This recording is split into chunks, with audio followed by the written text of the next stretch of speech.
Step up, traders, time to roll. Check 1, 2. Down the scroll. Clock is ticking, you already know. Welcome into the stock market show. Oh, yeah. What's going on? Monday to Friday when the floor's alive. What was that over there? Captain Jim James, help you cut that dry. I'm getting attacked by wire management over here. Close that down there. Supports the 18-cent federal gas tax for a period of time. He's steering this ship on the stock market show. Sorry about that. We did a private stream this morning. Market show. Where the bulls run wild. The bears lay low from the first loud bell till the closing go. Ride that wave on the stock market show.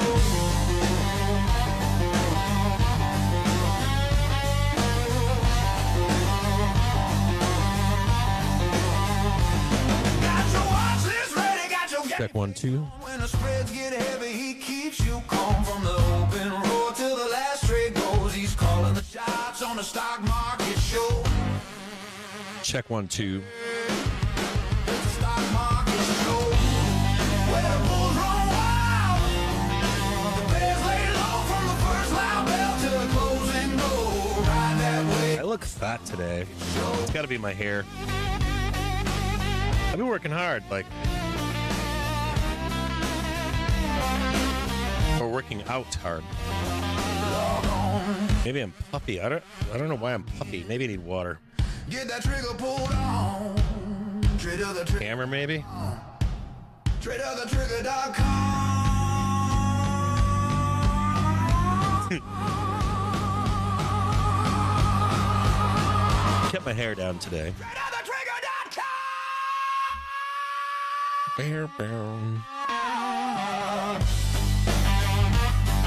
We're going up.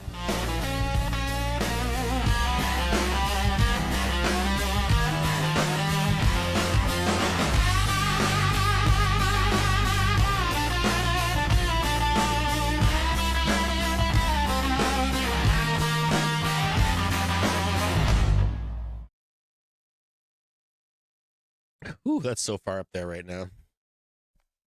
Good morning out there. A few things. I have to go over a few things that I went over in the private stream.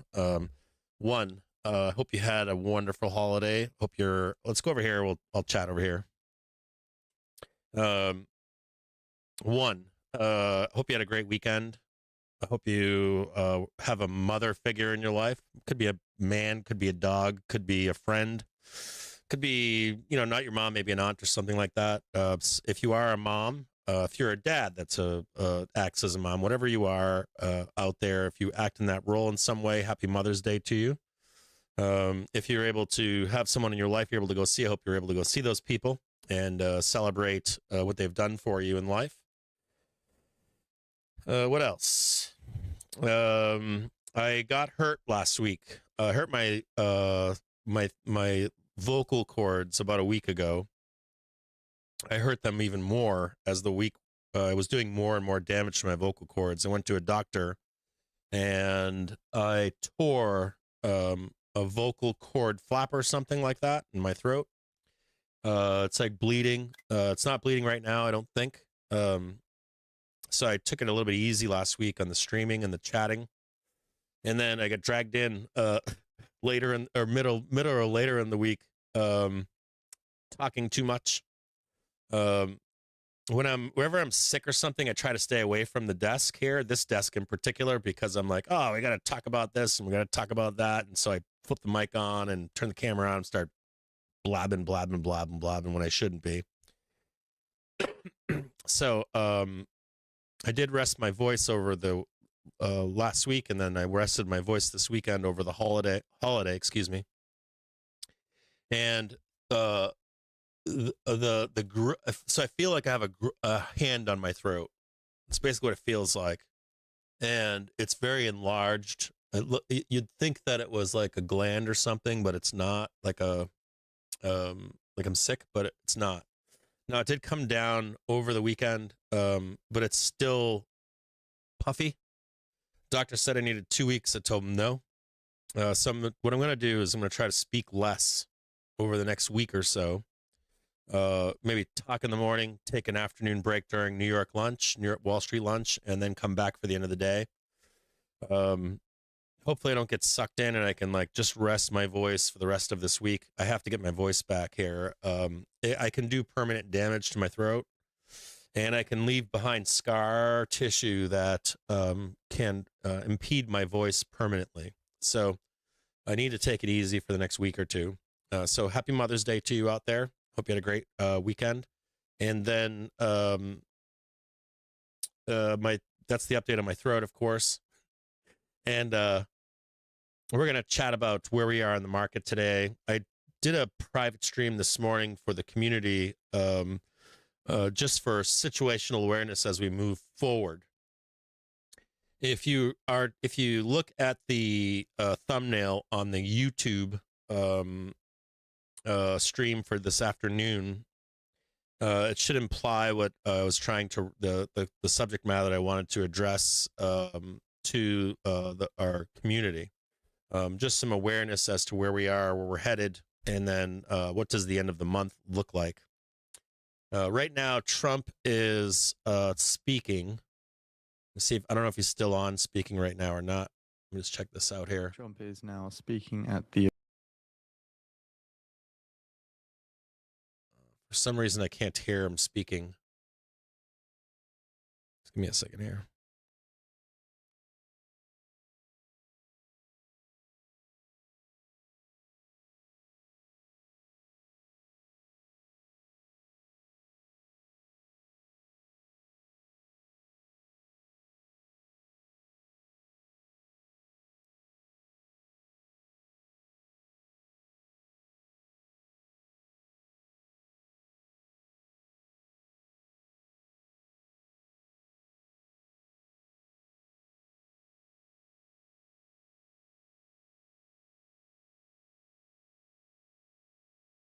Hang tight here. I don't know why I'm not getting any audio here. It's kind of weird.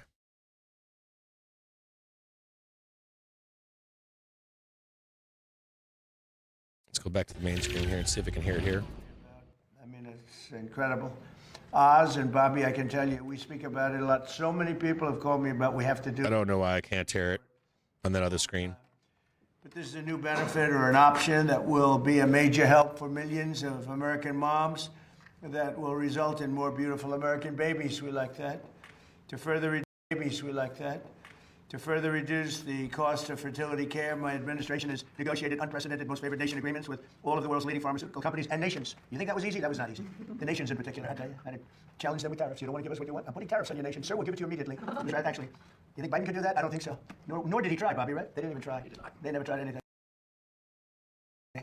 One drug commonly used in IVF has gone from, as an example, $966 to $168. A difference of 500%. This is the most incredible thing. It's not talked about by the fake news. It's sad because it's the biggest thing to happen, I think. We're getting drug prices, prescription drug prices down by 400 or 500%. Or depending on the way you want to phrase the question, you could say 400, 500, 600% Oz. And you could also say 80%, 70%. We're doing the 5,000% shit. You could say this and you could say that. And since we launched that website just a few months ago, it's called TrumpRx.gov. It's through the roof. Is that a correct statement, Oz? And by the way, you tell them that was your idea to call it Trump. It wasn't mine. It was target there, target here. But everyone else thought it was a great idea. It is working spectacularly well, incredibly effective at so many things. That there's not an American around buying a medication who should not check TrumpRx.gov first. We propose, Mr. President, it's going to save us $600 billion over the next decade, the kinds of savings we're going to achieve from the most favored nation drug pricing that Secretary Kennedy organized. And the media doesn't write about it. if a Democrat proposed it, it'd be front page news every day for the rest of your life. The media, they don't want to write about it. Think of it. We're reducing drug prices by 500, 600%, or 80%. Or Sweet. You should just get rid of the entire healthcare industry and give us national healthcare, bro. and the media. I think they have proposed it. I think they already fucking proposed national healthcare. Media, their approval rating went down just today, 12%. You're 12%. That's why I got elected with 97% bad stories. I won in a landslide because you have no credibility. So Over here. media would write about. It's probably the biggest story. Certainly, it's got to be maybe the biggest story in medicine, if you think. I mean, where you get drug reduction prices of 60, 70, 80%. A pill that costs $10 How about it's just covered by our taxes? costs in New York City costs $130, $140. Now the pill's going to go to $20 in Germany. How about we buy them? The lowest prices. How about we buy them, Trump, as an entire group? We get a discount Biggest medical story there is. for anyone that needs it. Can we do that, bro? I think I'm going to ask Walmart for a little help if you don't mind. Because you people seem to get very good. You get very good publicity. I think if you could explain the trick, then let me know. But since we launched the website just a few months ago, over 19,000 Americans have used those fertility 19,000 Americans. and saved more than 15. I don't even want to know what the percentage is of people that didn't use it. The Council of Economic Advisors projects that the number will rise to $4.6 billion over a fairly small number of years. Nobody's ever seen anything like this. And we had to get the countries. First, we had to get the. Remember what I told you about the in the private stream this morning about this hourly trigger? So they didn't care that. Don't get married to it. When we got the countries, I think they said, what's going on? And yet, they've done fine. They do more business, and they do it from. They made it up in volume, right? They made it up in volume, as the old story went. There are many other ways our administration is supporting moms and women. We passed the largest working family tax cuts in American history. By far, we passed the largest tax cuts, not only for women, for everybody, but for women. So many working women, we passed the largest tax cuts in history. We also made a historic investment in rural health with $50 billion distributed across all 50 states, and that gives each state a lot of money. Over the next 5 years, $10 billion has already been distributed, and you see the results all over the rural part of the United States, which I'm proud to say I won by about 80% of the vote. And many states are investing and approving maternal health care. Every Democrat in Congress voted against this historic funding. The Democrats, well, they suffer from Trump derangement syndrome, to be honest. They don't even know what they're looking at. They can't even see straight. But I have a new way out. I'm going to propose something the opposite of what I want, and we will have massive amounts of legislation. No, just all I have to do is say, we will not build the wall, and they'll Diabolically clever. No, I'm going to do it, Katie. We'll put it I in. think you're I'm going to go the opposite. Whatever is bad, I'm going to go for it, and they'll approve what's good. Fine. No, they've got serious Trump derangement syndrome, which actually is a disease. I'm hearing it is actually a disease. It's an honor.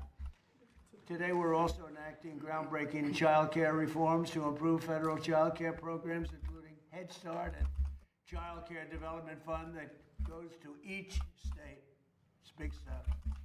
These reforms will give states more flexible, lower costs, increase options, and empower parents to choose what care works best for them.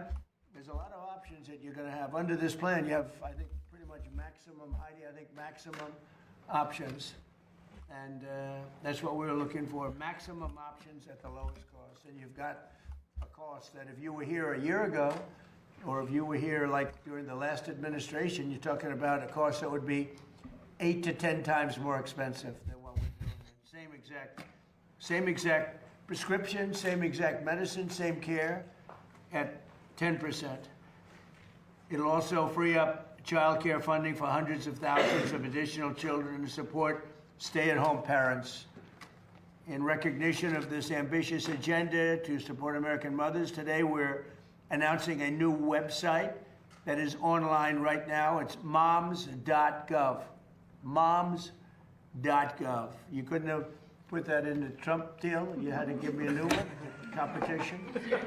This guy, he wants to make me work so hard. So explain moms.gov, would you please, Dr. Rouse? Well, we're going to have a whole discussion about it, sir, a little bit later. If we could, we want Katie to speak a bit about the first issue you mentioned. But moms.gov is a beautiful site. Folks want to check it right now while we're talking. Yeah, you really should, and it's pretty incredible. Something that Senator Rubio and I tried to do, sir, but you're the one who actually did it, along with. Well, I like TrumpRx.gov. No, they're different. I love moms. I love moms, but I like TrumpRx.gov. You put me in there. I got to make sure he gives me competition now. He wants her to work. That's all right. We're only kidding. I have to say we're kidding, otherwise they'll do. Trump and us had a major dispute. It was terrible. And Bobby broke them up. It was a terrible, terrible dispute. 300 and what? 45. I encourage every mom to visit this new page where they will find helpful information about addressing clinical care, pregnancy resources, nutrition tips, Trump RX, and Trump Accounts. Trump Accounts has been amazing for the kids. It's Michael and Susan Dell. They put in $6.25 billion started it, and that's another one that's gone through the Trump Accounts, where young kids, they turn 18 or 20 or 21, and they feel like a billionaire. You used to say a millionaire, now you say a billionaire, but they certainly feel rich, as opposed to having absolutely nothing. It's so popular. So many people are doing it. We have people, in one case, took over the entire state of Ohio. It's putting up the money for every kid in the state of Ohio. Supporting the journey of American moms at every stage is so important to the success of our nation. I'd now like to ask Senator Katie Britt. She's the one that got me into this, I have to tell you. I hope she always remains loyal to me so I can continue to support her. You got it. I would hate to go against her. That will never happen, Katie, That's right? right. That's right, sir. But to say just a few words, she's really a fantastic woman. She's a great senator. And I got lucky. I was supporting somebody else, and then I realized that somebody else wasn't very good.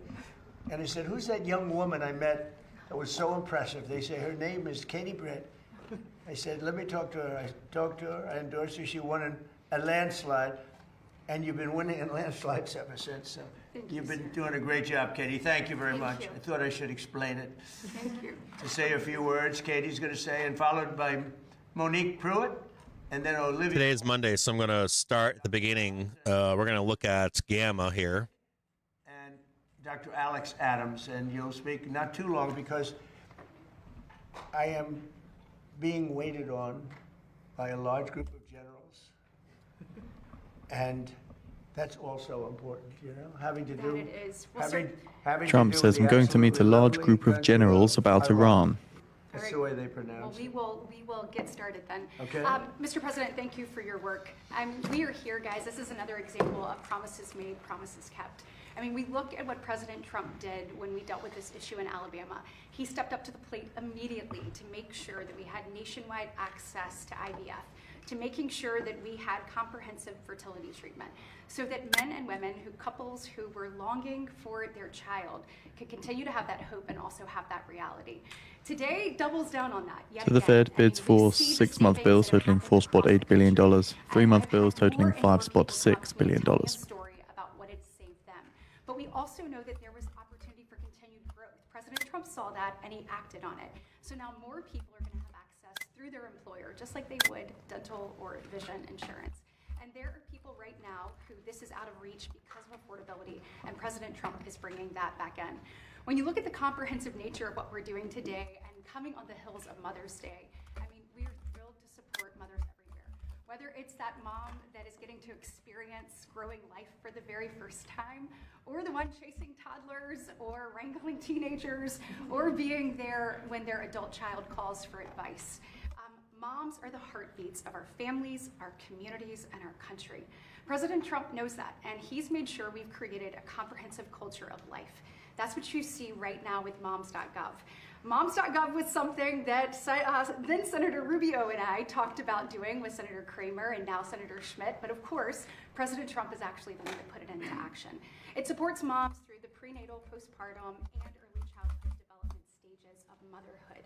Also, as we tackle rural health, look, I stand up here in front of you not only as a mom of two, but also as someone who lives in the great state of Alabama, where about 28% of women live in a current maternal care desert. The work that we did in the Working Families Tax Cuts, guys, that hits it head on. We have an opportunity now to reach those who haven't been reached. When we look at maternal mortality, Liz in the stream hearing, guys. research that will help us resolve that issue, but also in the women that deal with so many issues during their pregnancy, we want them to be supported. And then in addition to all of that, childcare. So we know last year alone, you had about 455,000 women leave the workforce due to affordability and accessibility of childcare. We've often said, and the president and I have talked about this, if you have or want the opportunity to stay home, we want that for you.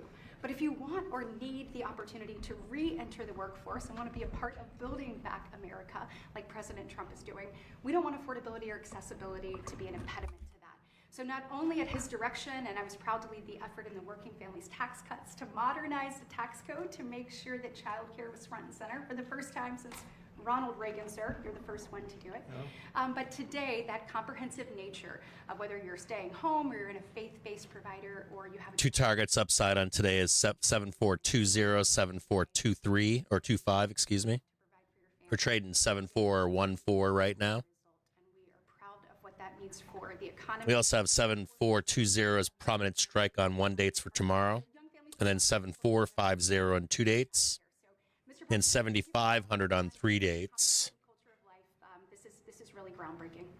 So do you see now why I endorsed her so much? Yes, And for always sure. will. I'd be afraid not to. She also is married to the largest human being He's I've right ever there, met. sir. Her husband is great. He's a 11-year player in the NFL, an all-star, one of the greatest college football players ever at what he does. So he's a fantastic person. Both two really fantastic people. Monique Pruitt speaks about Trump RX. Yes, sir. Well, thank you, Mr. President and Senator Britt, for all the work and the teams that have done so much around this. This is a very important topic, so glad to be here. I have personally used Trump RX and I've saved thousands of dollars on my medication.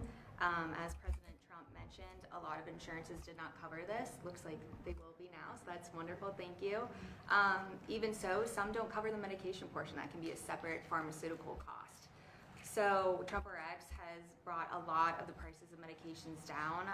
For me personally, Gonal F has been one of the main medicines that people use for egg retrievals, and that I could not find it anywhere on any other website or for cheaper. So thank you so much to you guys for doing all the work. We really appreciate it from the IVF community. It's been amazing, hasn't it, the difference in cost?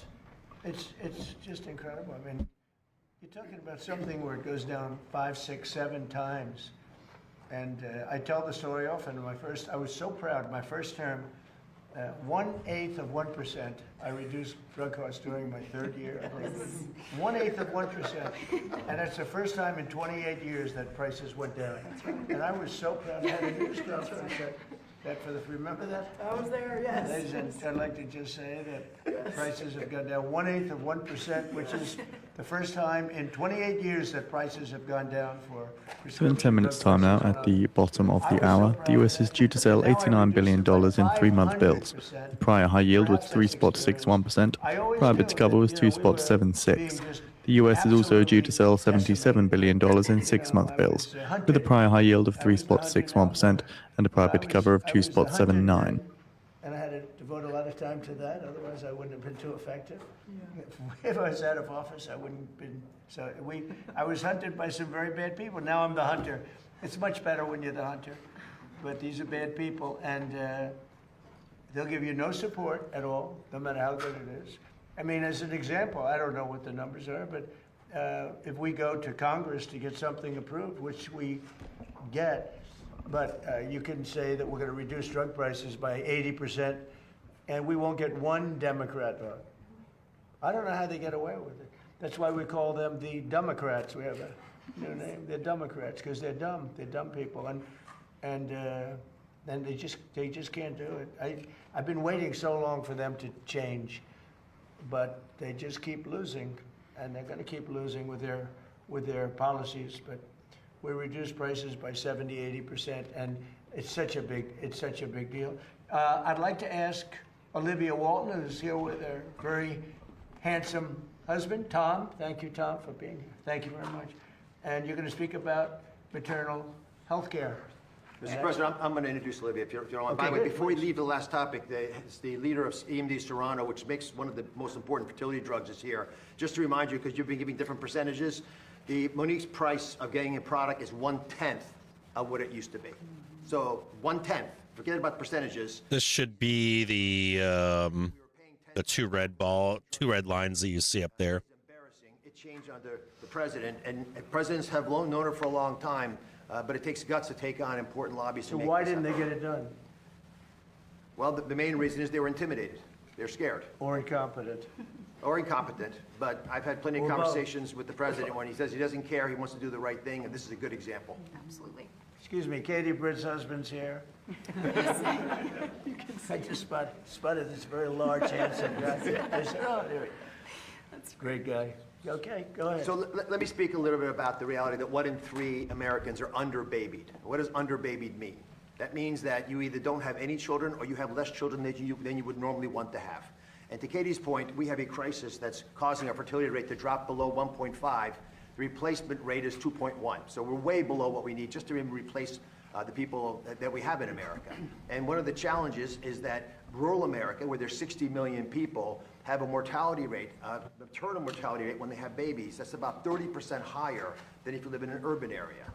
One of the ways the president wanted to address this was creating something in the Working Families Tax Cut legislation, which is, I think, the most ambitious, fantastic program ever written to help fix the healthcare system. The president saved Medicaid in the Working Families Tax Cut legislation. He also invested with Congress's help, and Senator Britt and her colleagues voted for this of the House, to put in $50 billion into rural healthcare. That's $10 billion a year for the next 5 years. All the money went out the door on time, and it's being used for incredibly beneficial advances to help Americans living in rural America have babies safely. Your zip code should not determine your mortality rate if you're having a baby. That is going to change. There's a great program in southern Alabama. They call it LA, Lower Alabama. I love that you know that. Yes, I've been there. That is allowing us to use these new ultrasound probes now, even if you don't have an obstetrician in your county, because in many counties in LA, which is Lower Alabama, that is the case. We have states, and all the governors are embraced on this, investing a lot of money training more people to work in rural America, and we're also using telehealth tools, so you have big, sophisticated urban centers adopting smaller facilities, clinics, so they can help moms deliver babies wherever they may live. You don't have to drive across state to get there. Now, as great as this all is, and as fantastic as it has been to have 50 governors, in this case, Mr. President, even the Democratic governors are on board. It's such a good offer. It's such a beautiful way of keeping your people healthy that everyone's embraced this program. We still can't do it by ourselves. We have to invest in the American people. We have to have governors and private sector partners that make this happen, as well as, and I hope the Secretary can speak to this in a moment, because MAHA is probably vital to this effort. You have to get moms healthy enough to do the most creative thing the universe knows, which is making babies. So Olivia, maybe you can take the message around the private sector involvement and how you and your family have gotten involved in this and led the way, and maybe we can talk about MAHA afterwards. Sure, I would love to. And first, thank you so much, Mr. President. Thank you, Dr. Oz, and thank you, Secretary. It's been 5 minutes time now at the bottom of the hour. The US is due to sell $89 billion in 3-month bills. The prior high yield was 3.61%, and the prior bid to cover was 2.76. The US is also due to sell $77 billion in 6-month bills. Prior high yield 3.61%, prior bid to cover 2.79. Seeing now from IRIB, Iran says that the nuclear technology is not on the agenda of US talks. Says enrichment is a non-negotiable. We have a simple goal. We want to cut the U.S. maternal death rate in half in 5 years. That sounds audacious, but I am confident we can do it. I am confident because we have the federal leadership, because President Trump wants to make America the best place to have a baby. I'm confident because we now have this $50 billion, money that's already going out to the states, that we can actually leverage to pay for some of this. And I'm confident because, honestly, we know how to fix this. The vast majority of infants infant and maternal death is preventable. We know the solutions. Maternal health is rural health. You heard the numbers from Dr. Oz. I'm here today as a mother from Arkansas. I have 3 young kids. I live in a very rural state, and I'm thrilled to say Governor Sanders is taking maternal health head on and has made some incredible progress. But in rural America, it is hard to have a baby right now. It is hard to get care. We have moms driving for hours to get to the OB. Most moms don't have the time to do that, and a lot of moms don't have the money to do that either. And then after they have the baby, they're not going back for any kind of checkup. For those of you who know, who've had a baby, what's the standard of care? They say, come back in 6 weeks. It's not a good idea. You all know how precarious those precious few weeks are. You need help sooner than that. And by the way, not all this care has to be done by an OB. It can be done with doulas and nurses and midwives, folks in your community. They can work with the doctor. As Dr. Oz said, there is virtual... Burry's getting more bearish. And now is the time to get serious about this stuff and scale it. We probably want to talk about, I think that Healthcare providers, faith leaders, we believe there's a... we don't need to listen to her talk, do we? No offense to her because she's a female or anything. We just want to hear Trump talk if it has something to do with the market. I know you're meeting with the generals, and we appreciate you keeping our country safe. Investing in maternal health care is the most strategic... We have the summit coming up with Xi and with Trump this week. Starts on the 13th. It should be a catalyst for something that's probably on Barry's plate. You know, the nice thing, I was just listening, as Olivia was saying, she said, Which is another inflation oil shock coming our way. Most of you are probably aware. Let me click over here for a minute. Go to the multi-stream. Most of you are probably aware that okay, we have... there's a second shock to oil. The idea behind this is that the longer that the Strait of Hormuz stays closed-ish, countries that produce oil like Iran and other countries too, they can't transport said oil. And so what happens is they fill up their tanks wherever it's being pumped out of the ground, and they can no longer pump any more oil to be transported due to the bottleneck. If that happens, you get drilling equipment that gets put on standby, and that is never good. Well, it's never good for you and I. It's not bad for the producers of oil. They just charge more money. We are shortly expecting the results for both the US 3 and 6 month bill auctions. But it makes a little bit more permanent the amount of oil and derivatives that will be on market, even if we have the Strait open. So you should be looking for that discussion to take place with China in particular, because of the impact of the Strait of Hormuz has on China.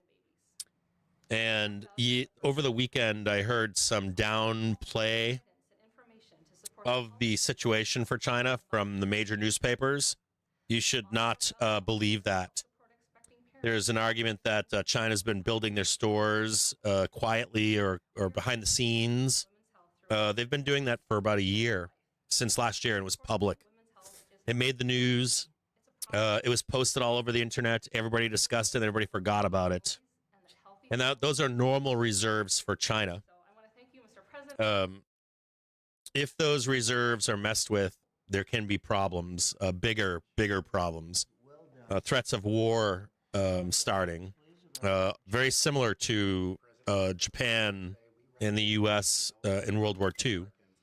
That doesn't mean you should, think that we're going to crash or anything like that. Most of this likely gets resolved. The nothing ever happens crowd is probably correct. But we do want to monitor the negotiations that take place on the 13th and 14th and 15th in market, and see if there's a positive outlook for us to go higher in the coming days. We're looking ahead or higher to trade 745, 750. from this point. And I'm assuming that some of this has to do with or this up move should continue to fill this upper side out on some resolution, not for a breakdown in this meeting between China and the United States. There was a lot of fighting, economic warfare that's been going on for many years. And this is cross-party lines, too. Doesn't matter if you're a Democrat or Republican, we have been fighting an economic war with China. Both parties have, the entire country, the U.S. And it's been a point of contention for, I want to say since, it started, I want to say in 2005. It really intensified in 2015. And it has not mattered who the president is. Now, the dangers from all of that, a lot of that is dissipated. China has shifted their economy to service other countries, not the U.S. You have to remember that the U.S. is the best premier market to sell to in the world, period. The wealthiest nation in the world that has disposable income is the United States of America. So these countries want our market, right? They want access to the U.S. market. I know you don't want to hear that stuff. I know, like, you're on Reddit or whatever, or you're on Blue Sky and you just don't want to hear that. I get it.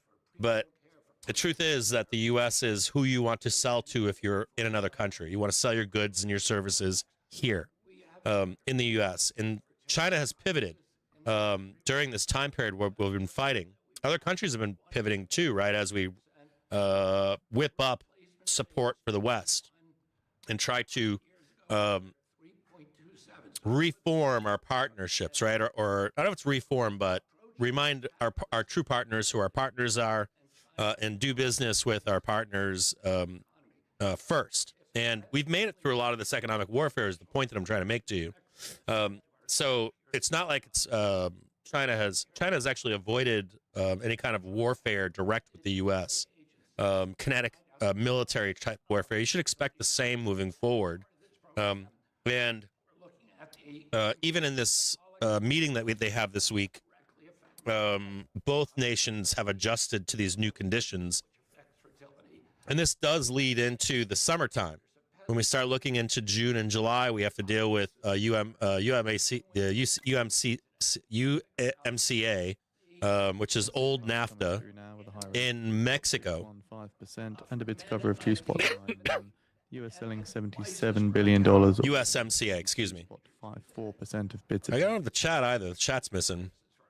But at any rate, the point being here is that this warfare started many years ago, and along the way, both nations and their allies have adjusted to this new paradigm of economy, and this is the latest and greatest thing, right? Not greatest, of course, but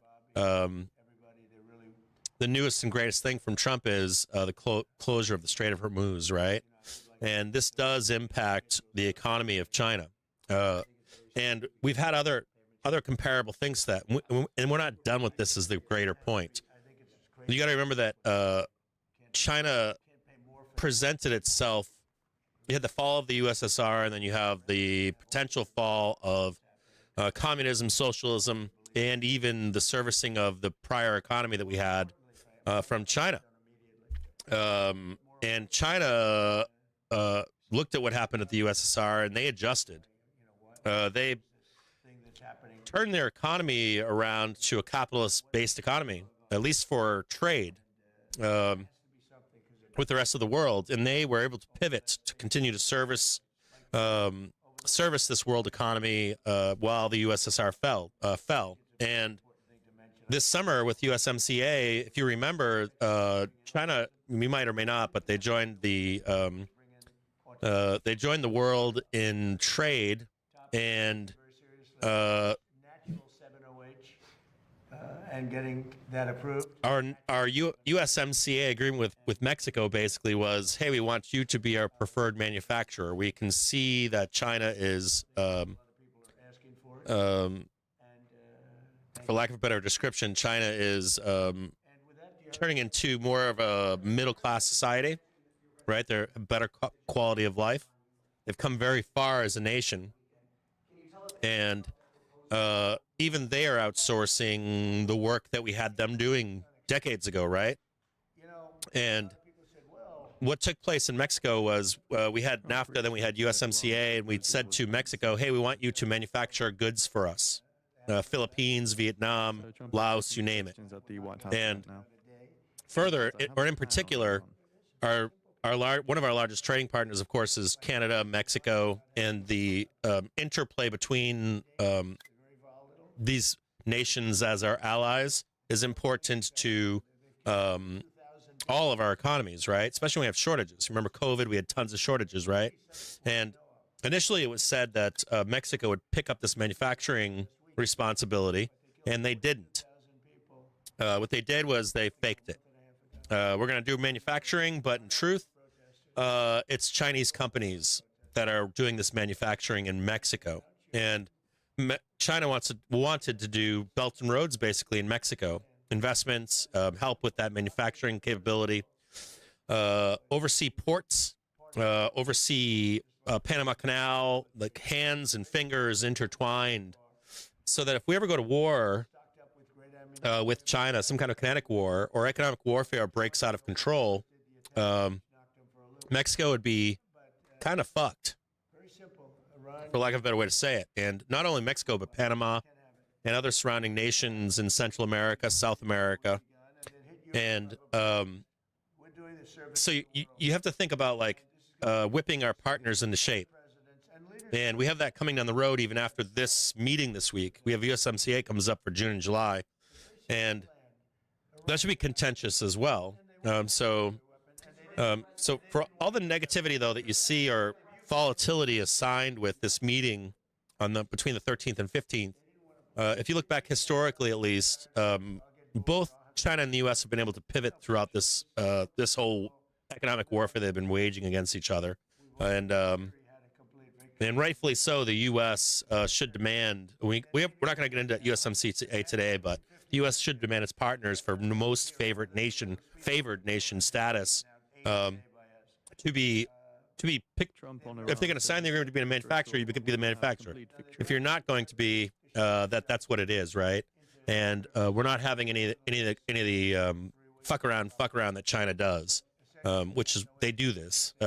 So we want Mexico to be doing the manufacturing, or partners in South America, Central America, and we want the Panama Canal to be open to trade no matter what takes place with the United States and China. So when we look forward to this meeting this week, so we stopped them twice. we're talking about Iran, I guess. The worst deal probably ever made in the history of our country in terms of defense. That was the Iran nuclear deal penned by Barack Hussein Obama. That would have given Iran a nuclear weapon within a year. They would have had it years ago. I terminated that in my first term. And then when that beautiful plane right there hit them hard, we really hit them hard. And they told me, I want to just tell you this, because they like to say, oh, well, maybe it wasn't that hard a hit. Iran told me very strongly, because they intend to give us the nuclear dust, as I call it. It's easier than talking about other terms, because it's a term everyone knows. But the nuclear dust, which is what we hit, they told me, number one, you're getting it, but you're going to have to take it out, because the site was so obliterated that there's only 1 or 2 countries in the world that could get it. It's so deep and got hit so hard that there's no way they have the equipment to move it. You and China are the only 2 countries in the world that could take it out. So we talked about it, and they said, you'll have to take it out because we don't have the capability of doing it. So for those people that like to say that those great pilots in those great planes, well, we just ordered 22 more of them, new and improved, that those great pilots didn't do their job, they did their job. At 1 o'clock in the morning with no moon, no light, no nothing, every single bomb hit its targets. And then, as you know, we shot some incredible things that nobody else has. Nobody has a military like we have. We shot Trump on the Tomahawks nuclear dust issue from a says submarine Iran said that the 200 US miles or away, China are able to and take went it on out. top of it. But every one of those, including Trump the saying that you and tomahawks, China every one could of take out those, the nuclear dust. weapons and shots hit perfectly. And they said to me, just to put it on the record, they said to me, there are only 2 countries in the entire world that could ever get that stuff out of there because we don't have the equipment and nobody else. They said China and the United States. So Yeah.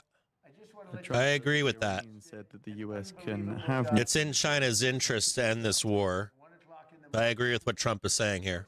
no moon, no nothing. We had no light, purposely. And every single one of those bombs were right down an air chute in a granite mountain and exploded. And they are unable to get it, even if they wanted to. But we're not going to take a chance. So that's part of the deal. So, sir, are you saying that Iran agreed to allow the removal of all their enriched Yeah, uranium? yeah. Well, they did it 2 days ago. They didn't, okay? They did 2 days ago. They said, you're going to have to take it. We were going to go with them, but they changed their mind because they didn't put it in the paper. So when they sent us this document that we waited 4 days for, that should have taken 10 minutes to do, look, very simple. We get that. They guarantee no nuclear weapons for a very long period of time, and a couple of other minor things, but they just can't Watch out for a stall and roll here. agree with us, and then they take it back. But they said to us that it was so badly obliterated, was the word they actually used. That was my original word. Then it got challenged by some of the fake news. And it wasn't challenged with any knowledge. It was just challenged like they were hoping that this wouldn't have been so successful. No, it was obliterated. We have the greatest military in the world. I built it largely in my first term, and I didn't know I'd be using it quite this much in my second term. But very simply, when they say, does he have a plan? Yeah, I have a plan. The plan is very simple. 74120. You have to be flexible. You have a lot of plans, but you have to do different plans in different days. But I have a great plan. But the plan is they cannot have a nuclear weapon.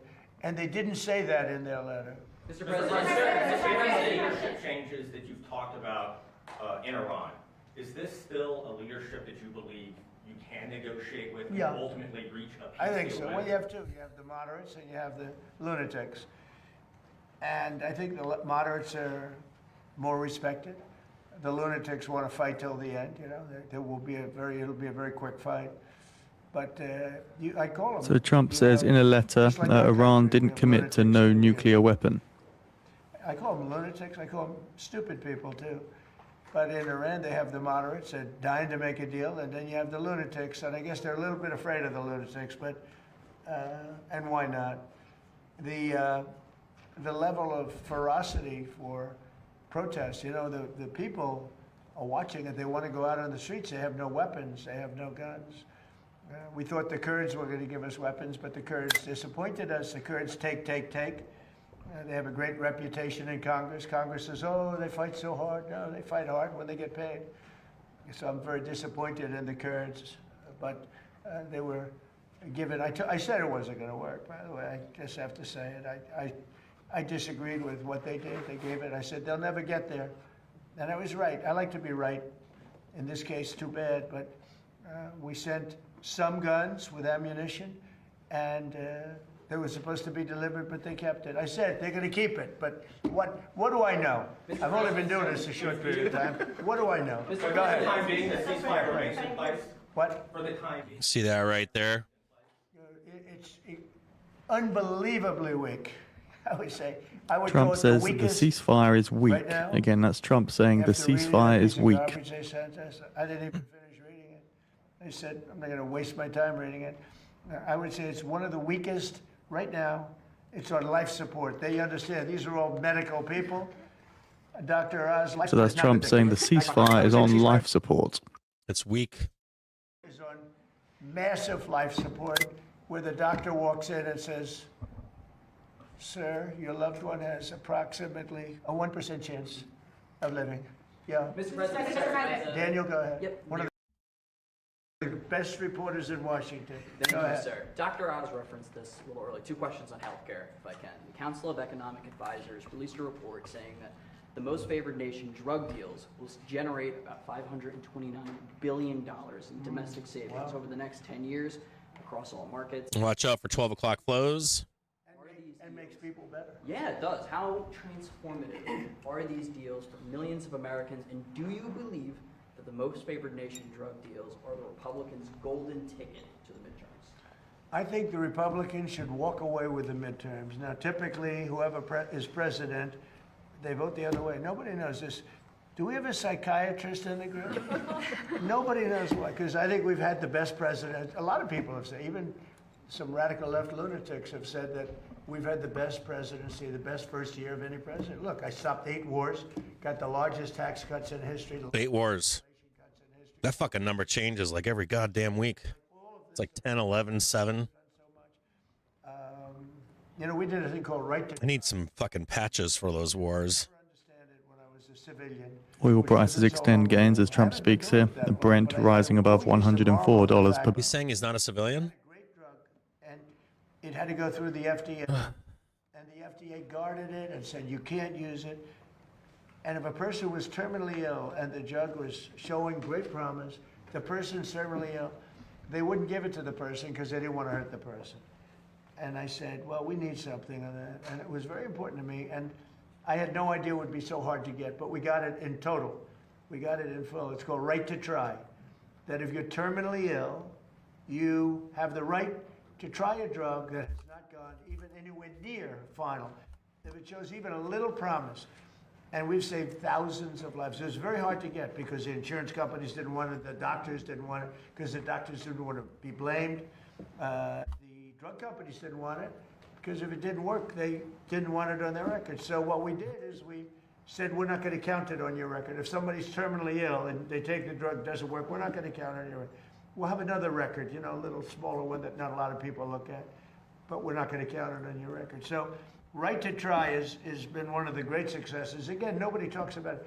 We've saved thousands of lives on us, but you know what is maybe even more important? We've learned very quickly that some drugs work and some drugs don't. In other words, some drugs take a person who's terminally ill, and there are numerous cases, and without waiting 7 years, 10 years, by the way, we think we've cut it in half, but you do need a period of time. Without waiting many, many years, we know the drug works because we've taken people that were dead. We had a person given the last rites, gone. The kids are crying, and started them on this drug, and the person became better. It works, you know, and some don't work. But you learn really fast. It's called the ultimate test, I think, right? You know, they test all these things. They use animals all over the place. They use everything to test. Person's going to die. So they didn't want it because they didn't want to be sued for, you know, the drug companies didn't want to be sued if it didn't work. The country didn't want to be sued. So I got everybody into a room, and I said, we're going to do this, but if anybody uses it, they have to sign a document. They sign a very strong document that they're not going to sue the doctor, they're not going to sue the country, they're not going to sue the manufacturer, the pharmaceutical company, they're not going to sue anybody, but we're going to give it a shot. It has been, Right to Try has been so successful. It's been amazing. Nobody talks about it, but everyone knows how successful. Mr. President, there was a young man that we visited on, actually in Los Angeles, who's taking advantage of this program. Katie actually spoke to him by phone. It's from Alabama. He reached out to you directly, and this is the same program that benefited him. And just to put numbers on the Council of Economic Advisors, it's between 500 and whatever it was, 30 million that you said, and $700 billion in savings. So we estimated $600 billion in total savings, and the impact on the American people, Mr. President, is 1 in 3 Americans leave a drugstore without their medication because they can't afford it.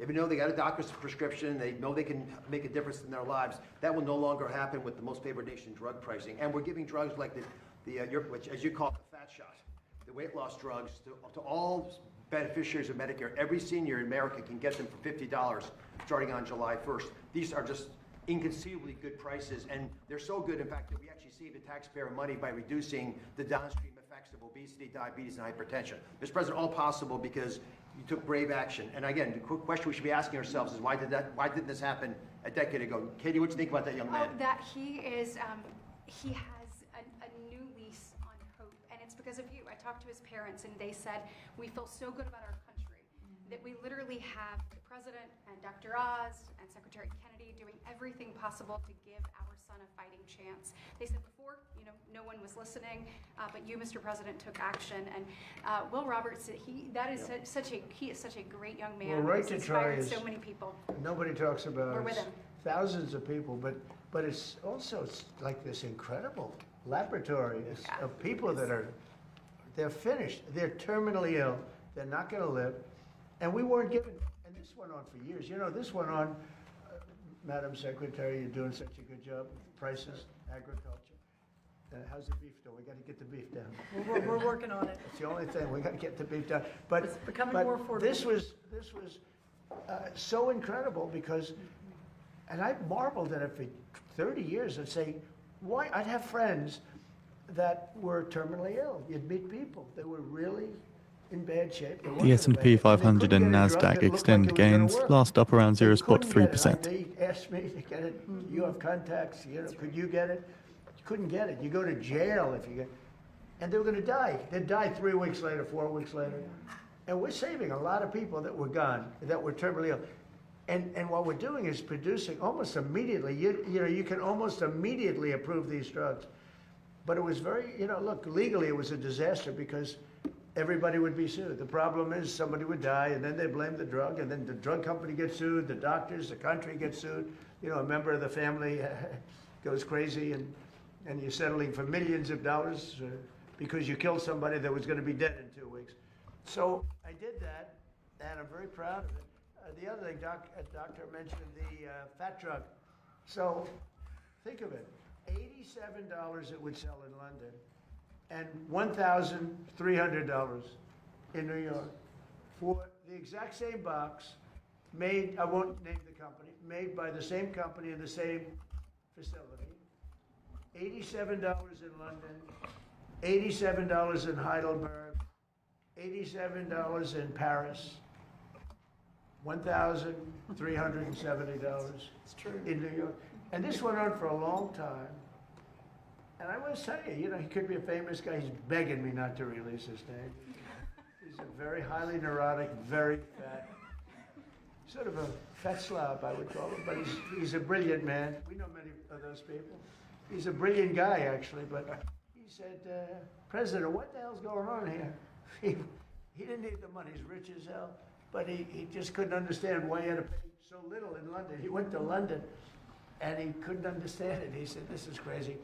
And it actually motivated me in a certain way, because he was very smart. He did a study. He actually set his people, and he traced this medicine, and he found out it was, the box here is the same box as he had in New York. It was made in the same plant, and it cost 10 times more here than it did in London. And that there are worse stories than that. And I said, that's it. It's over. We're going to do it. That got me really motivated. He's begging me not to release his name because he is a well-known person. And I've so destroyed his reputation in terms of his physicality that he just doesn't want me. I said, you've had a big impact on medicine because you got to be better than any normal person could have, He said, no, I don't want to. Okay, yeah, please. Mr. President, what do you hope to get out of the summit in China, and how much has the war in Iran changed the agenda? Look, I have a great relationship with President Xi. Trump on China repeats he has a great relationship with China's President Xi. Says we're doing smart business with China. I think they've done very well together so far. When I look back on it all, like when you look back over the past, it's been like big move, chess moves, not like implosion or anything. There's been no ships coming in, no nasty ships coming in that we end up in skirmishes with. He'd like to see it get done. He doesn't want to see, I'll tell you what, look, I respect him a lot, and hopefully he respects me. He didn't respect our previous government, that I can tell you. The guy couldn't talk. So just keep in mind, Trump answering questions on China ahead of his summit with China's President Xi in Beijing toward the end of the week. He's due to be in Beijing from May 14th to 15th. Do keep in mind we do not have any public speaking schedules yet, so we don't know when the summit will be taking place specifically, just that it'll be between May 14th and 15th. It's now higher than it was when this war started. So I thought that would go down 20-25%. It was fine. you know, I'm willing to, it's a terrible. I did post spec growth that's running in the pro chat. Especially when it's used by me. But I'm willing to take a bullet for the country. And I said, look, the stock market's going to go down, but we're going to have a threat. Wall Street Journal reporting that the US had to temporarily reduce beef import tariffs as soon as I Monday. deal with them. I say it to them. I say, you people are crazy. I deal with them. 745.83 right here. You're crazy people. You're nuts. You're not having a nuclear weapon. They think they can talk me into it, and they don't do very well with it. But they know how I feel. They can't have a nuclear weapon. They would use it within an hour after getting it. If That's not true. wasn't terminated Does he not know that 6 years ago, and they would have used it. they have fissionable material right now? You saw that when they started shooting rockets. Nobody thought. They could have already put out like an atomic level bomb if they wanted to, with what they have on hand right now. Wouldn't be huge, but it'd be bigger than anything in World War II. Big enough. It'd be big enough. We were shot at. Does he not know that we all know this? Journal article on the feed for those interested. 111 He must be speaking to the wrong crowd. I'm assuming he's speaking to an uneducated crowd of people. Who does this except for people that are looking for trouble? We had 100. They could have made a bomb already. They could have made a bomb years ago if they wanted to. It wouldn't be the biggest bomb, but it would have been on the quality of the first atomic bombs that were used. Long prior to arrival. It'd be a doozy. And the coolest guys are the guys that do this. You know, they're not brawn, they're brain. They sit there, missile shot. You got to see it happening. Missiles coming. They got like about. Now it turns green. It's not like, gee, let's figure it out. They make a wrong calculation. You know, you lose a lot of men, and a lot of $1 billion times 10 ships. So, but there's a level of coolness that missile shot, they look, ba, ba, ba, ba, ba, ba, ba, and you know, they're going, heading 47 degrees north, 1,300 feet, going 3,000 miles an hour. Okay, we have it in our sight. Fire, boom. 10 seconds left. Let me tell you, they need smart people. Grinding higher. And they're so smart that they're cool. You know, under the calculations for some people are very tough. For other people, not so tough. There's, you know, about 1%. There's not too many. There's not too many people around like that. I say. Yeah, do you see that sneaky? I saw that too. Saw that too, brother. Where did you go to school? I went to MIT. Where did you go to school? And he's already loaded up on bonds, right? Didn't he just load up on like a bunch of bonds? He's like, I'm going to take a hit. He's like, I got a bunch of bonds, though, for yield. You're not taking a hit. This is about motherhood, not about the beautiful country of Iran. He's not taking a hit. He just literally did he just dump like $30 million into bond yields? I swore he did that like a week ago. Hold on here. What happens? Congress is now negotiating.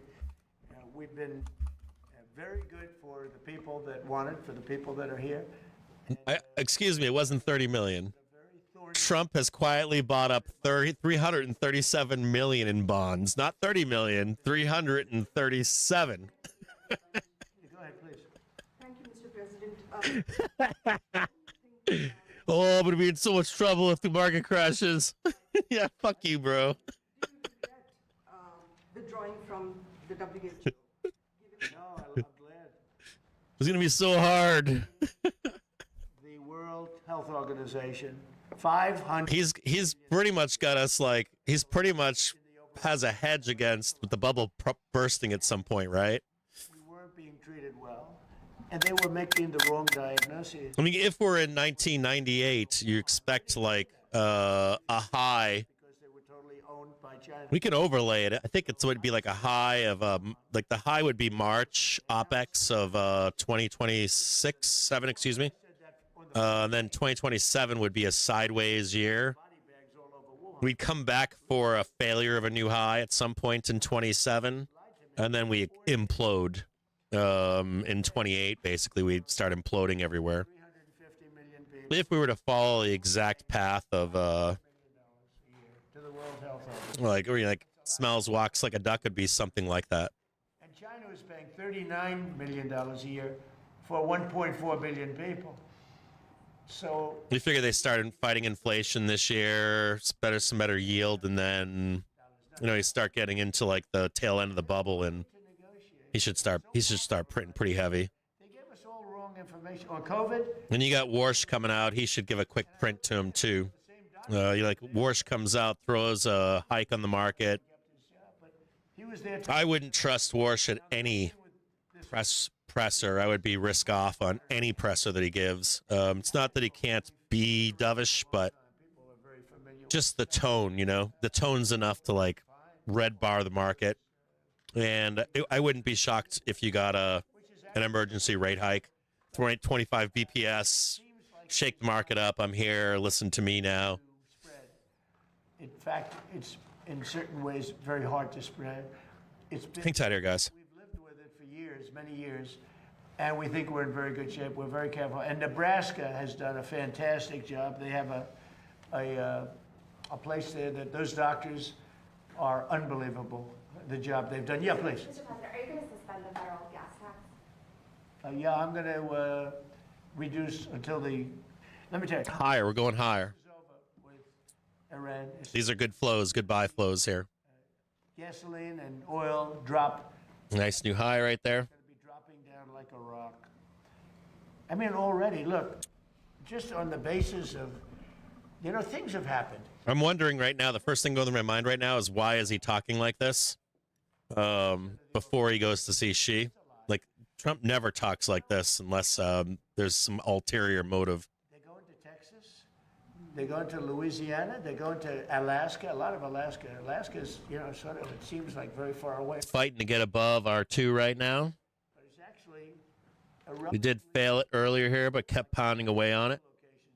We're going to look at, as soon as he's done talking, we'll take a look at the whole week ahead for everyone. If this takes into the end of the day or whatever he's done, we'll get through it. We'll get through earnings for the week. We'll look ahead to NVIDIA earnings on the 20th. We're going to look at everything here. We'll look at volatility. We'll look at where real support is, where there's no support. Though this market right now, top line is basically held up by the hourly trigger. Currently, the hourly trigger sitting at 736 down here. There's also some support right down here at 733. So like we can make a spike down here, but a second spike, it's gonna get ugly. Spot silver now. Like a new low underneath the hourly trigger would be a bad day. We're gonna have a bad time if that happens. I'll explain it more here in a little bit, but US oil even after the Strait of Hormuz opens. It's a small percentage. we have some potential volatility ahead and uncertainty tied into Xi and Trump, SOH, Gasoline tax will be withheld. NVIDIA, of course, and then Vixpiration later in the month, and OPEX is this Friday, and then month-end flows could be another sucking sound to get long into June and July. They change their mind. I've had that in business many times. And Trump says it is very possible there will be a diplomatic solution with Iran. And then the next day they send you a document that takes 5 days to get there when it should have been there in 20 minutes. It's a pretty simple document. They will never have a nuclear weapon, yeah? Thank you, sir. 12:30, 12:59. Praying and hoping that you'll be the one that brings her dad home. Let's see if we can get more extension here. You're the one that could do it. You said Jimmy Lai. Jimmy Lai's daughter. And To 1:30. gentleman, a minister, a pastor, as you know. I'll bring them both up. I brought it up before. Jimmy Lai I brought it up. The other one I just heard about this morning, actually.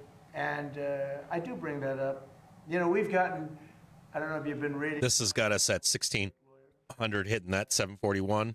Tobacco lawyers. Great guy. I won't say he's an older guy because he may be offended by that. This will actually be higher though. It'd be up here, 742.50. Made a fortune with the tobacco. He did the first tobacco lawsuit, and he's a great man. And he's 130. The target is out of various Belarus. target at 130 is 741.20. Leader has been fantastic, but somebody has to ask him. Biden never asked. We asked, and we're getting hundreds of people out of. So we're gonna try to take this one out here by 1:30 in the afternoon, right in here. Many of them aren't even citizens of the United States. They're people that have been captured in some form, ministers, people that are really innocent people, and they're being held captive. And I bring up Jimmy Lai. Now, Jimmy Lai, Also note that we're on a big fat zero on 740. it's like saying to me, if Comey ever went to jail, would you let him out? It might be a hard one for me. Does that make sense? It might be a hard one to me, because he's a dirty cop. But Jimmy Lai isn't that way. But Jimmy Lai, he caused lots of turmoil for China. He tried to do the right thing. He wasn't successful, went to jail, and Let me give you one quick thing here from the weekend. so I'll bring him up again. I have brought him up. There's another gentleman, a pastor, as you know, with a beautiful daughter. Or you know what? I'll post it. I don't want to blab. I don't want to talk because my throat's already fucked up. Do you expect Taiwan to come up in your Yeah, it always comes up. It always comes up. It's. I used to say Ukraine would. 4 years you never even heard the word Ukraine. It was never going to happen, and it was handled so badly. Ukraine should have never come up. They lost last month 25,000 soldiers, both sides. 25,000. They're losing on average 25,000 soldiers. It's like a meat grinder. It's horrible what's happening. That would have never happened had the election not been rigged. That would have never happened. And Putin and I would talk about it, but there was never any, he would have never done it. Taiwan, I equate it a little bit to that. If you have the right president, I don't think it'll happen. I think we'll be fine. I have a very good relationship with President Xi. He knows I don't want that to happen. Very far away, very, very far away. We're just at 9,500 miles. We're 9,500 miles. He's 67 miles. It's a little bit of a difference, but there's a lot of support for Taiwan from Japan and from countries from that area. Do you think we should still be selling them weapons? The United States should Well, still I'm going to sell have that weapons to discussion with President Xi. President Xi would like us not to, and I'll have that discussion. That's one of the many things I'll be talking about. We'll have he and I have gotten along well. Other than with COVID, I was not. I was just not accepting of what happened with COVID. But other than that, he and I have he's a great gentleman. I find him to be an amazing man. And when I say that, the press always says, "Oh, that's terrible that he called him." He runs 1.4 billion people with a pretty iron fist. He loves his country, I can tell you that. President Xi. I look forward to being there. And if he felt anything, we wouldn't be doing it. But a lot of good things can happen. Now, we'll be talking. Sorry, I'm doing some production stuff in the background here. I think more than I will. But I think that a discussion will be a little bit about energy and about the very beautiful country of Iran. Mr. President. And by the way, Iran is a beautiful country, but it's got people running it now that shouldn't be there, perhaps. Mr. President, just a couple questions. Outside of these amazing benefits from employers for IVF, there are a lot of women out there who either they work part-time or they self-pay for health insurance. Is there an option for cheaper IVF for those women? And what would you like to know? For IVF, bring it down to the cost that's associated. I don't know. Olivia, could you answer that question, please? We're trying to We're make. putting her through a little training here, Tom. See whether or not she's got it. I have no doubt she has. Just a softball from the president. And healthy moms. I'll show you Fly. We charted this already. We are focused on making America the So here's Fly. place to have a baby. This is what we had charted for it. Probably be better hit by Senator Britt Trump says, I'll talk about energy and Iran with China's President Xi. We had this move up, down. Got a move down, move right here. Looking to go up here and then up. I've got Fly going all the way up to $80. It's in the pro channel right now. We talked about it, I don't know, back here in March. Maybe it was sooner. I don't know if I can see when the last time we updated this chart was, but We think it will ultimately drive down to each and every person. So I'm fairly bullish here in Fly. we want to get, as Secretary Kennedy said, we want to get to root causes as well. So we want to make sure that we are treating the entire. We did chart Fly on the show at one point. People who want to bring life into the world to have that opportunity. We do believe that this will do that. So a combination of allowing this to be available, but then also the affordability element. I think it's down, as he said, I mean, some of these drugs down 80% from a year ago, some down 40% over a year ago. So it's a really exciting time, and we do think that this will ultimately be able to reach all Americans. But a lot of people don't realize it's available. I spoke to people, they don't know about the Trump, they don't know about any of these things that, you know, where you're saving so much money, where they can actually afford it. You know, when you get prices down to just a tiny fraction of what they used to be, that's one of the reasons I don't need it for myself. I get enough publicity. But I needed to inform the public.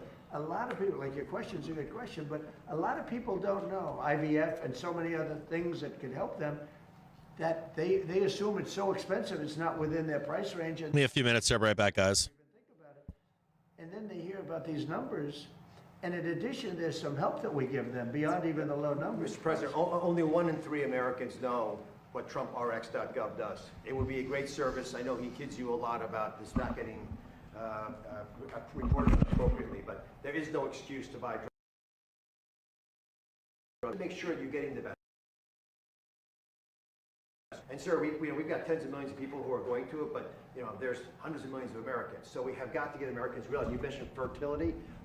Fertility drugs are probably a third of the cost of the entire process. For those to drop by 90% dramatically changes the equation. And there are private companies who are now taking advantage of the whole group of individuals who can get access to fertility medications and the treatments that go with them. And as the services get better, we make them more affordable, we'll have more Trump babies. Yeah, and we hope that that lays the groundwork, though, so that anyone has an ability to receive these. And also remember, this is all on moms.gov as well. Yeah. I mean, that's one thing we're trying to do, is make sure that we are pushing people to all of these resources, because when you either want to have a child or you find out you have a child, you know, sometimes that's a very exciting thing. Sometimes, you know, you're a little overwhelmed. We want all of those resources to be in one spot so that we can help these women in their journey to motherhood. And when people hear how inexpensive it is relative, you know, they can't even think about it. Now all of a sudden they say, I can afford that. And they get help also in affording it.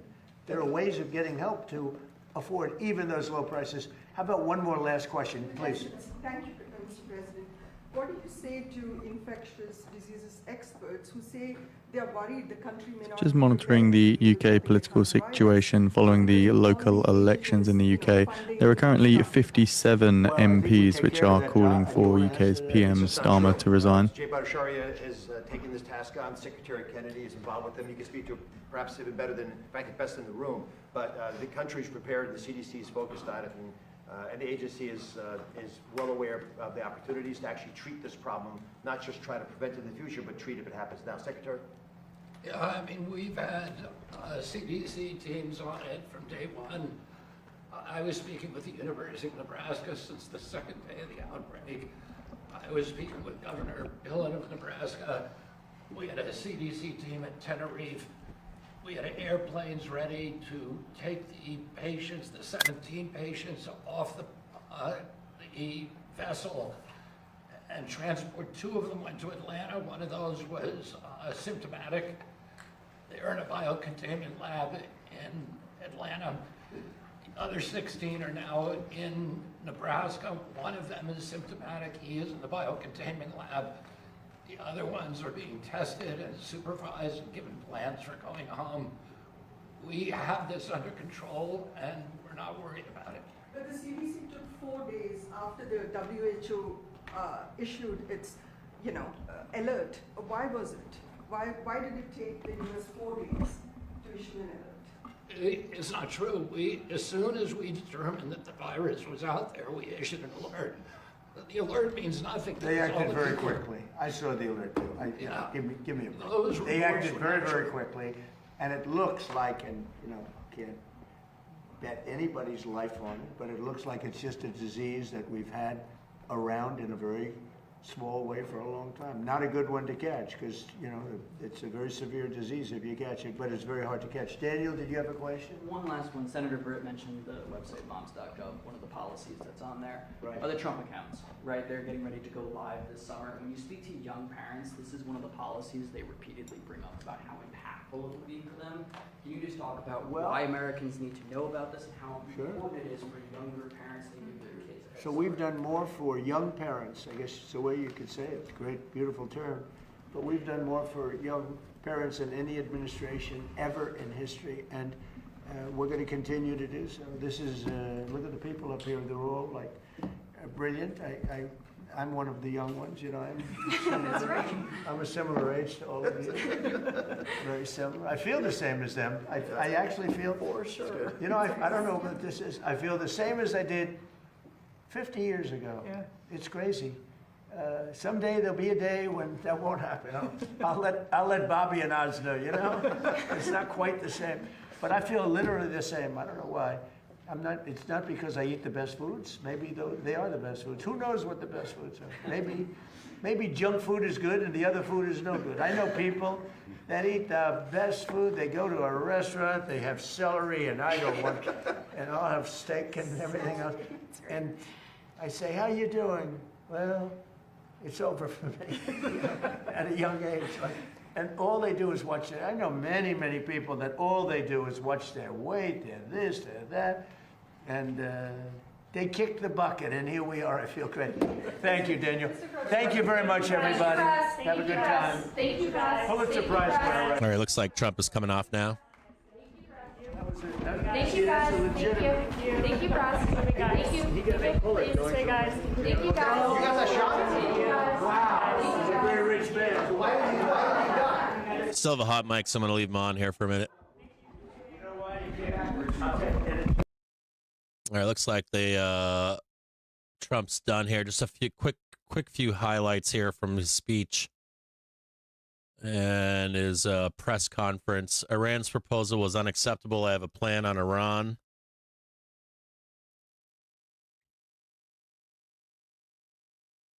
And Trump has now concluded the press. There is no pressure at all. We'll have complete victory. Trump on nuclear dust. Iran said that the U.S. or China are able to take it out. So Iran saying the U.S. or China is able to take it out. We did have some news over the weekend that nuclear material was also removed from Venezuela. So this does help the United States, of course, if we go to war, right? You don't want Venezuela having nuclear material. And their material was enriched slightly. It's at the limit. Venezuela's nuclear material was at the limit of when it becomes military grade. So just in that same theme, Iranians said that the U.S. can have the nuclear material, would have to take it out. Iran doesn't have the equipment to take out nuclear dust. The U.S. just showed that it could remove nuclear material over the weekend, where it became public. There is some negative news in here from Trump. He says, in their letter, Iran didn't commit to no nuclear weapon. That is why it was unacceptable. He says the ceasefire is weak. It goes on to say the ceasefire is on massive life support. I'm assuming that's because, of course, the Xi and Trump meeting. This is contextually setting the tone for this upcoming meeting.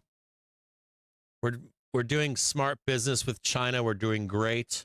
He says the U.S. also released at the same time that they're going to reduce beef import tariffs as soon as Monday.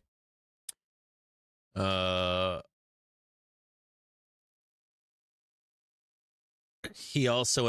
also invited Elon Musk, Tim Cook, Larry Fink, and other CEOs to join China trip for Z Summit. No word if any of those people are going. He's dropping news as he was giving an interview here. Some will keep buying U.S. oil even after Hormuz opens. He says that will reduce federal gasoline tax for as long as it's appropriate. It's very possible that there will be a diplomatic solution with Iran. And we'll talk about energy in Iran with China's Z. Those are the two key ones he has to speak about. Basically, nuclear material. I would assume that Trump's main focus here with Iran is going to be basically, we're not going to allow the strait to be closed to harm our allies. Find another way to get oil, or find a way for that Strait of Hormuz to remain open no matter what. It is an international waterway. A sticking point for the U.S. And then secondly, of course, the oil and gas situation for China, because they do rely upon so much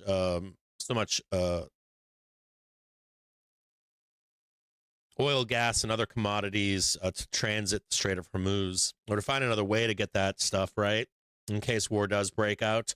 They have their own ability to access that stuff without the U.S. taking out the middle that portion of the Middle East.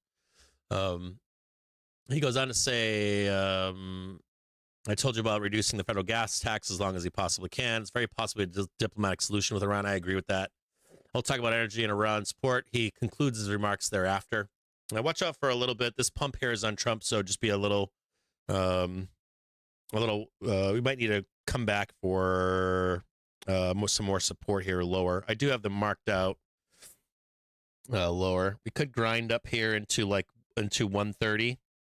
Just watch this closely here. We're like grinding up here for 130, and then some kind of the bullshit into the end of the day to try to get up here. The usual suspect stuff. It's kind of on autopilot right now into this 130.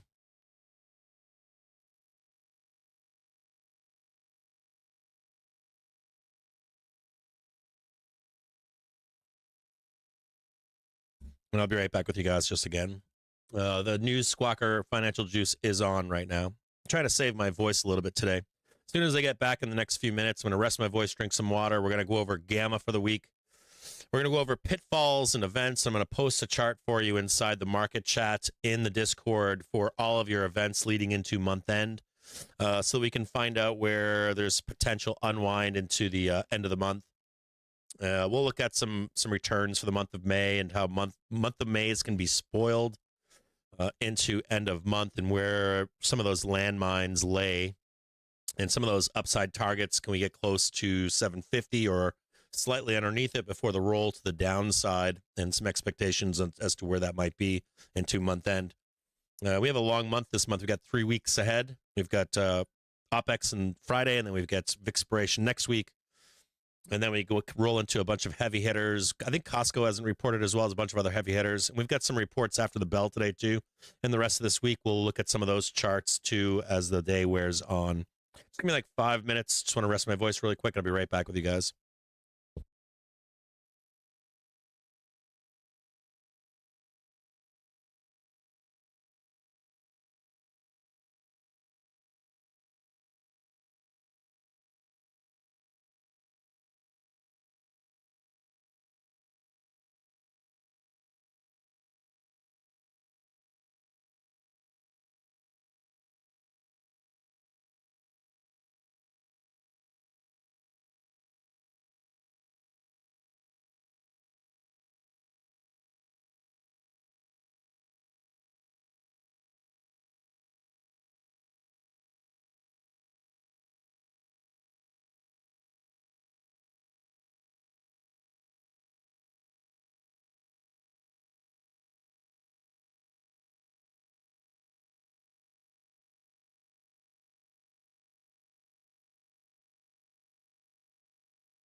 Just a gamma note here that we're coming up into currently 7425 right now.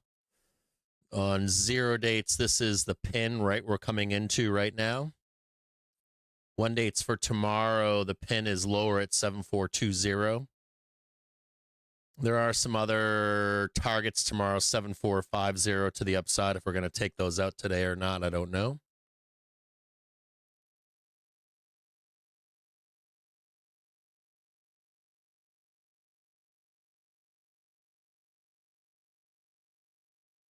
$7425 is the main target here for today.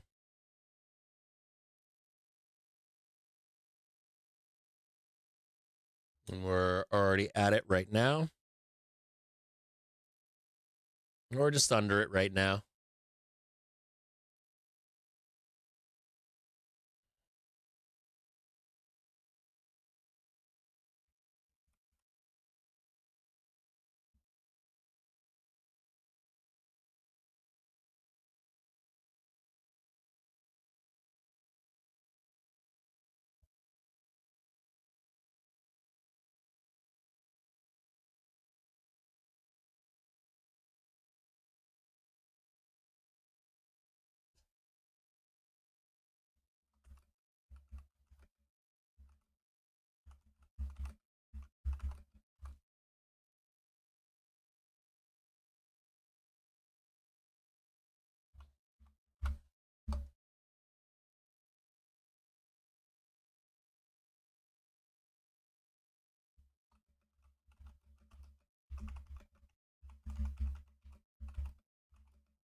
So Axios have released an article. It just seems to be summarizing some of the comments that Trump made during his earlier press conference, saying that Trump weighs military action against Iran with the ceasefire on life support. So Trump is meeting with his national security team today to discuss the way forward in the Iran war, including possibly resuming military actions after negotiations with the country deadlocked on Sunday, according to 3 U.S. officials.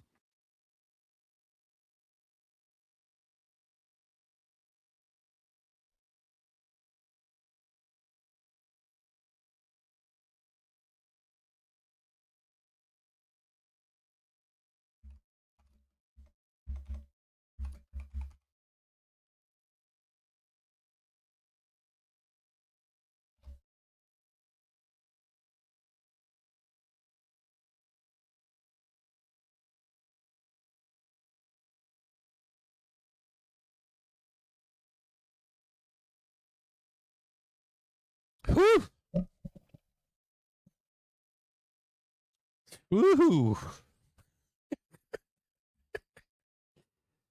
Pull your pants down a little bit over there, big boy.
Food poisoning in the markets. So the Fed bids for 3-year notes totaling $13.8 billion.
So we're seeing Brent and US oil futures here rising more than $4 a barrel. This is coming from Sunday, where of course we had the US-Iran ceasefire stalemate.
So US natural gas futures are extending their gains here. Prices are up over 5% to a 5-week high. That's due in part to recent output reductions.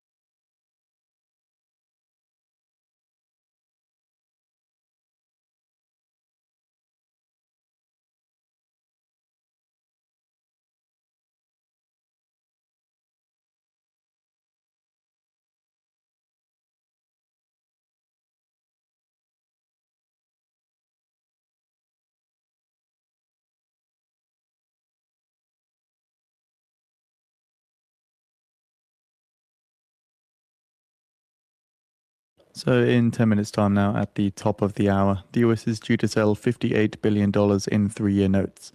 The prior high yield was 3.897%, and the prior bid to cover was 2.68. So, reading a quick note ahead of this auction, then, Treasuries have broadly held their opening losses after the early US session as oil prices have remained elevated, although off of their session highs. Now, the backdrop has added some extended outright concession ahead of the first of the week's refunding auctions with this 3-year note sale.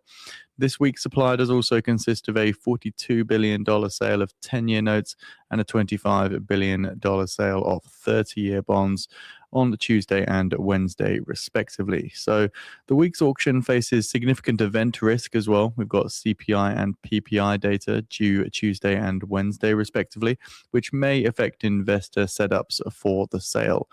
We'll note the latest CFTC positioning data as well shows that speculators were net short 1.4 million 5-year note futures, a possible source of covering demand for the auction.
let's go take a look at this. I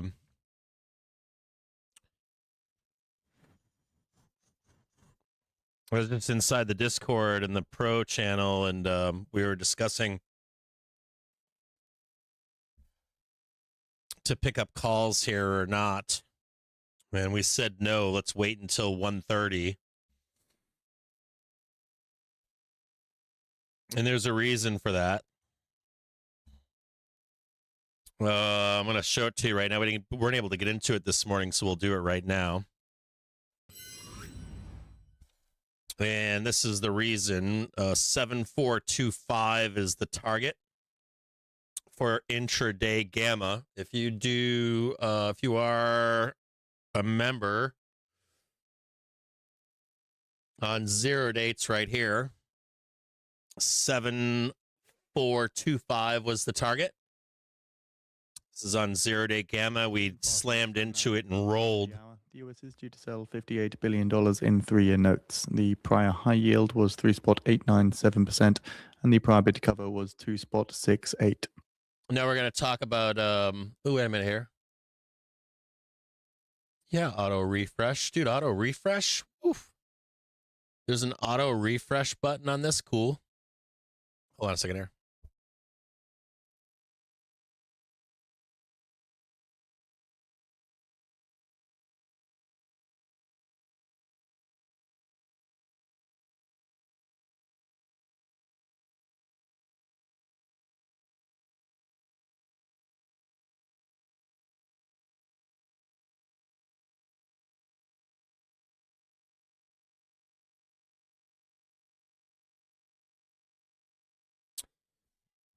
Hold on a second here. Apologize for this. So on net gamma right here,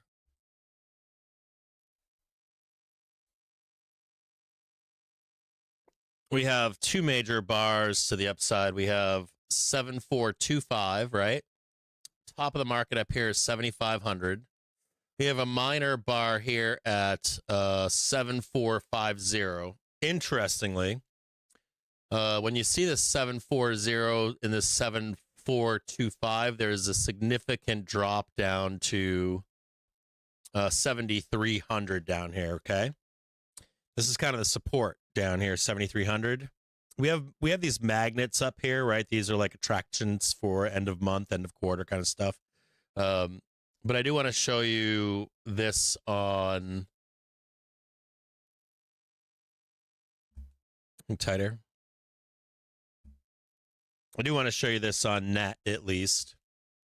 So on net right here. Think tighter for a second. We've got 7,500. This is the big tease, right?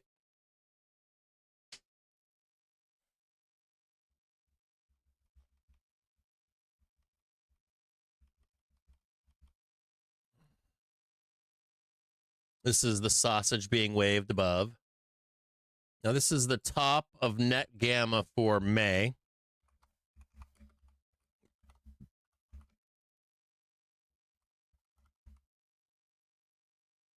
We don't normally trade into this.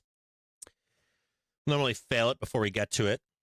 This would be the top of the calls, okay, up here. And then we have a couple more targets here. We've got 7450 and the 7425. Let's have another one right here.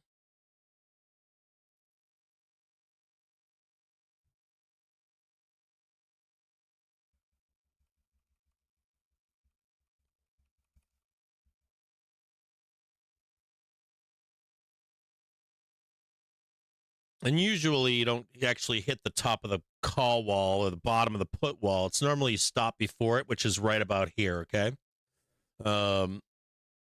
Not times you might get a rolling action. Let's do that right here. There is potential for squeezing up here.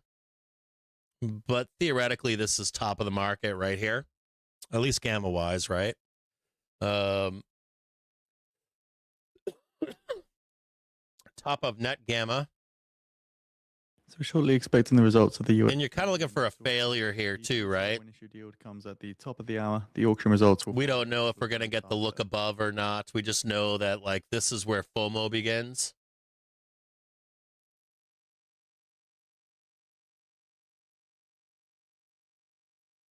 So FOMO starts here.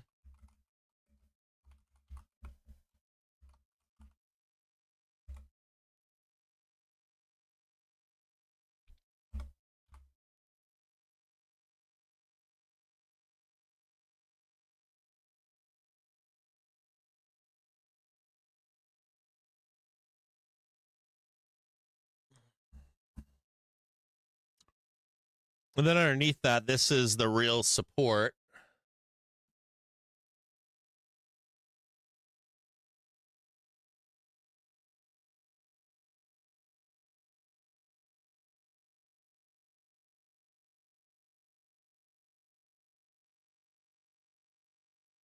The Treasury when issued 3-year yield 3.959% ahead of the auction.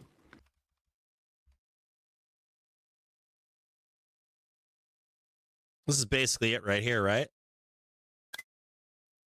So like fighting our way for some kind of roll that should be coming up. You know you're going to get or underneath the 7,400. What else is significant here is that like 73. There's 73.50. Yeah, this is let's draw this in major support.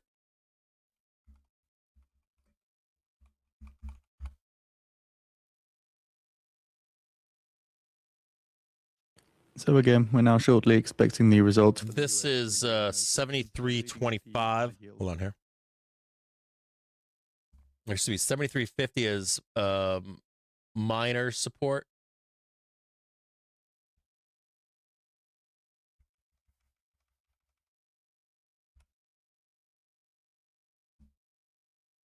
I'll make this one yellow. And then underneath it, the real support sits at 7,300. The Department of Defense says. Remember too, when we bump into these things, we oftentimes sweep underneath them. Just as a note here, when you're looking at gamma.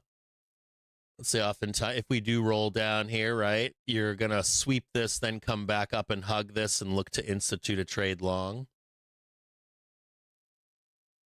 This one is good support in here for call support, but there's a caveat.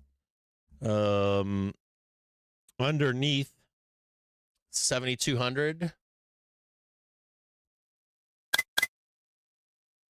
This is your next support all the way down here. Come through 3.965%, 3.965% compared to the pre-sale when issued yield of 3.959%. The bid to cover was 2.54 to 2.54. So the US selling 58 billion. This is the gamma flip right here. Awarding 37.53% of bids at high. Primary dealers take 16.9%, direct 20.14%. Indirect 62.96%. So again, high yield of 3.965% as a tail of 0.6 basis points compared to the when issued yield.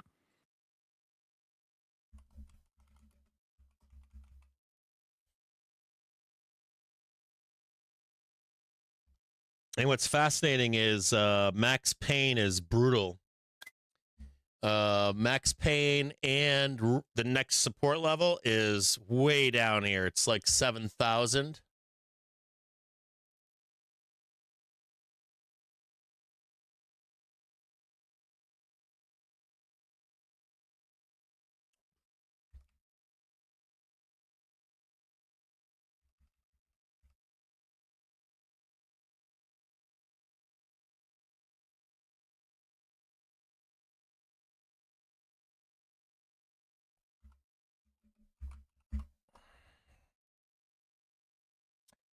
And the bottom of the bottom of puts, you ready? 6,800.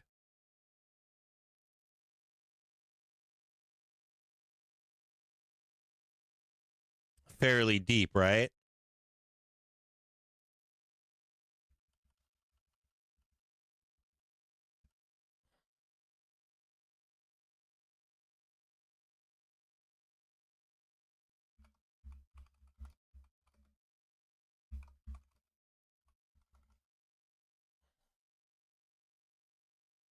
You could say that if it rounds out that the buy the dip is right here.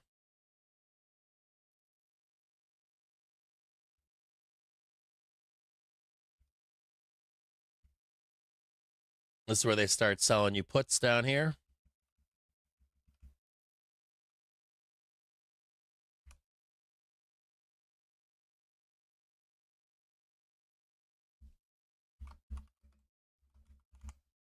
So let's take a look at this together.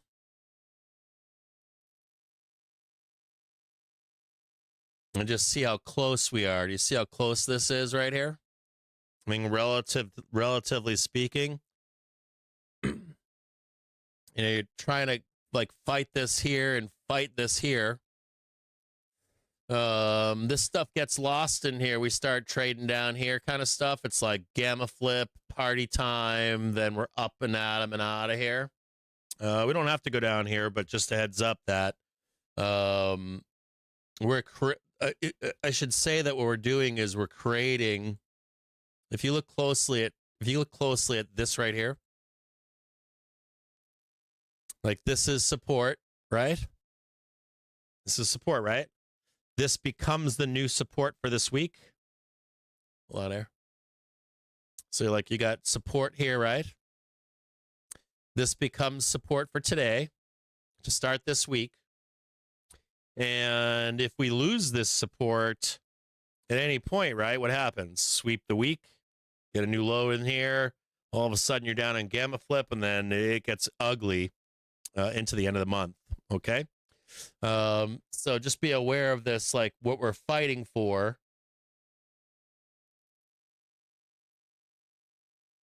Like what we're fighting for versus where's more money?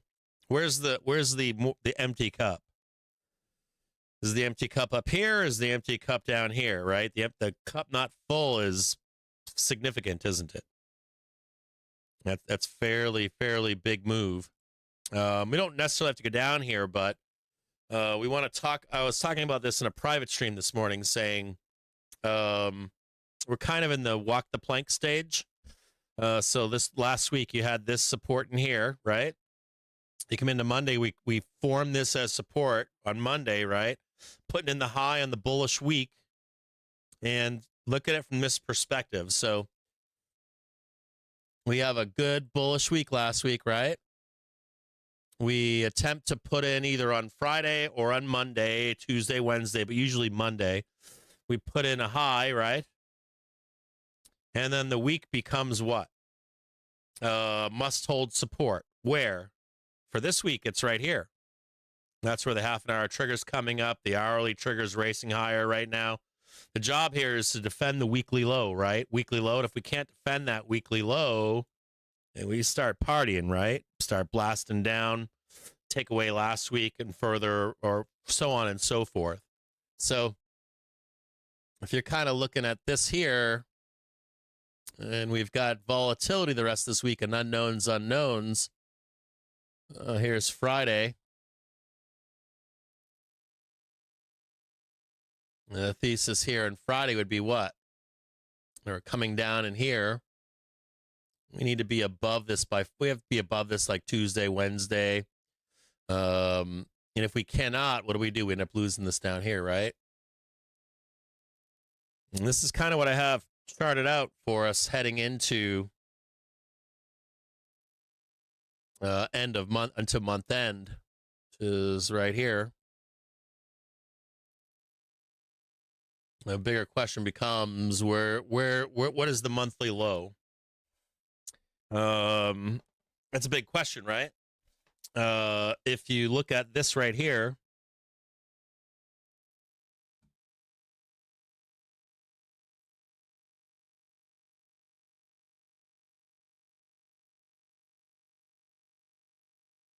not that. Hold on.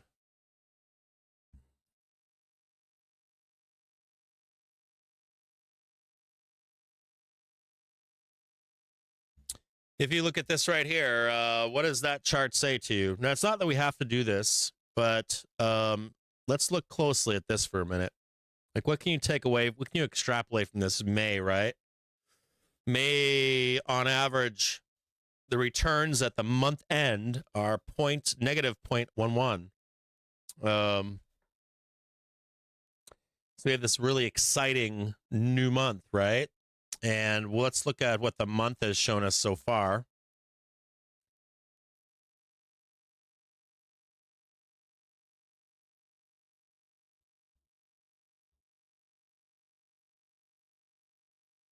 Here's a monthly candle. Now, on average, we close out May slightly negative. So you could theoretically, you could give all of this up, or at least this up right here, right? Gamma flip 7,200 and still be good, right? Negative on the month of May at the end of the month, and then we're out of here, right? Here's your daily trigger coming up right now. Even if we're to blast down here and hold for June and July, and everybody's excited about 750, but I would posit to you, we've put in 2 weeks. Today is the 11th. We have 3 weeks left. And the 12th, 13th, 14th, 15th, we start doing a little roly-poly down here into the end of May. Start the month off exciting. Everything's awesome. We're all intoxicated by bull stuff. Are we targeting 780 for the month end? I want to know. 780, 770, 750. And the reason I ask that is because what looks juicier? Like what seems easiest? It looks like down for a month. So let's look at it like this. If we were to look at this on the first,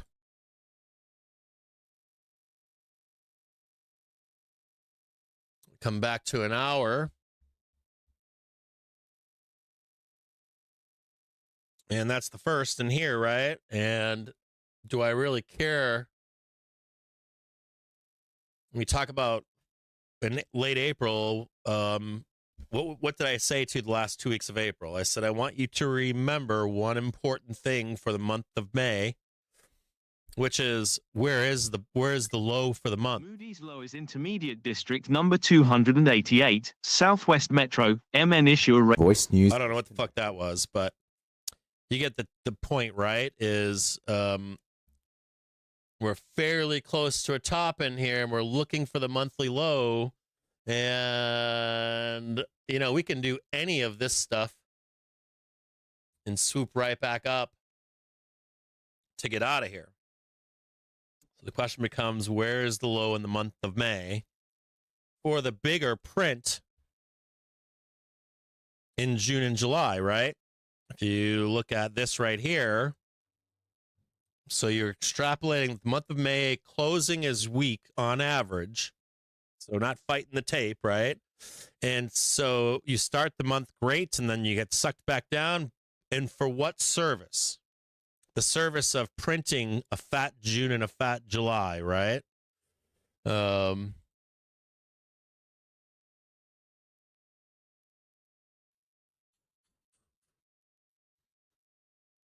go back up top here.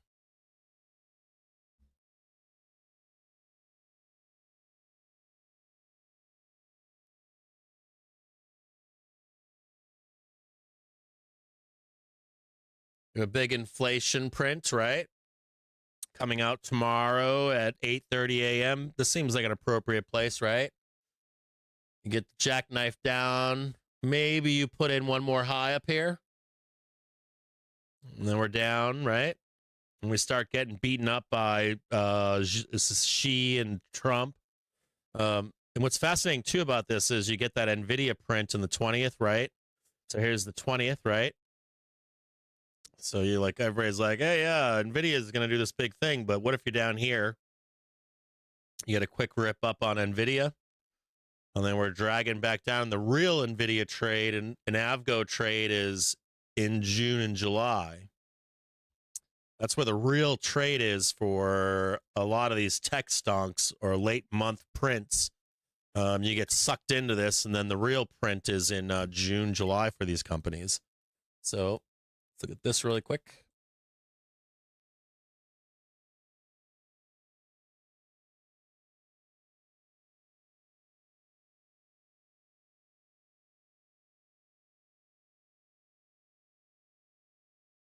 The more fascinating thing here too is we can still go up here and hit this stuff as we roll down. But I'm looking for something like this, and this could actually go deeper, right? We can go all the way down here, right? Max pain, put wall, and then get sucked right back up, right? Like down here, hit gamma flip, all of a sudden everybody's pants are on fire. We're getting sucked back up in here. We're red on the month for May. We're within some kind of variance of seasonal May doesn't really pay at the end of the month. And then you missed the real dip buy here into June and July. And this can be worth a lot of money. This can be, you know, from tip to tail. If you find the low in May, could be, you know, 3, 4, 5, 6, 7% for a printout in summertime. I'll post this for you here inside the Discord. If you want to snip this at home, you can right now.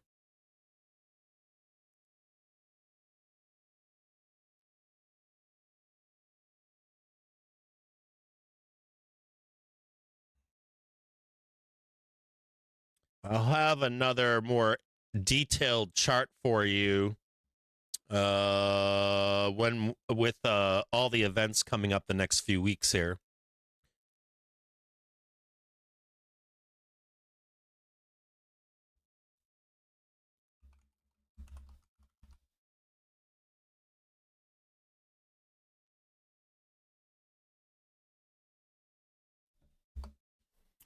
Now, there is some positive here, and we're going to talk about those. So there is some positive that can break apart. The key point that I want to make to you here is this. On this gamma here, the key points here, this was support, okay, for last week. We back tested it. We came up here. This is a new week. We need to pay attention to the half-an-hour trigger and the hourly trigger. It's very important. So like today, for today, support is still, if we sweep Thursday and Friday, so let me just show you this here. Stay with me here. Here's Friday, right? That's this one right here. And then Thursday low, I'll just show it to you right here. Hold on. I'll just draw it in.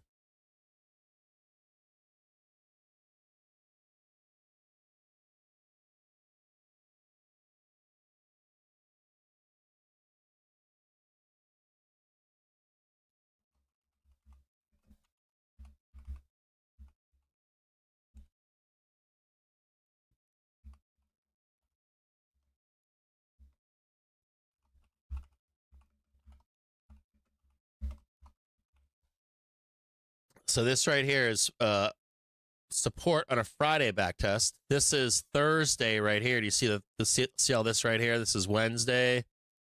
This is like the Thursday low in here.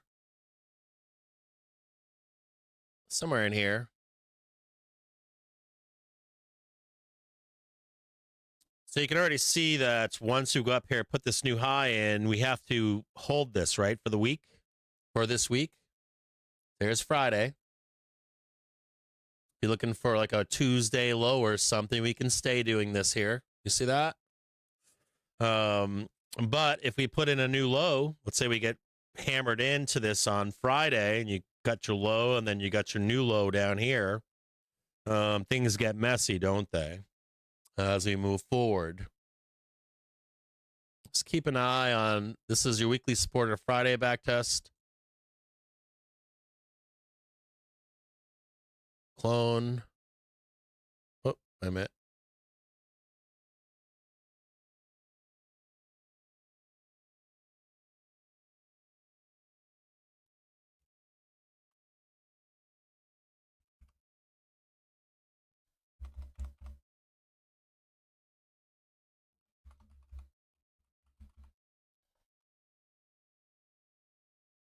So there's the Thursday back test over there.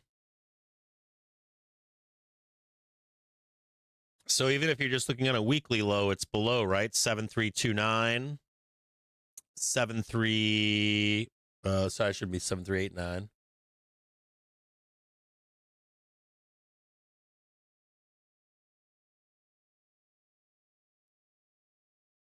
Second here.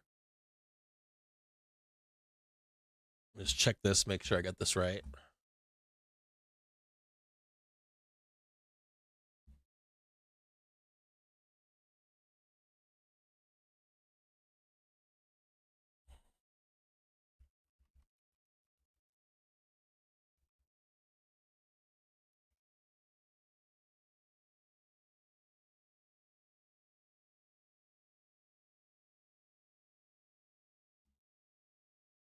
So you kind of have to like leave this, right? Or down here.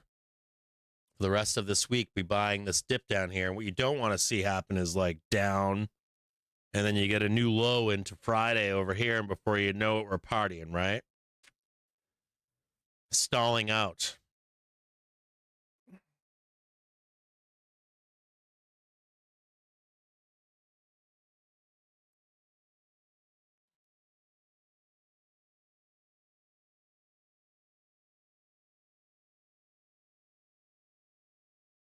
So if you're looking for dips to buy, it's here and here on a weekly basis. We don't have a lot up here, do we?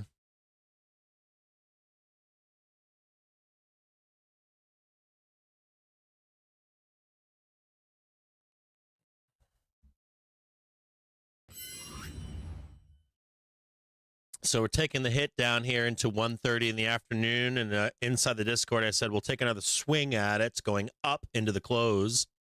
So let's see if we can catch this between 1:30 and 2.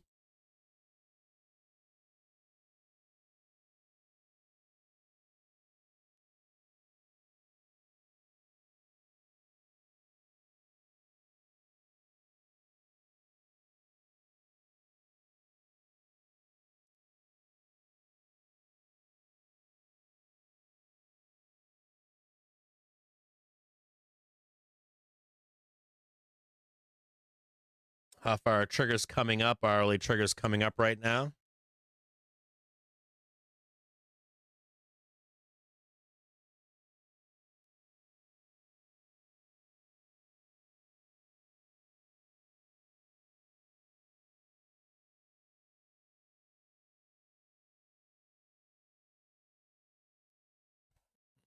This is where the support is right here.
Now, it's fascinating about this. I want to show you one more thing here. So this was the target for 0 dates, right? This is where we get bullishness from the week here. Is the next part that I'm going to show you, which is right here.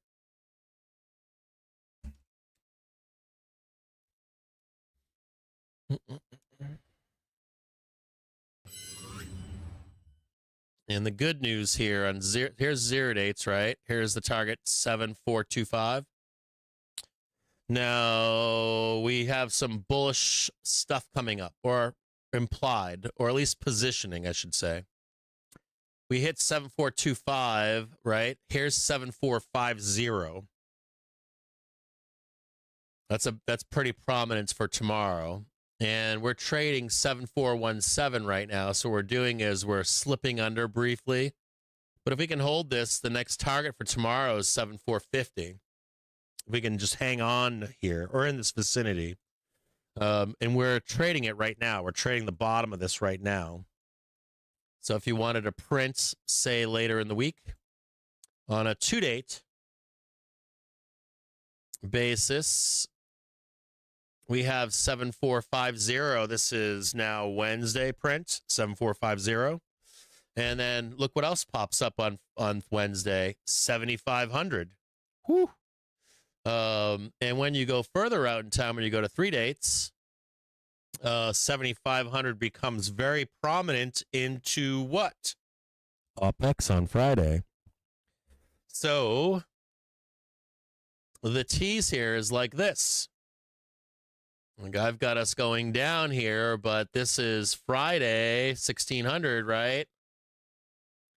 And we're like dicking around over here. Then we're above it, right?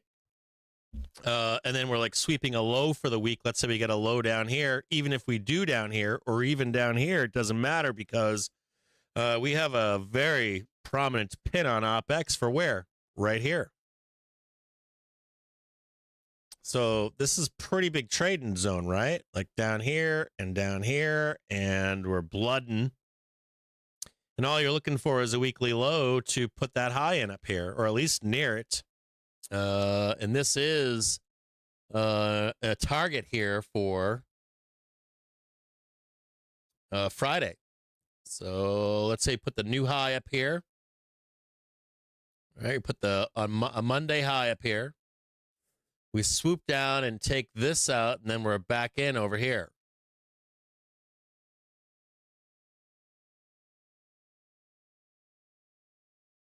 And this could even be down here. We're up there, straight back down. Island of poop is intact. See the island of poop?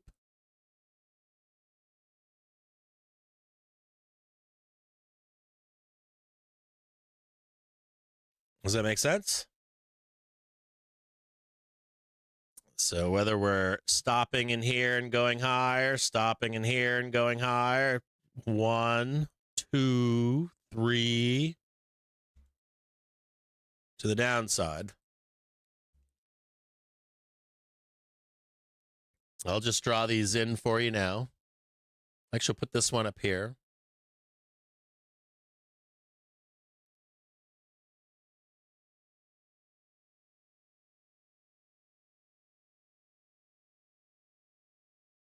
Well, that pisses a bear off, doesn't it? Just showing that.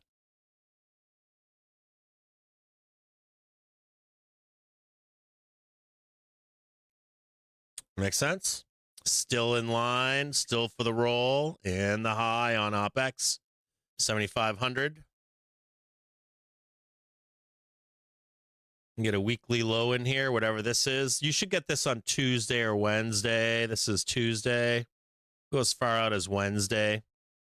I think it's going to be Tuesday close, somewhere in here, right there. Something just like this. Sweep lower, buy your dip, come out Wednesday, Thursday, Friday. And then we're out of here. The plane gets broken in here.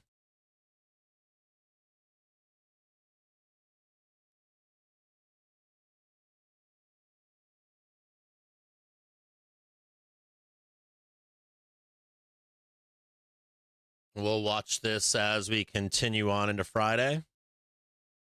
So this is path.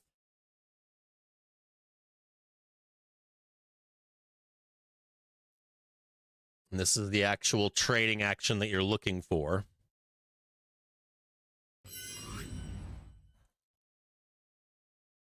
So you want to see that high get put in today, right? We'll take another swing at a high into the close. We get our inflation report. I'm going to show it to you again. So you put the high in this close. You get an inflation report tomorrow. Wham, wham, wham. Oh, my God, it's the worst time ever. And you've got one more attempt here for a weekly high, right? Trump saves the day, comes back with, China's like helped everybody out. Oh my God, China's going to get the Iran nukes out of there. Big squeeze higher.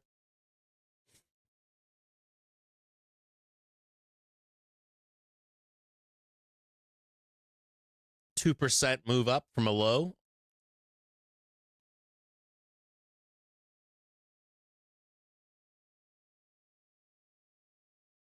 Make sense? Here, I'll post this in the Discord too.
Starting to recover right now. Staying on track for this upper move up here into the close.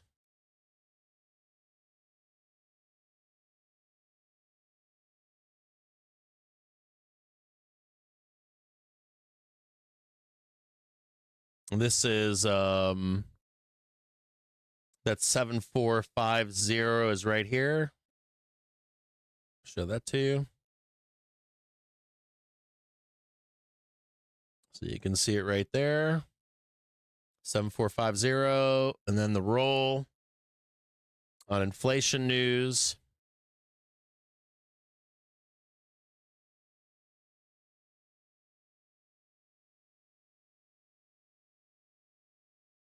You already know about that wall right there. This is 7425 up here. We're trying to get up into 7450. We're a failure of it. 7440, 7430, something like that. I'm assuming that's going to be this target right here and this target right here.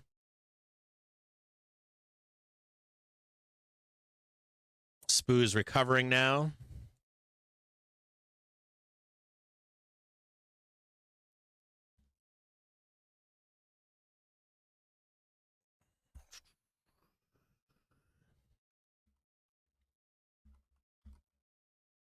Next up, we're going to work on an earnings calendar for the week.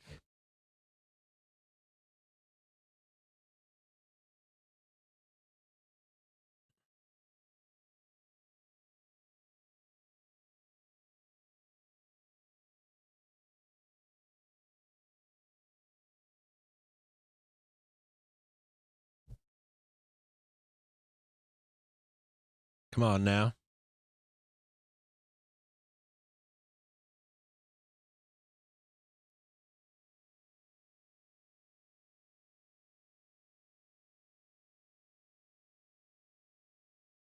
Why is this not opening?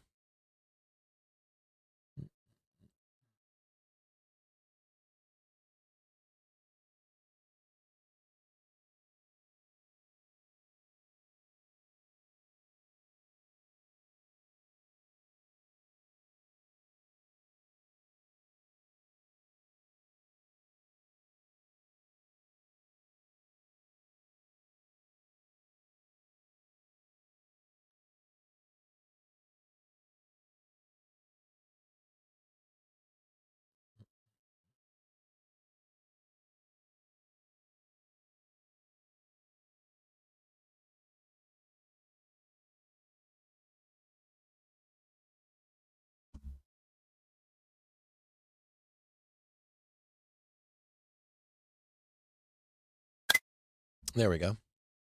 So we're having problems opening anything over here. I apologize.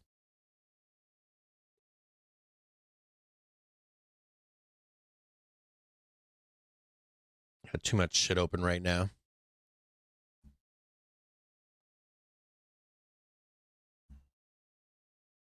After the bell today, we have HIMS, ASTS.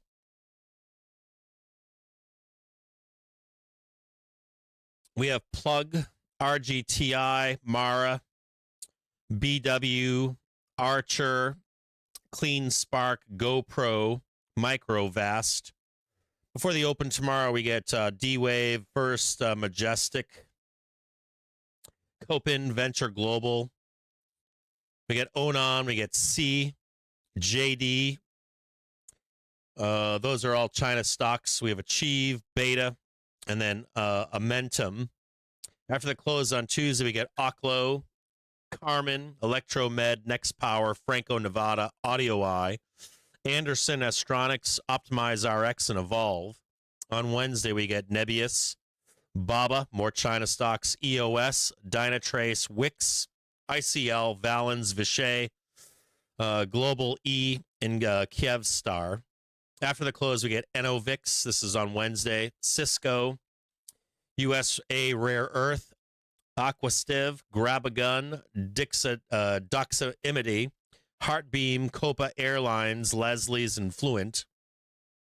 On Thursday, before the open, we get Ondas, Brookfield, Klarna, Intuitive Machines, Bullish, Terrestrial Energy, SBC, Yeti, SLR, and Viking. From there, we move into Thursday after the close for New, Figma, Applied Materials, NextNav, Rumble, Blaze, Beeline, Barfresh, CodeX, and Biostem. On Friday before the open, we get ARS, we get H-World, PavMed, Suncrete, Sachem, Super League, Customate, Alaska Airlines, Mastech Digital, and RBC Bearings. I'm going to take a look at some of these reports for after the bell. I want to see a new high right here.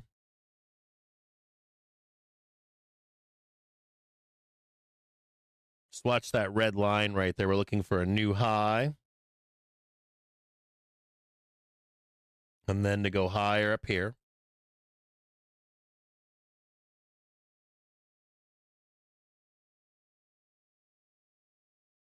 Need to get the new high. Well, I don't need to get the new high, but I'd like to see it. It's still equal legs right now. It's good enough.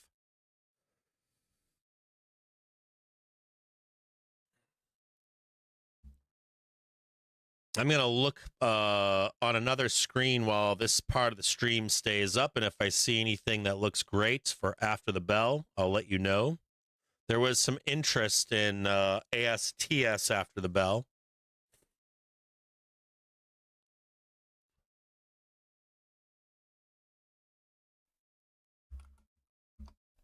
I'll look over the entire week for you and give you a list.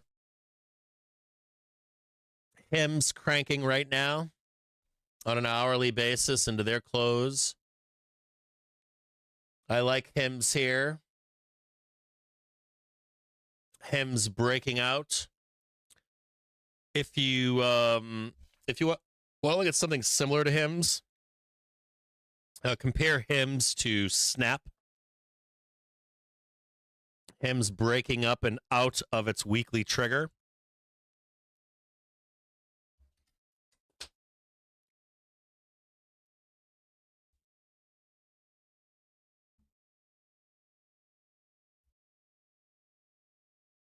I have a target up here on HIMS. It looks like I already charted HIMS here.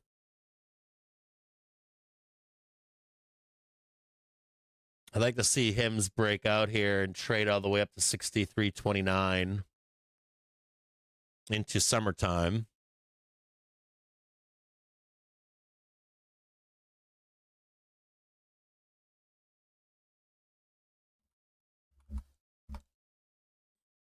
Any dips you can buy on HIMS, buy them. ASTS has a similar breakout on it, just like HIMS. I'm bullish on ASTS as well. We'll come back and chart that one together. And just check around the market here, see if there's anything that's standing out. Plug's already moving above their monthly trigger. I like HIMS here, or Plug here too. Like Plug. They've already put a pretty big move in today. They might come down. If they can swing lower, but then a breakout is in order. Plug is trying to break above its monthly trigger right now. It's got big momentum underneath with the daily and the weekly triggers.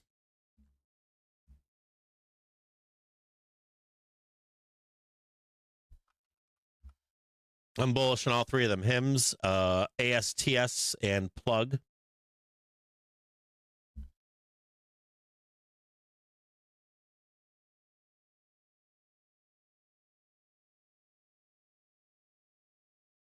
I like RGTI for a pump and dump and then a bigger move later. You should watch that one for a dip to buy in $18, a quick pump, and then look for the dip to buy on the cross on the daily and weekly on that one.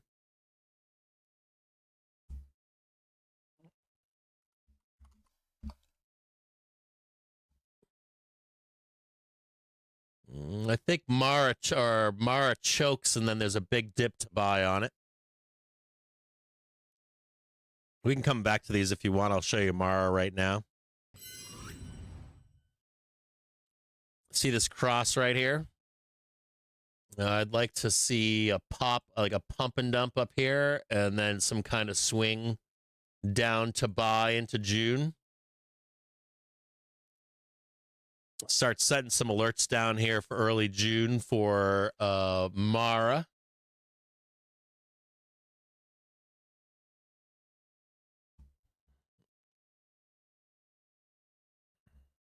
There's the high you're looking for on SPOOs to go higher.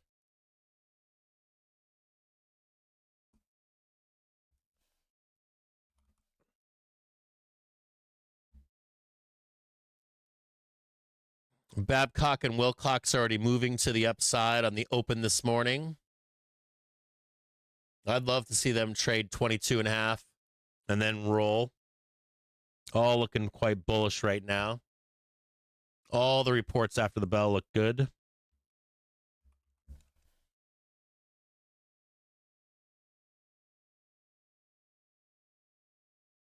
Watch out for I'm not as bullish on Archer, ACHR.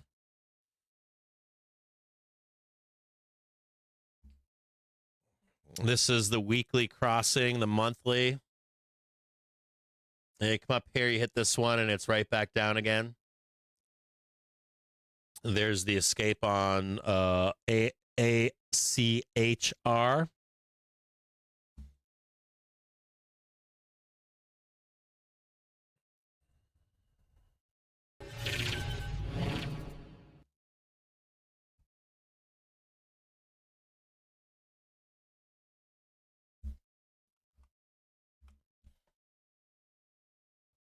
Just write these down.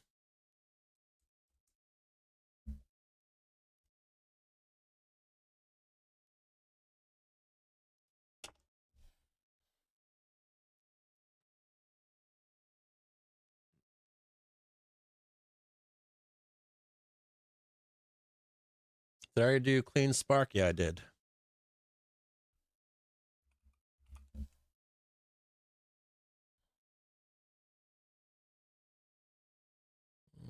I actually like GoPro here today too. They're back testing support. It's probably my favorite one so far. Let's go look at GoPro really quick. I mean, this is fucking beautiful here. If you follow Elliott Wave,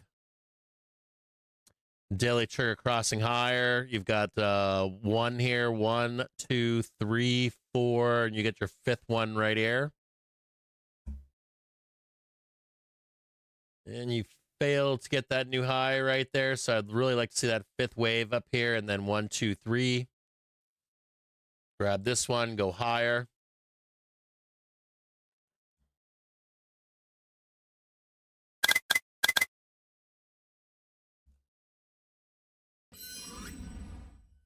So you can keep an eye on this. That sweep that came in lower down here. Nice new high in the day.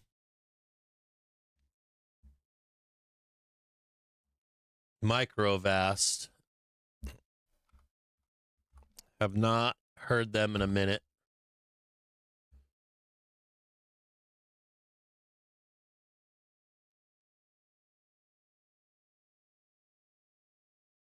I like them to close the gap up here, but I'm not as impressed with that weekly coming down on Microvast, that weekly triggers coming down on top of it.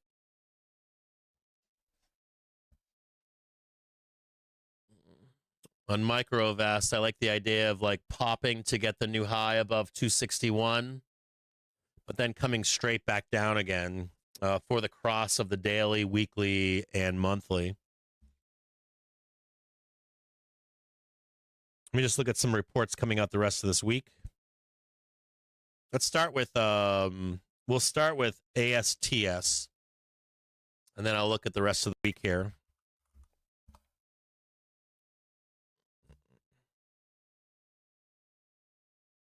And that was in hot, everybody's on space stocks.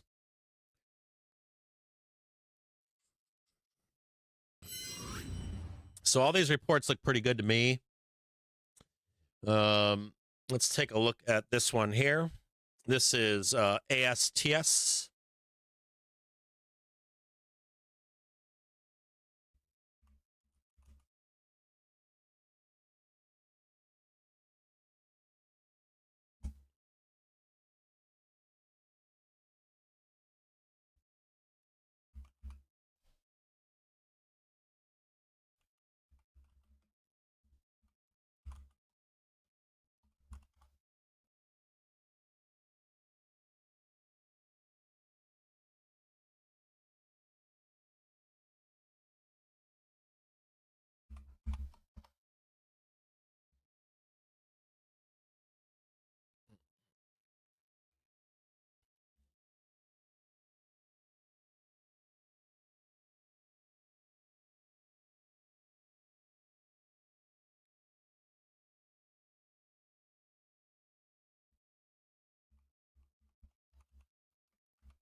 That looks like a C wave on ASTS, doesn't it? I mean, it looks like a C wave, like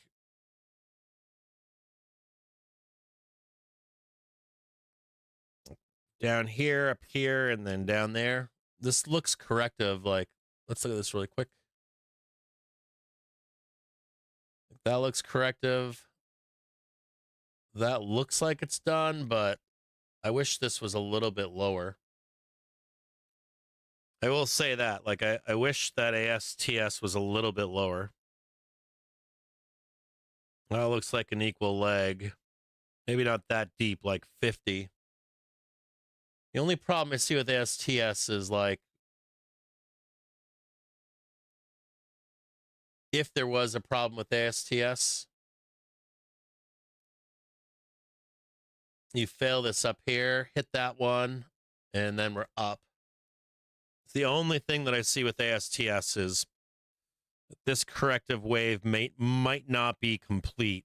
It could be a flat correction and be done. I do have some concerns with ASTS down here. We'll look at this closer here in a minute, but this Elliott wave, it looks like it's not quite done yet. And not only that, let's look at this really quick. See this right here? So this was the origination of the trade down here. Excuse me. This is the origination of the trade. And just this, see this down here, like how I left this behind? These guys are the smart buyers. They're down here. Smart buyers are down here. Okay? I just want you to know that the smart buyers are lower. And you see this like June over here. Where's June 1st? You know, like even if you get this pop on ASTS, if this correction is over, I'd like to see ASTS like rip up here, take that out, back test this, and then we're out of here. It's like the argument can be made for ASTS to go up here, down, then up. But I also like the idea of a failure or even just hitting this right here, and then you're sucked back in. It's probably my best guess on ASTS. You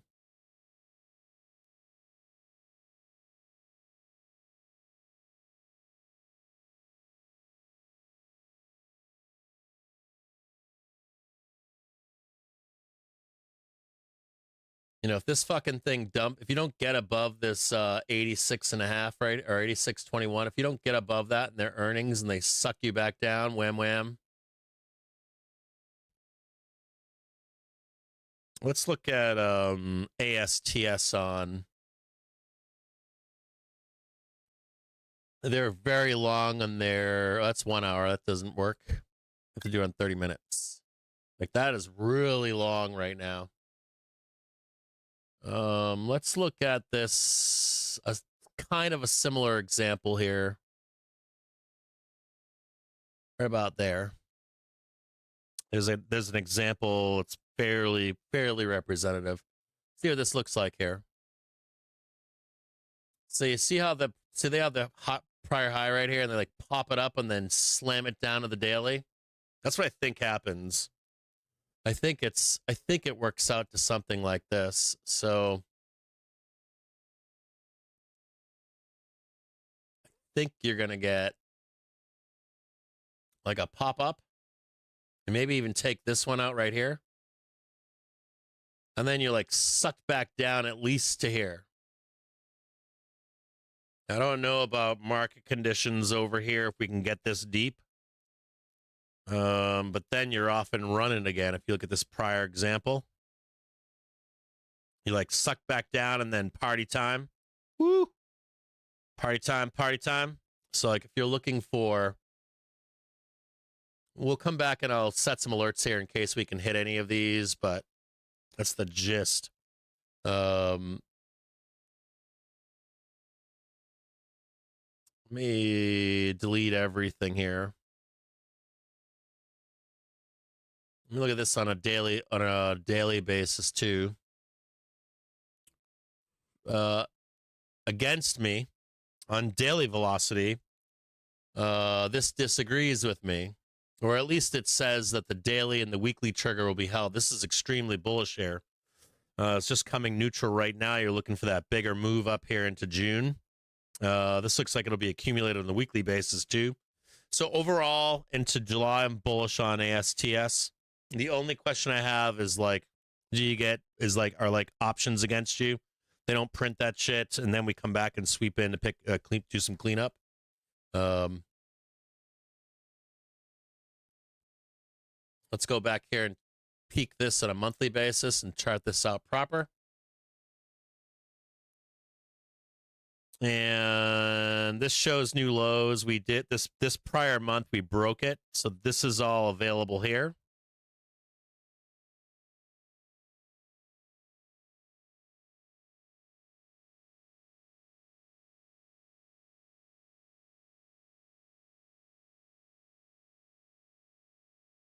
I really want to pay attention to this right here. I want to pay attention to this stuff right here. This right here.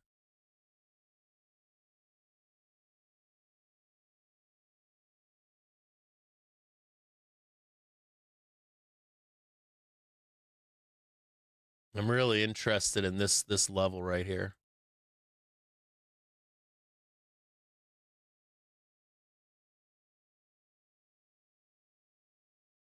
So you can kind of see like that cup, that handle, and then wham.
You're at your daily target right now.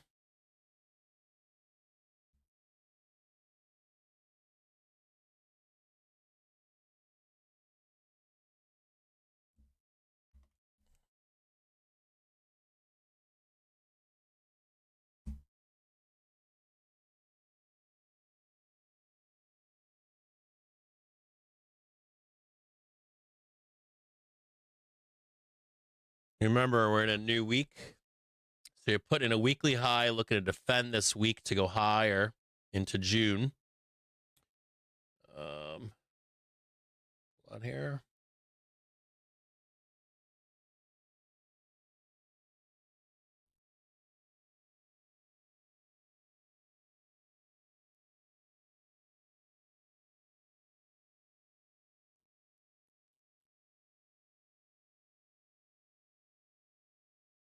Remember this prior high right here and this one right here?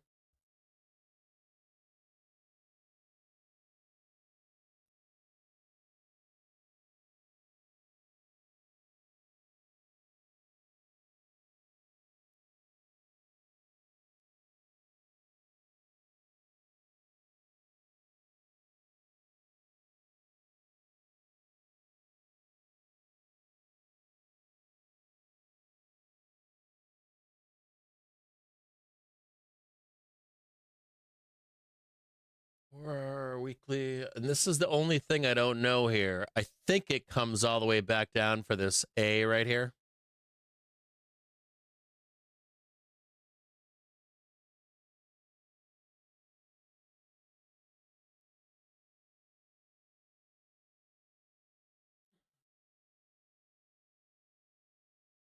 So you take that one. You don't need to come down necessarily this one, but the halfback trade's right there.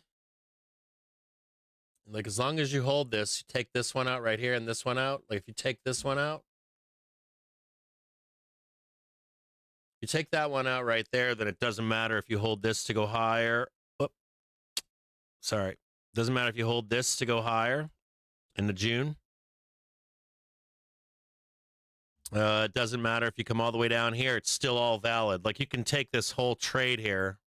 Like, you can take this pop, take this whole trade, and still be valid for more uppies.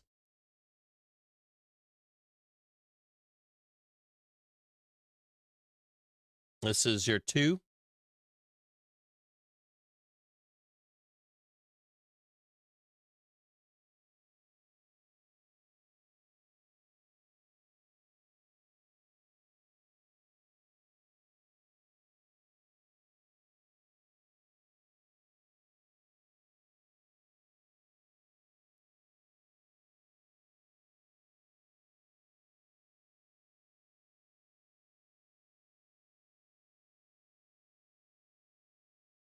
There's a bunch of trouble up here. You can see this. So you can see this right here. There's a big second wick up here. I don't know why they're so bearish on this. You're going to hit that 732 without a doubt.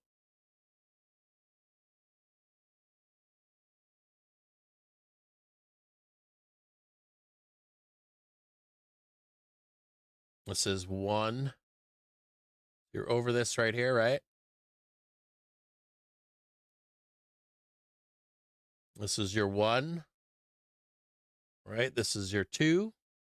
There's your equal legs. This is your cup and handle. And then you really rip faces off up here. That's middle of July. Right there. Just so you can see what the move looks like. The only thing you're looking for is that, like, literally pop that one right there. You could go up here and hit this one. This could be just your, this could be considered your 1, 2, 3.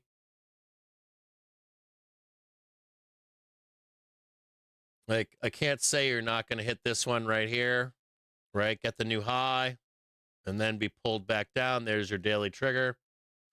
Wham it again up here. There's daily trigger and even higher highs 150 for July. I'm trying to be as like trying to be as conservative as possible here, but I like all this here. Now, on the bear side of stuff, there can be an argument made that this correction is not done. So we want to look at that too. And would say that's the high right there. This is your first one right here. This is your second one. And this one likely needs to be kind of an equal leg. And this white line right here is where they all started. So the only reason I'm bringing this up is whatever this sell is up here, right? Whatever this turns into a sell, just be aware that when we're coming to buy that dip, that you might get, one more low in here. Like whatever that is right there could be a little bit more painful than you think. It only really needs to hold like 52.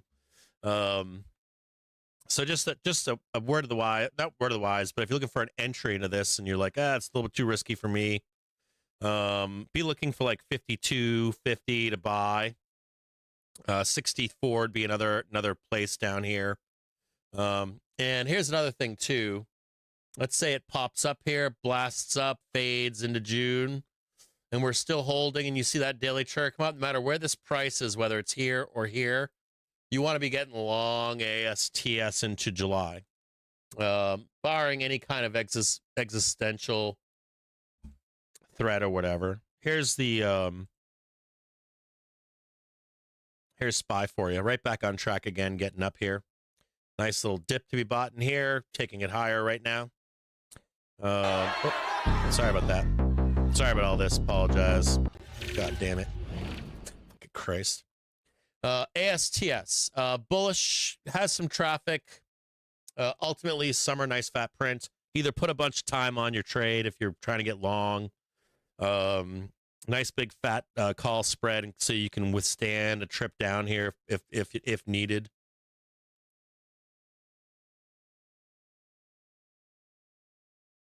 I'll post this for you in the Discord.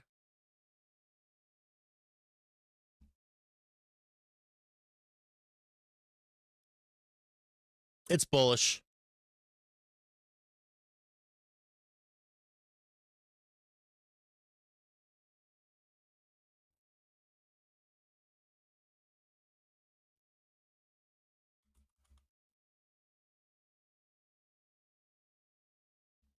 And I had someone else ask me about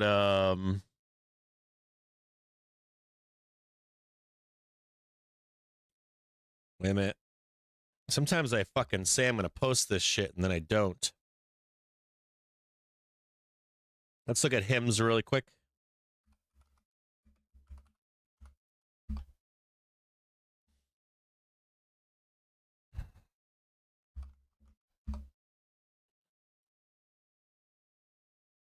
No drawings. Okay, so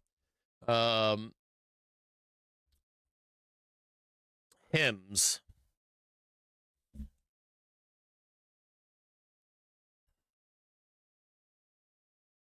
Nice distribution in here. Like hymns.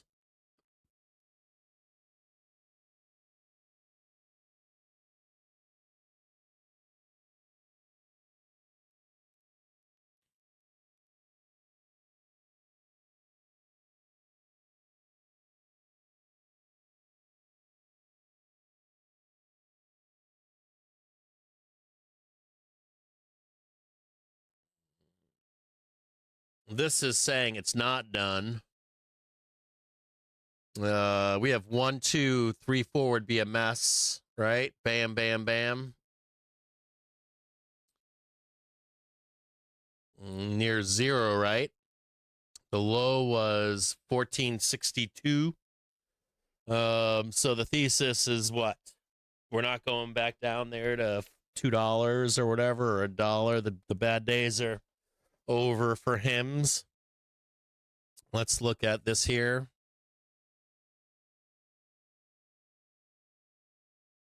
This is beautiful here, the weekly being accumulated on the monthly. The daily's a little long in the tooth.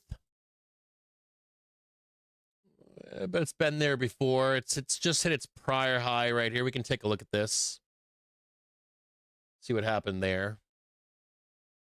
There is some good news in here. Have a nice little break in there, right? Very squeezable, which is good. And this is very accumulative here. This is very positive. You could argue that this is the top for them, but it's very squeezy. Let's look and see what happened the last time we were up here.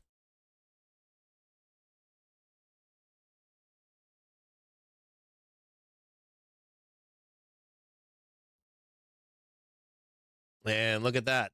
September, October, like stalling. Time or price didn't get it. And we got shanked to the downside. So, you know, you're like kind of the same setup, right? Pop, stall, not breaking above this one. Then all of a sudden you're dragged down. I know you don't want to see that, but the one positive note here is that it's in accumulation on a higher frame. The one good news here is you're not in this here. See my cursor right there with that weekly? You're not in distribution on weekly right now. In fact, you're in the opposite here in accumulation. So I don't see this happening. This is not on my radar to do anything like this where you're popping up. But I just want you to be aware of it, like a stall. If you see him stall at all, you will get sucked and dragged back down here.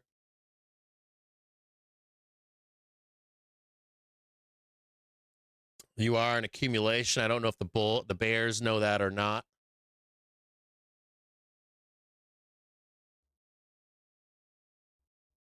There's a few big things you need to see here.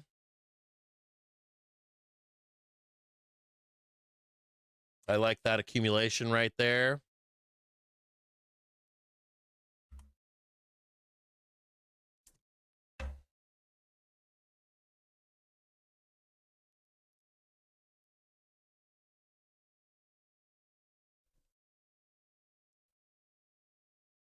I'm trying to remember some glasses issues here.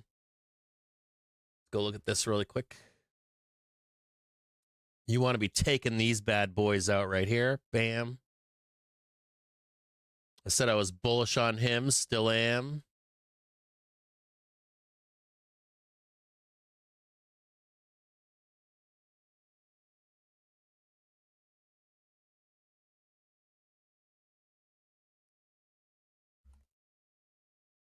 Juicy right there. Juicy.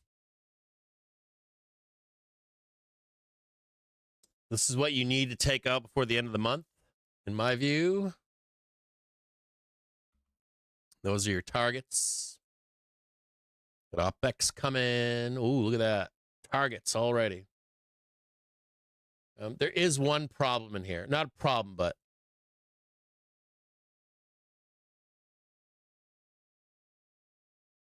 remember that you have weekly accumulation and daily accumulation.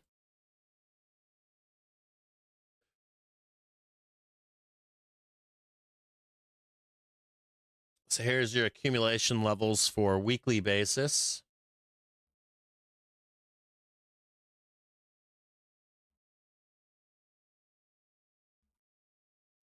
And this makes sense here, right? From just what we're looking at in velocity, that these buyers are all buy. This is also where you should set alerts. And any kind of check back in here. These are your upside targets. This is your prior high, and you're starting to beat this one right here. So you want to see something like this. And then you don't care about the accumulation down here.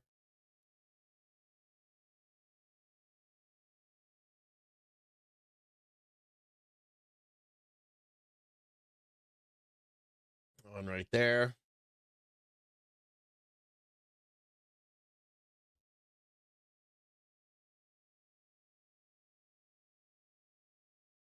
I'd like to see that one right there. Just rip up. And here's your W.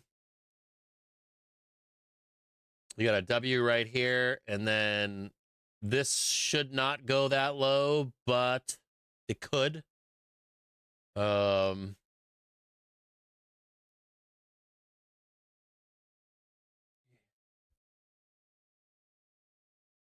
There's your cup right here.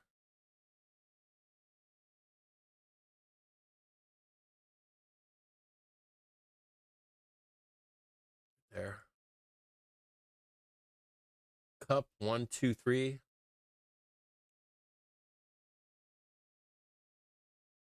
Cup 1, 2, 3. That's the halfway point, and then you start a whole new thing up here.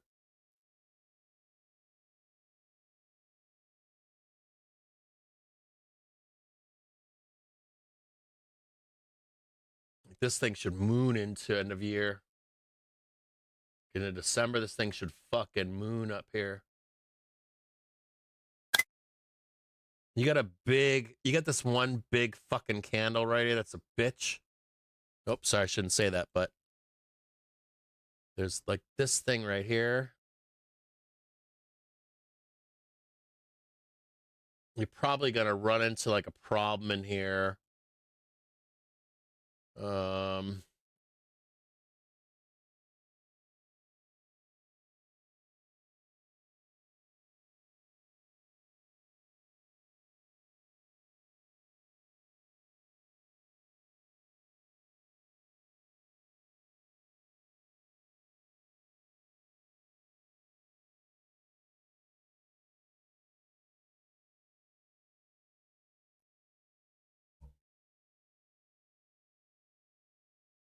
You like chance to go up here, and then you actually get away here, right? This is middle of July.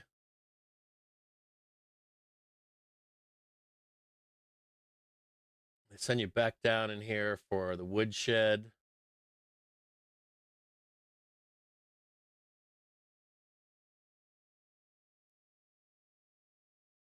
This is like March. You know, this is where I come up with some of these March things right here.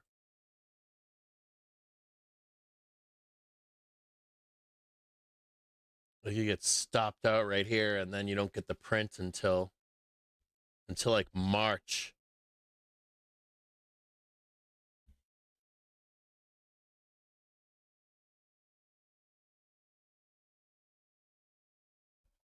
Pop, drop, print.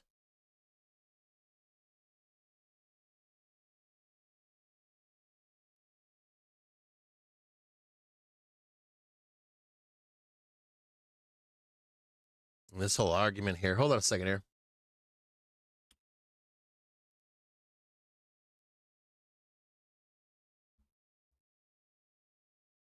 Let's go back to this in a day.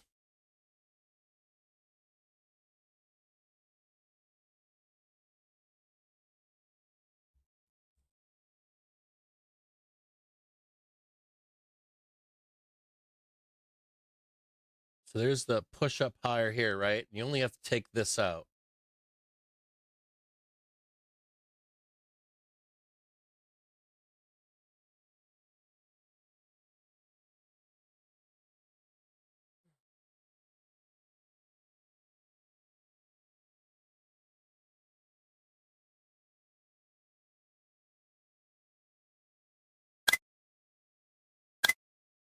So you're up, down, down, down. Poop Island's good. Here's the rest of your Poop Island into July. My question is, does it go even higher? 1, 2, 3, 4, 5. 1, 2, 3.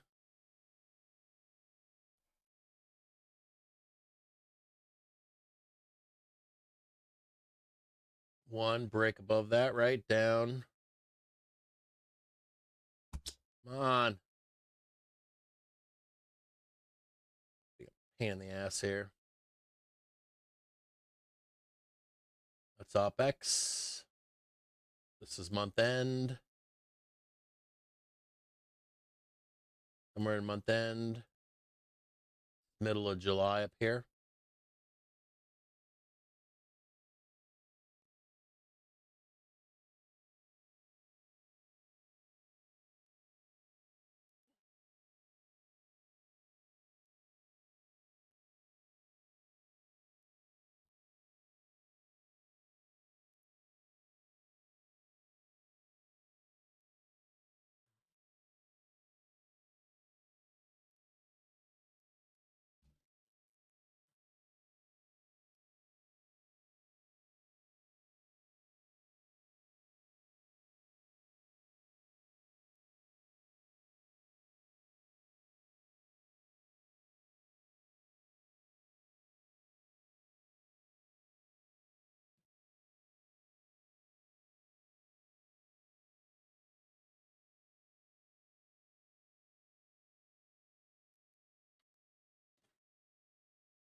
pop, open the door upside, come back down. And you can also see in here these guys right here. They're in here right here. We're wanting to buy all this, accumulate all this down in here. Back up for a June print and OpEx. Big push up here for $60.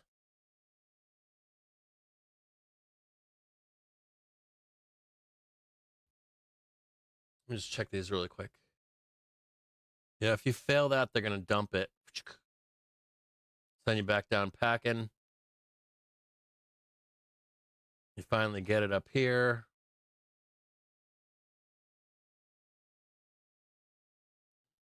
It's something like this.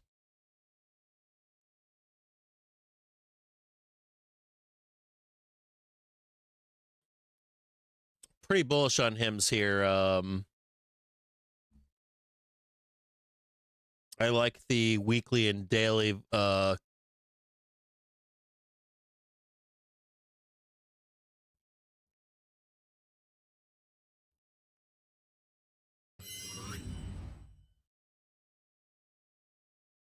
nice new intraday high here. This was perfect right here. That did it.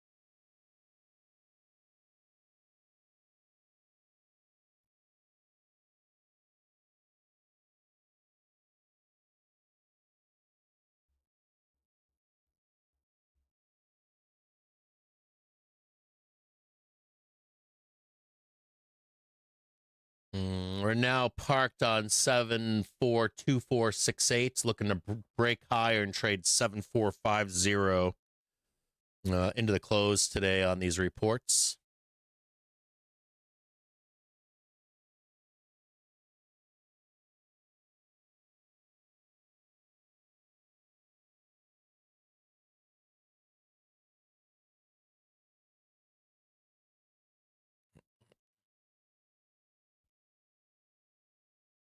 Very interesting to see if we can hit 7450 or if we catch the flush after the bell. I'm assuming it's pop and drop into tomorrow. I'm interested in getting some puts. Anyone else interested in puts in the close? Like 1500, 1500.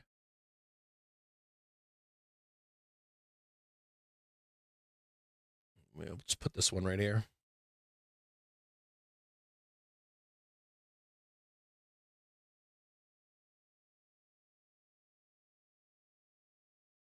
Ye old pop and drop to squeeze you into the close before the inflation print.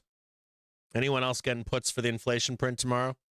Do any of you think it's sell the news because we already know about inflation? Or do you think that lowering gas prices is going to help? I noticed today was like I'm going to lower gas prices for you. I know the inflation's coming in hot. And don't worry, we've got Warsh here. He can deal with it.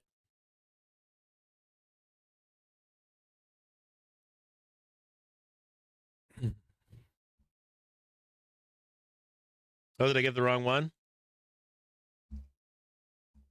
Did I post the wrong one? Hold on here.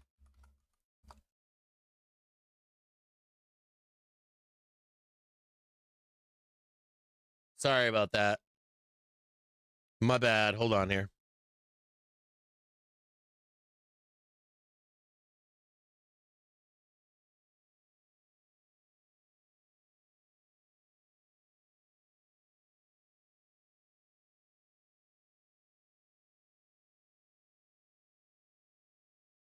Where did that thing save to? Oh, fuck, that's hold on. I got for some reason it's not saving to my regular. No, that is sure that's not him's. Are you sure that wasn't him's?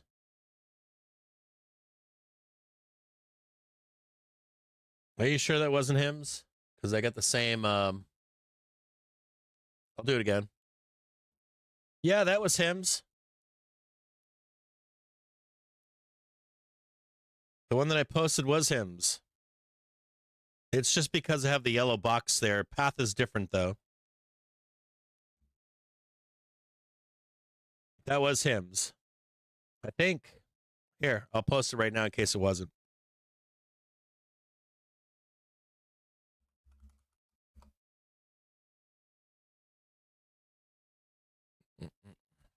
It looks, the setup for tonight looks like a big pop after the bell. My bigger question is, do we get the pop after the bell and then it kind of like kills your puts on the inflation prints? Like, is it better to sell in futures? Probably.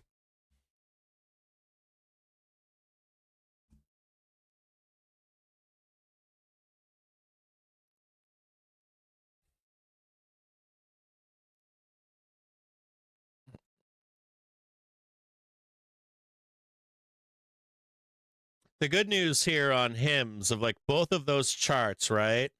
The best thing about those charts is hymns. Hymns is on accumulation on weekly, so like if you're looking, if something fails after the bell today, you want to be looking at the anything that's got great velo, and hymns has some kick-ass velo going on. ASTS not so much. ASTS has so I have some questions about like that weekly down there, and it's got good accumulation and stuff, but HIMS has better accumulation than ASTS.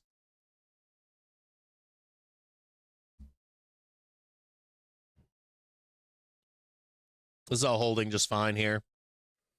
I'm not looking for any kind of plunge protection team over here right now into the close.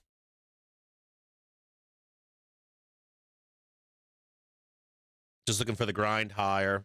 If we see anything, I'll let you know, but I don't see anything right now. I think we're just putting along on this level here. Just if you're looking to get long, just looking to get long on 740, basically.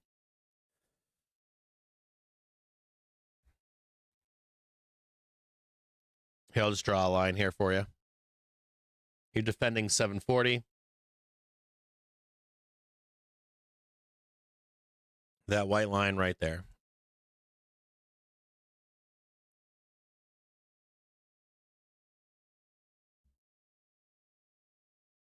Give me a few minutes here. I'm going to spend some time going through other reports this week and see if anything stands out. From today's reports, generally speaking, I like HIMS, AST, plug. Rigetti Mara's got some dips I'd like to buy on.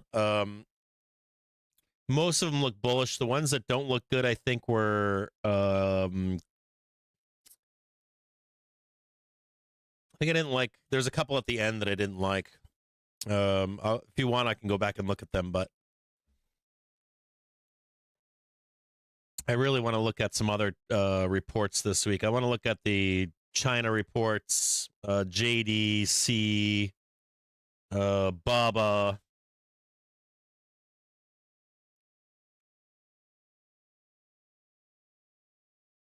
I'm interested in looking to sell some airlines in here. They got Copa Air. I'd like to see how far they are along. I like new. I want to look at new. I want to look at Cisco. There's a few in here that I want to see.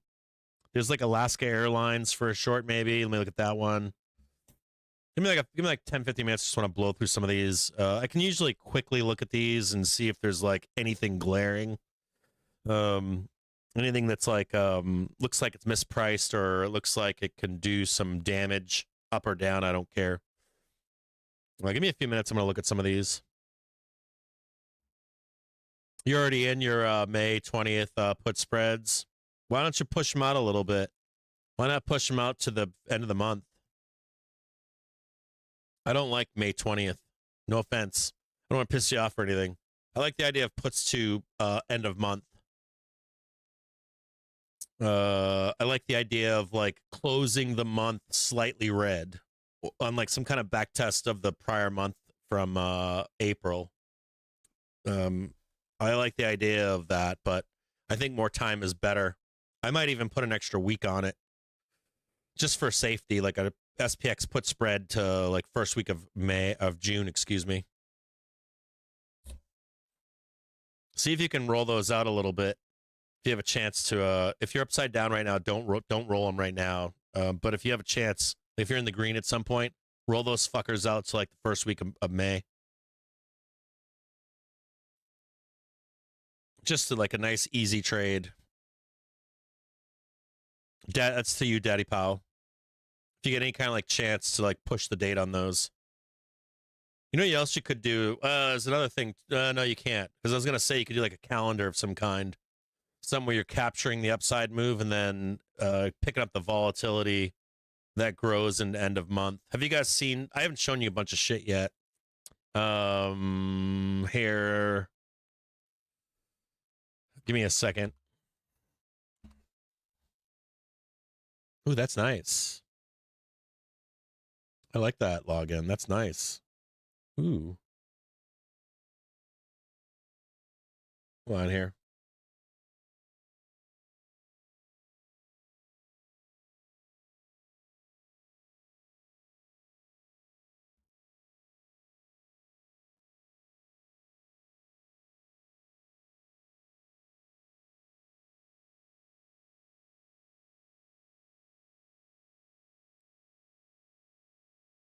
I gotta tell Bork something.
Wait till Bork sees this.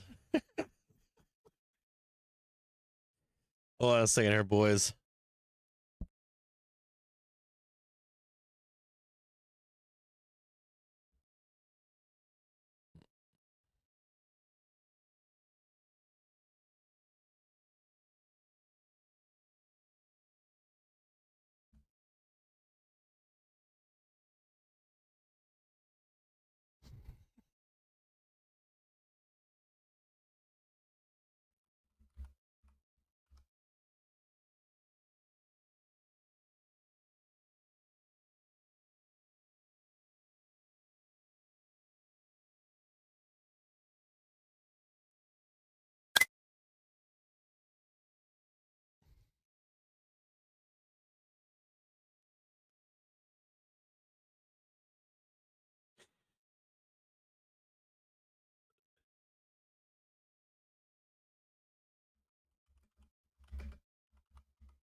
Hold on a second here, guys.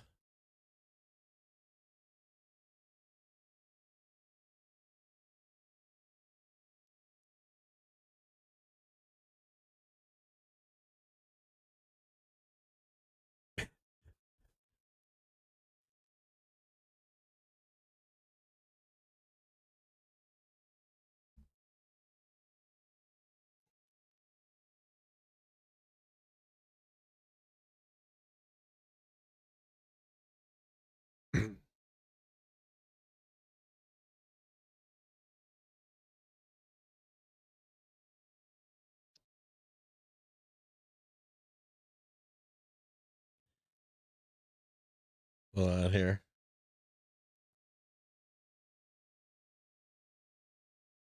Where the fuck am I at on the fucking Discord? I get so goddamn lost in there.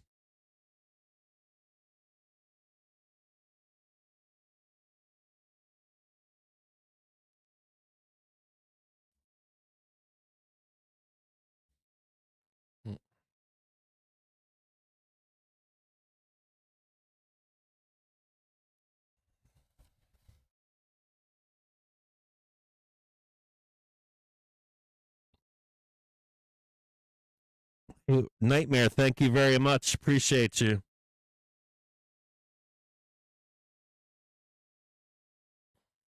Remember, this is the prior low down here.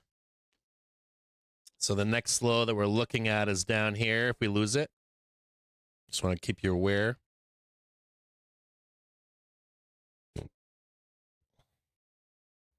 Just want to check it, make sure you got it. I want to watch this one too. And this one down here.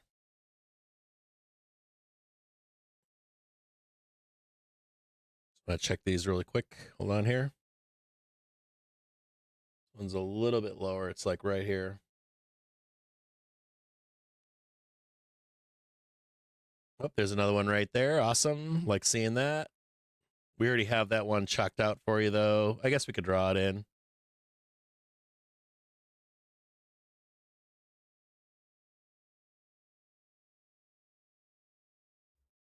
We kind of already know this is going on, though.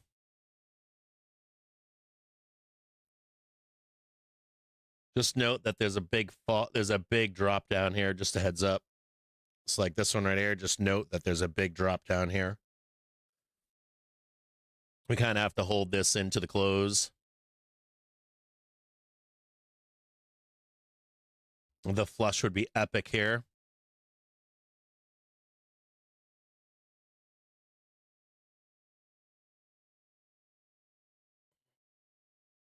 I'm trying to send us lower. That target too, the next target is pretty fucking steep. 737. 30 points lower on a flush. Just be aware of it.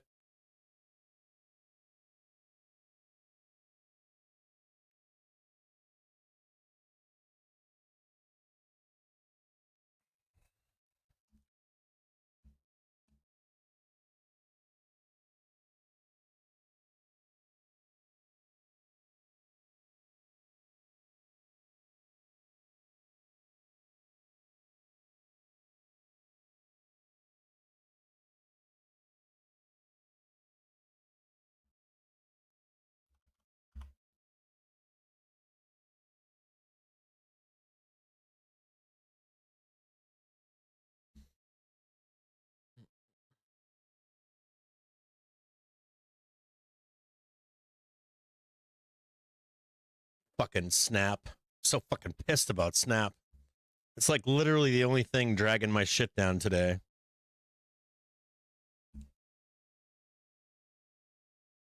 Fucking what a fucking piece of shit.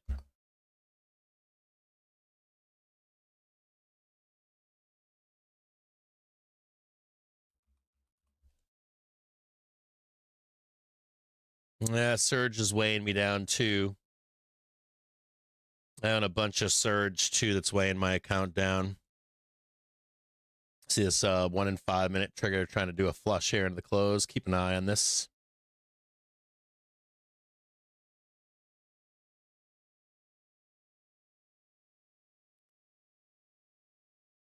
This is no longer valid in there.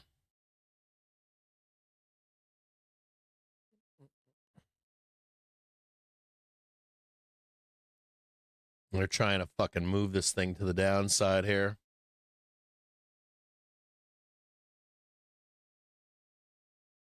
To get rid of this white line, you already know it's 740.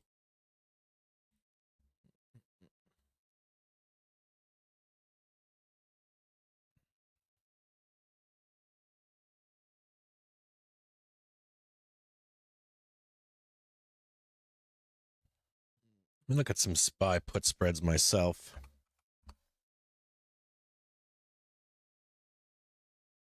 Oh, God, it looks so juicy, doesn't it?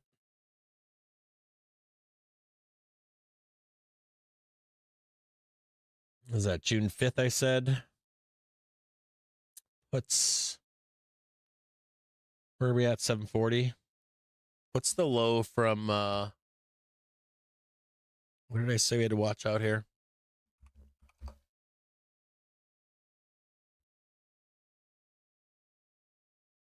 So 730 on Thursday. $7.50. Those are expensive. Not really.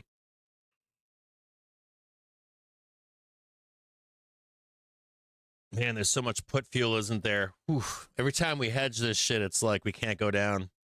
I'm not getting any put spreads here. I was thinking of a put spread for 730 to 740 for the 5th. I haven't looked at the numbers on it.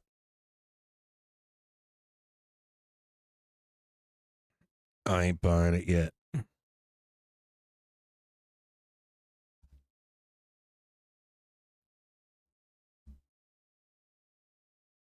Only 5 minutes here. I'm going to take a quick break and look at the reports for the rest of the week.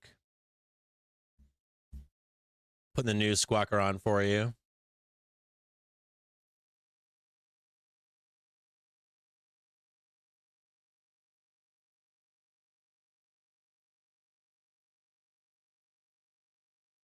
Press Secretary Kelly saying Trump is not in a rush with Iran, has all the options on the table. Goes on to say Kelly on Z Talks, She Talks, we can expect more good deals for the U.S. I'll be right back with you guys. Squawker's back on again.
I'd like to see us top out at like 750 or excuse me. I'd like to see us top out here at Here, I'll show you guys again. Ready?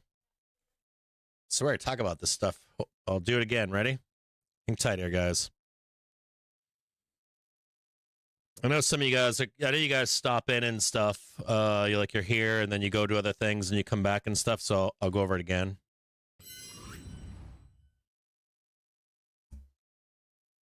So let me just show it what it looks like here, okay? Oh, one arm. Sorry for all the fucking mess up here. None of this shit ever. So let me explain it to you this way, okay? See if I can talk about this again here. So you can see this distribution, right? You've got the impulse move up. Right, this is the FOMO move. Right? This is distribution. And then a break over here. Now, I got a bunch to say. I tell you guys all the time, like you have to get the new high. You have to hold this. If we do this kind of nonsense in here, can't do that, right? So what you're looking for is like if we can get the pop up here on the close, but we should get like the down move on inflation, but it should be bought back up with Trump, right? And Z pause. Like you see this, right? So you've got. Let me explain this better for you. So this is Friday, okay? Closing on a high on Friday. You understand? So like if I just looked at some put spreads and I'm like, yeah, I mean, you could take this right here, but you got to remember that if we retest Thursday or Friday and Thursday, you're like coming in on a Tuesday close and they come swooping right back in to buy this shit again. You know, unless something bad happens with Z, put that new low in. You already know they're going to come in. They're going to step in to buy here, and they're going to come in to step in and buy right here, right? They're going to buy this, and they're going to buy this. So, I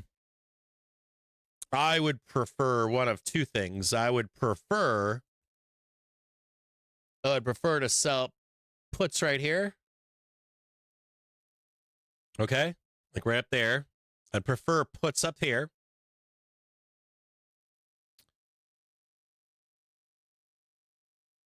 Prefer puts right there, or I would prefer, ready, slam this down and then reject for whatever reason on, Trump Z breaking down, and then you're like hammering this. You know what I mean? Because like this is the base. The basis is higher, and even if you hit this one, you want to catch this one, right? So like you're either looking to sell that or you're looking for something like this, but you still need this price action, in my view, to put that trade on. So one guy was saying he had him on for the 20th, puts here for the 20th. And unless maybe you're trying to capture this right here, possibly. But what if you do this, like you don't catch the print and then they're up here and then they're fucking with you and you don't catch the roll until after the 20th? Does it make any sense at all? Or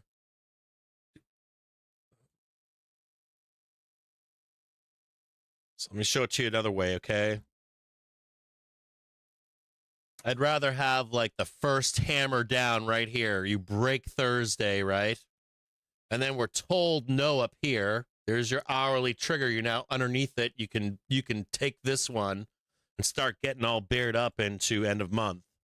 But what if you're up here and you get your inflation print and all the, like all the bullshit comes out because you got OPEX pin up here, right? And, you get, don't worry about it. And, you get Z and Trump. This is like a 2% move for Trump and Z.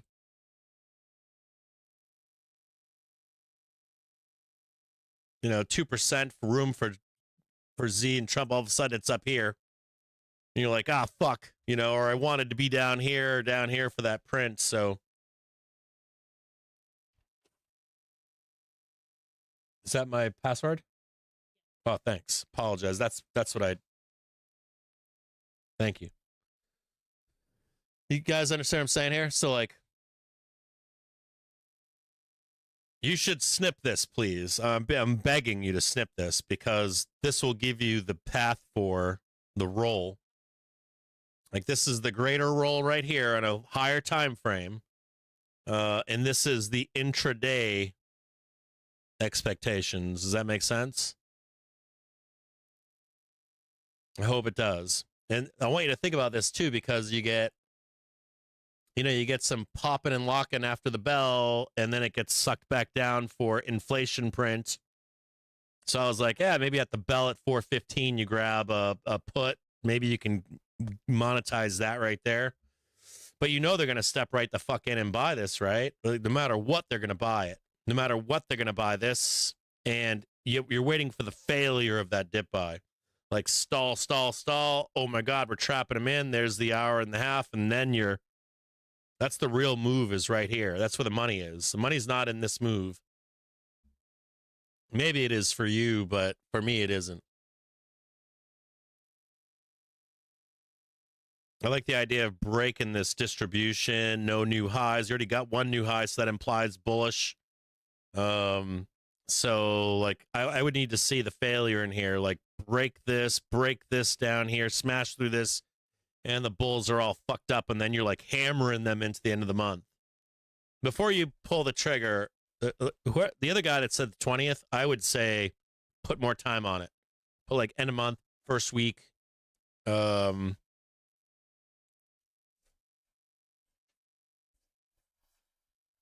Like without a doubt, they're going to buy that down there. And they're going to buy that back test of Thursday, Friday. They're going to try to buy it.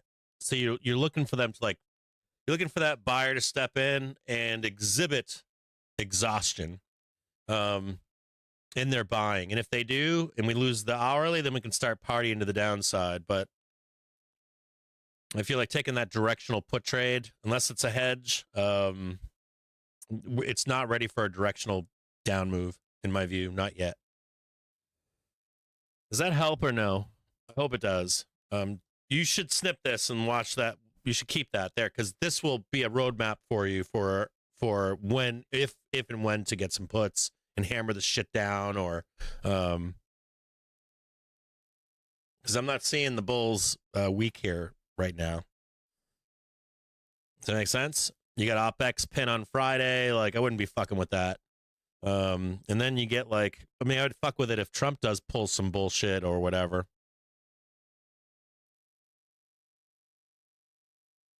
Hold on a second here.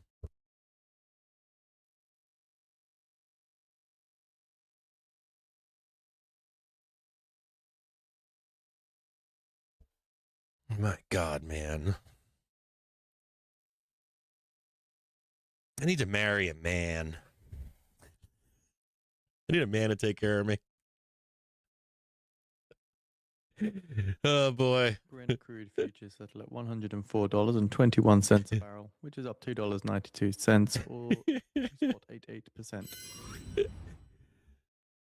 Starting to lose this to the downside. Does that help at least?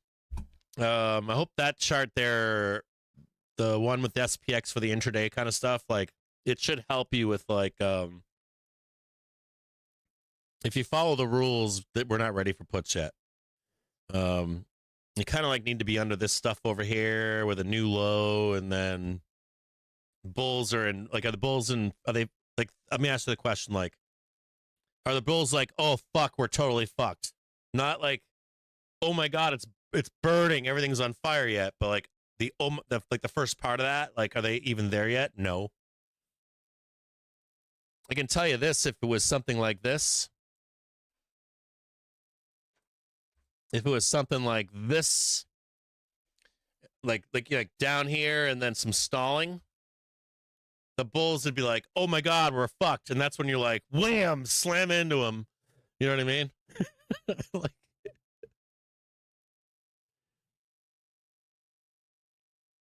Otherwise, you're going to expect them to be down here to buy. You're going to expect them down here in this sweep of Thursday, Friday lows. They're going to come in like monsters and buy it for the week. If that makes any sense. You got to kind of beat the bulls up, you know what I mean? Like, you can hit a bull with a baseball bat like 10 fucking times. They're like Pavlov's fucking dog. They're just going to buy. So you kind of have to, like, beat them into submission. You need, like, bad news, bad headlines, bad all this, bad. Otherwise, they're just looking to sweep Friday, Thursday lows and catch another print for Friday. And you've got OpEx pin up there just, like, dangling. I showed the bar earlier. I'll show it to you again. Like, this is kind of hard to, let me bring you up top here again. You know, we're looking at, let me just show you this here. So this is net, right? Now I guess on net, we have a pin here of 7,400. We're trading 7,400 right now. This is for actual OpEx, but look at this sneaky Pete stuff up here with 7,500, and we got this other funky one over here. And then there's something else weird going on too with 3 dates. So if you open up 3 dates, that's Thursday, right? We have a magnet up here of 750. So if there's like, you know, if you're like looking at this here, and do you see how like we're sucked down? We're like whipsaw up here, then back down into 400. See that? Like 7,400 is the big one, right? So like any kind of down moves, they're going to try to buy. You know, like it's all of a sudden it's pinging up here, and then it's bombing back down to the close on 740 on Friday. And then there's an unclenched potential post OpEx. You know, you like come into like Tuesday of next week, expiration is on your side, month end. We come down here and then back up in a month end to leave, or to go back up again. Like VIXY can fuck us up next week. Let me show it to you a better way, or with more. So down here, right?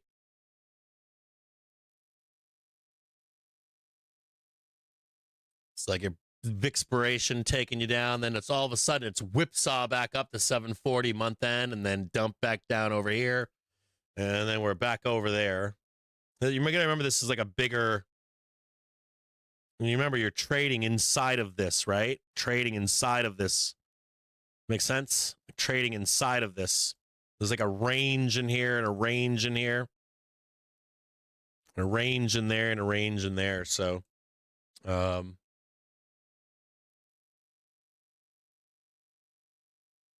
keep your fucking eyes on this stuff.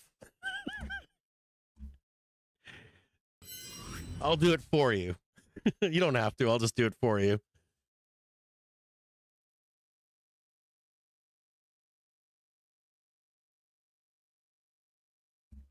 If there's puts to be bought, I'll tell you. If there's calls to be bought, I'll tell you too. I post them in the pro channel.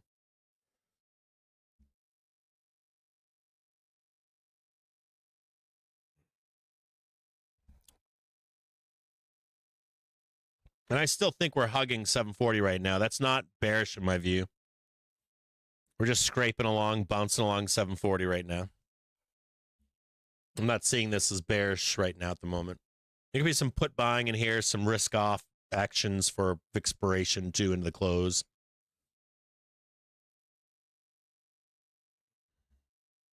I'm just looking for that dip to buy. If I can catch it tomorrow, like if I can come in the morning, like we get the doom to the downside and we're like down at the hourly trigger, half an hour trigger, I'm buying a dip and we're going up. I'm not extremely bearish here. I need to see a new low underneath that hourly fucking trigger. Give up that hourly trigger and we'll start talking about Beartown.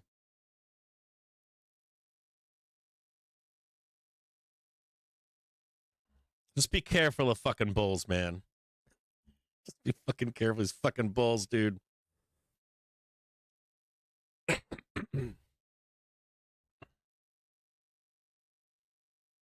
I mean, you could, if you have a put spread on right now, I would close them on the low tomorrow.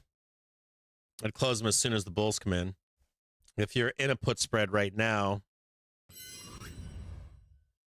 I'd be trying to close this shit out.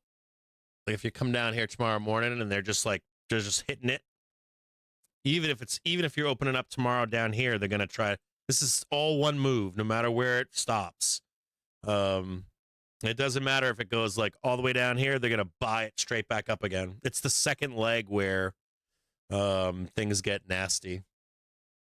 There's more conviction. You just know there's gonna be buyers down here. They don't fucking care.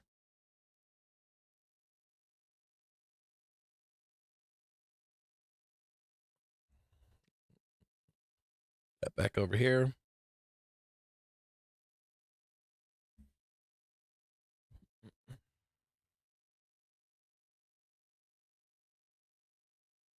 Get rid of this so you can see it.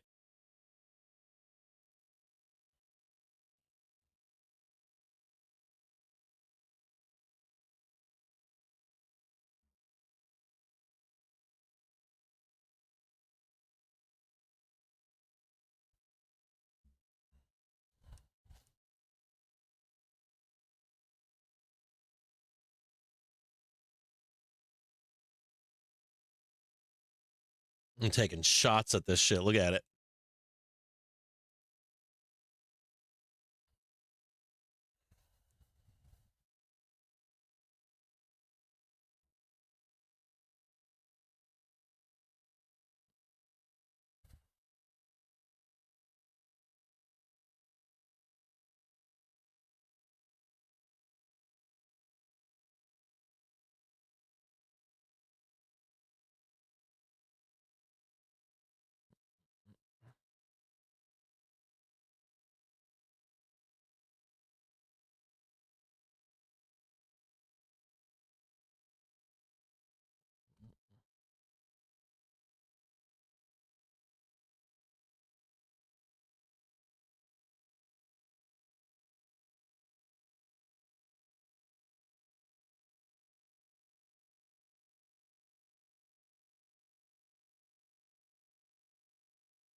I just posted a trade inside of Discord on the Pro channel.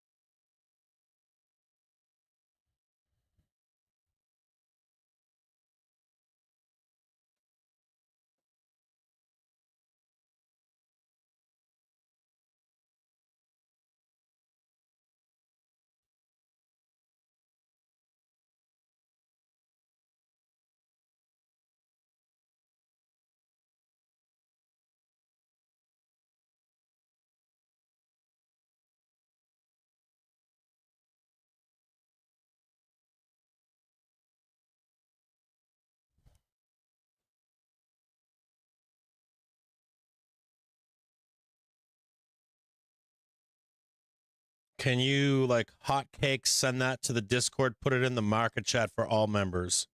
Thank you. I just posted, I'm posting right now a white paper I want you to read. The newest McElligott hot sheets are coming out right now. Posting it in the market chat.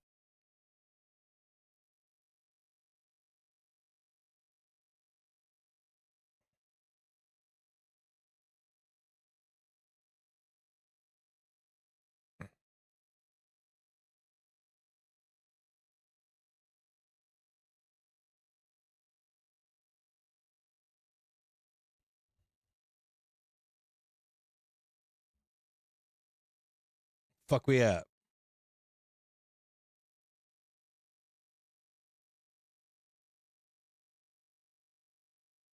Oh, no. No, my bad.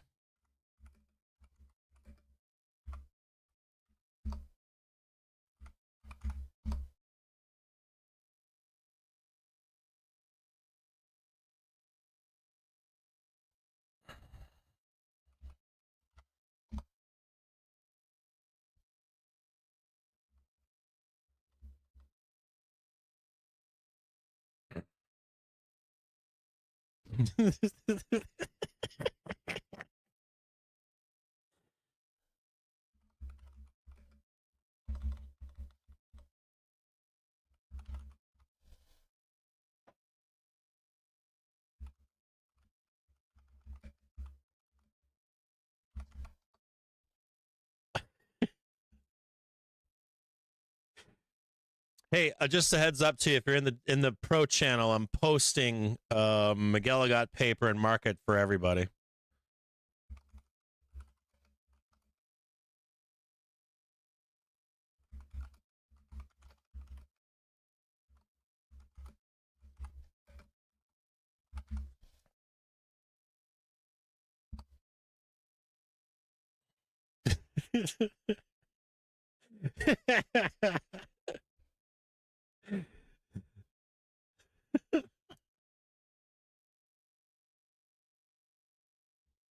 All right, let's see if we can put a little something together before. I think this. The only problem I see here is that.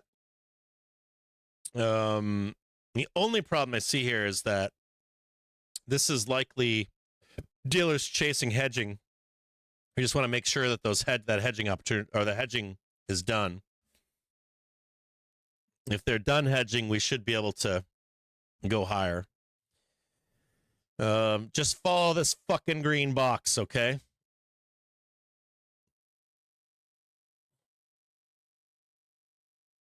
Goddamn right, I'm a time traveler.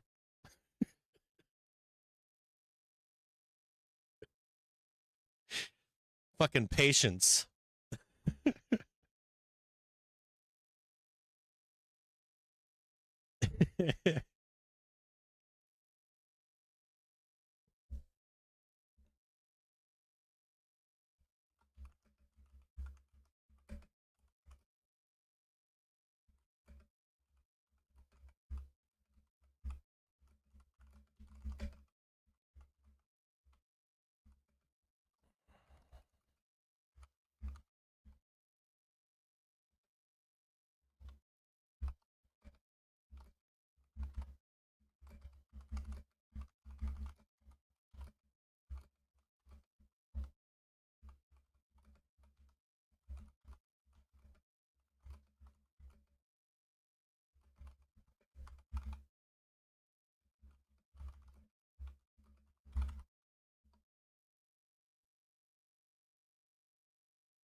There's like a little mini, there's 1, 2, this is supposed to be 3 here, so this should hold to at least there.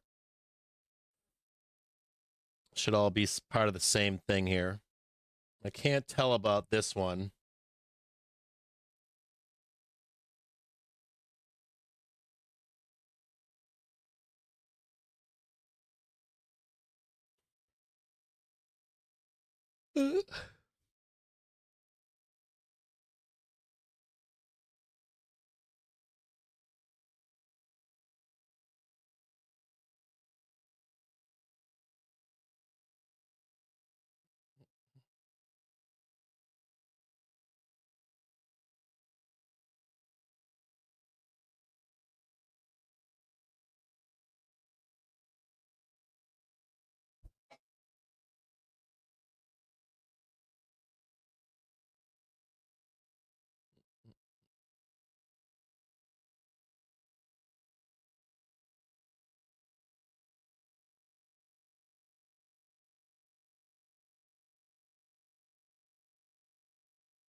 So the US has sanctioned some Hong Kong-based companies over IRGC ties.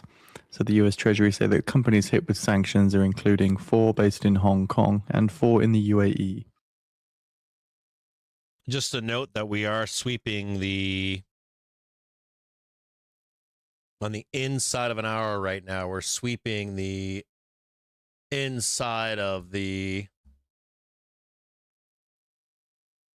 1030 candle, hourly candle.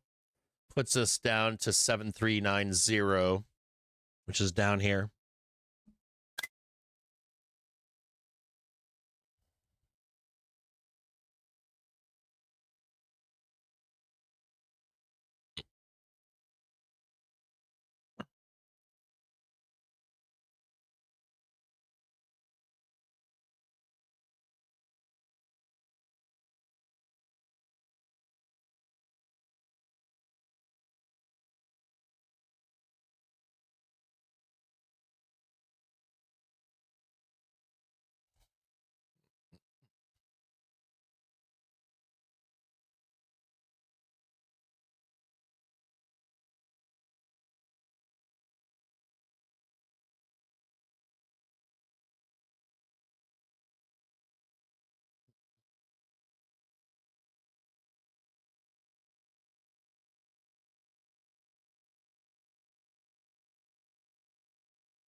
And they're trying to get us down here into the close.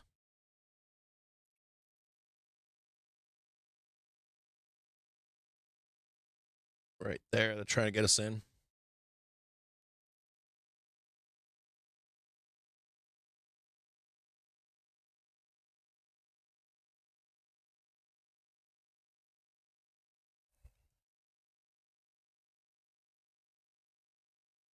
I haven't read that paper yet.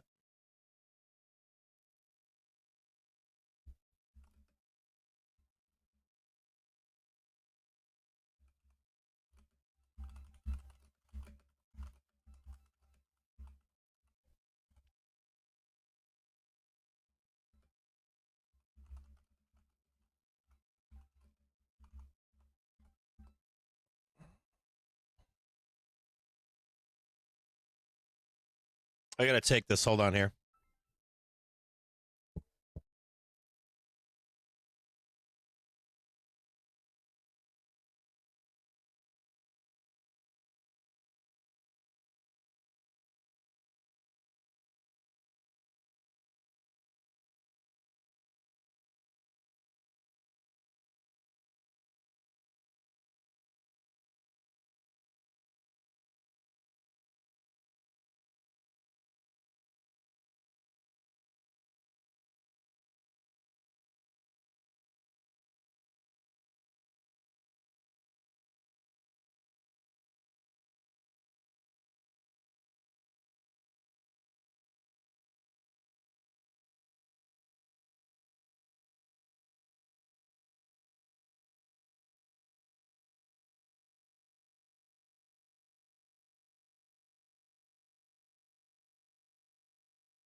Sorry about that, guys. I had to take this phone call here.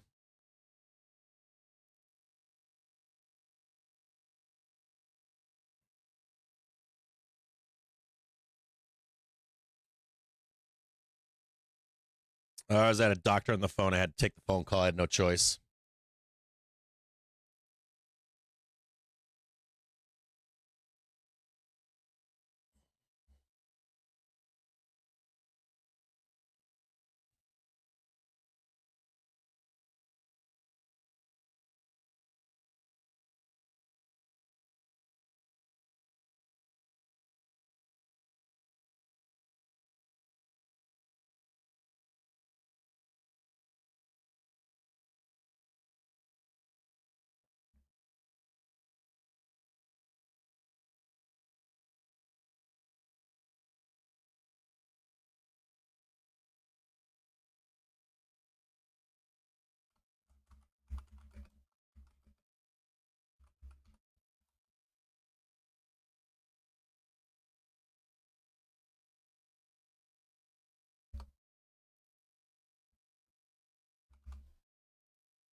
I'm reading through it right now. Give me a second here.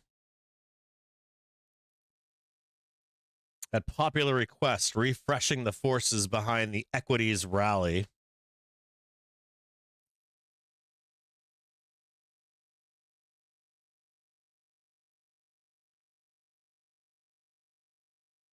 Yeah, local equities top tick. I agree with that statement. He says the caveat to this week's quarter QYLD overwrite and options expiration as a potential local equities top tick. That's how we hit that, like 745, 750 on OpEx. But it also brings the question of, do we come back for it again at the end of the month? We have a tendency, not always, but like you hit that OpEx, whether it's up or down, and then you come back for it again, even if it's like a second higher low. For a month end, even if we swing lower and do the bear raid.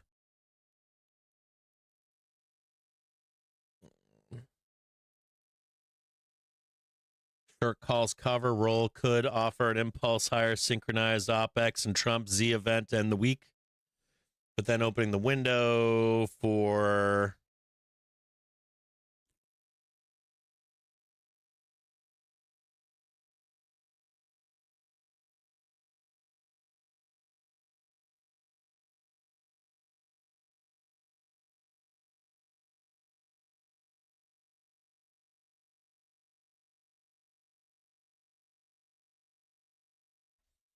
damn.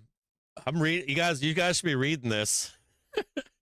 I'm not looking for that much damage. I'm looking for like tip to tail, like 5 or 6%. And on a monthly candle, it'll look like 3. It'll look like 3.5 in a month. Fucking A, man. Like, I never see McGilligot say just fucking own puts right now. McGilligot's like, for any of you crash people out there, any guys reading this right now? McGilligot's new letter from Nomura. Whoo!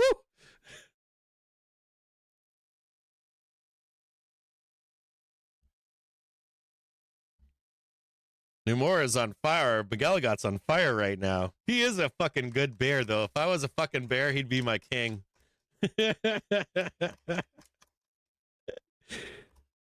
I'm not even looking to go that deep. I'm just looking to do like like swing back and test April closing price.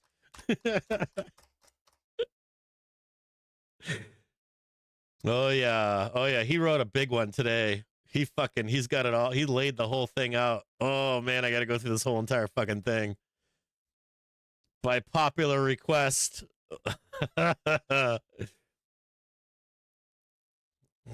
McGilligot is like super fucking bear right now.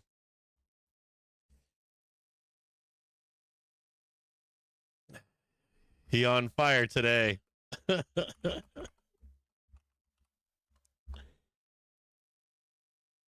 McGilligot's like, unwind this shit. Well, the bigger question becomes like the bigger question is like, do you get like the OpEx pin at 7,400 on OpEx and then you come back for it again for month end? And then is McGilligot saying like the unwind doesn't come until after month end? Or is he's saying a couple things here. He's saying like, is it like a bear raid, like come in for the bear raid for hot inflation prints and then it's saved by Trump and Xi? Is that the unwind? I thought maybe worst case scenario, like we close the month on a low of rechecking April. But he's like some of you out there are thinking full crash. Like well, he just said fucking straight puts. He rarely says that. I don't think we're quite there yet. Like I'm just looking for like I'm looking for like OpEx back down into 7,400. Like first you hit 75, then you come down into 7,400. I don't know. Like, I would say hit the high this week. If you can hit like close to 750, 745, 750, and then I don't know if it's crash. What's the tip to tail on that one? Let's look at this really quick.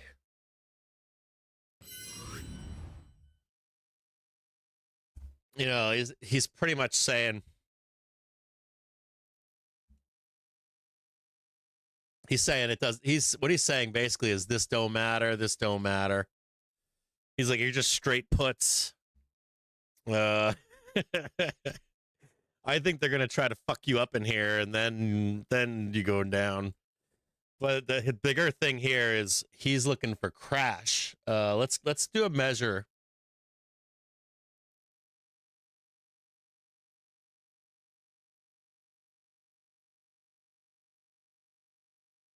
I think we can get down here, but that's 9%. I think we can get down here. I think that's logical. You'd still reset though for this next one. Like if we blasted down here, you'd still be like resetting for the other 10%. So don't just get puts. You want like if you're in that put thing, if you're reading that McElligott article, and your thesis is in here, you just take it to like 6,800, maybe 66, and then you cut them loose and you wait for the. You don't want to get caught in this nonsense, do you? You don't want to get caught in this. They'll take all your money. All your wins will be gone. 10% would be best case scenario. If you're going to do straight puts, you're looking at, like, I get what they're trying to say here. It's trying to say like smash this, right? Then smash that. There's your 20% right there. I think that's 20.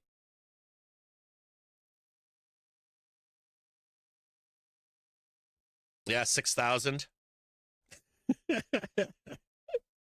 That's what he's saying. He's saying "fuck you" all the way down here. I think that's a little.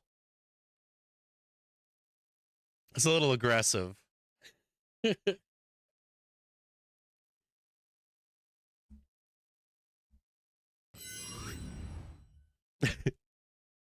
I think you gotta like kill the buy the dippers first.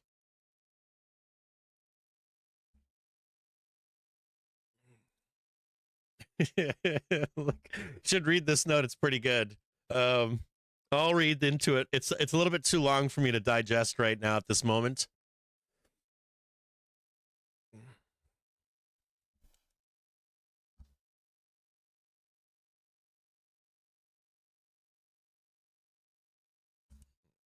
I'm still long here if you're wondering. I will tell you in the Discord if I'm closed. Still long here. Hold on a second here. I gotta write something.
The sorry, I got a lot going on in the background. I'm like listening. So I had to have my wife speak to the doctor and stuff.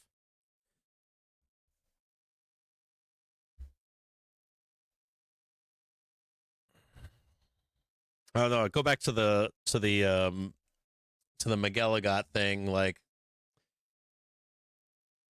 they're juiced, they're gunning for this. Look at this rolling right now.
Oh, I gotta post that in the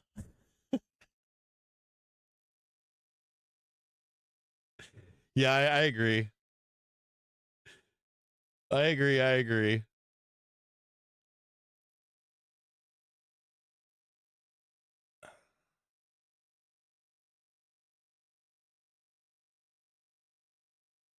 I'm just ribbing.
I'm trying to stall us into the close here.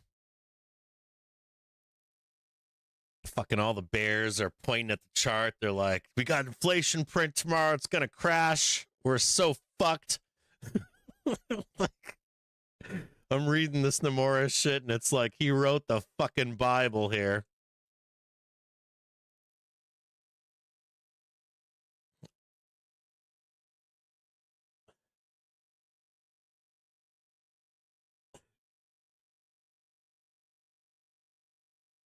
U.S. economic surprise and upside expansion quadrant, manufacturing reacceleration. Yeah, baby, you got it. Manufacturing reacceleration, you got it.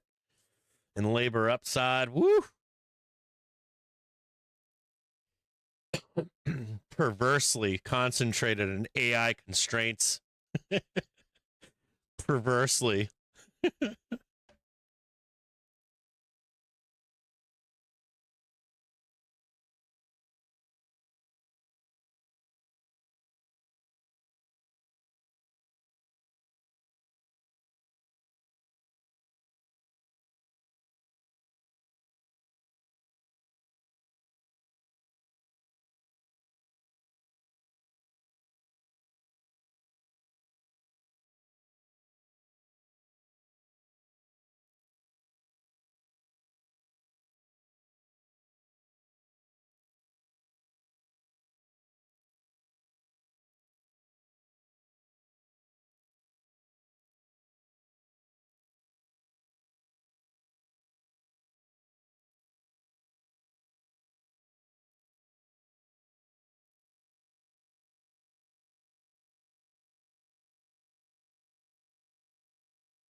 1 minute now until we get the markets on close imbalance.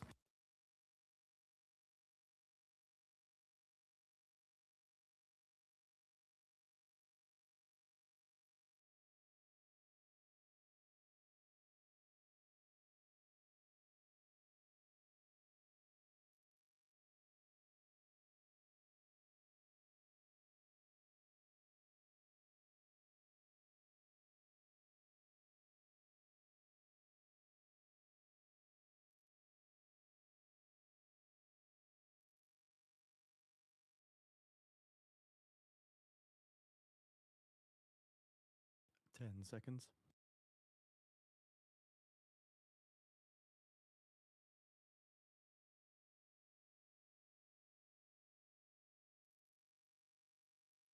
Market on close imbalance, S&P 500 buy side 855 million, Nasdaq 100 buy side 961 million, Dow 30 buy side 163 million, Mag 7 buy side 187 million.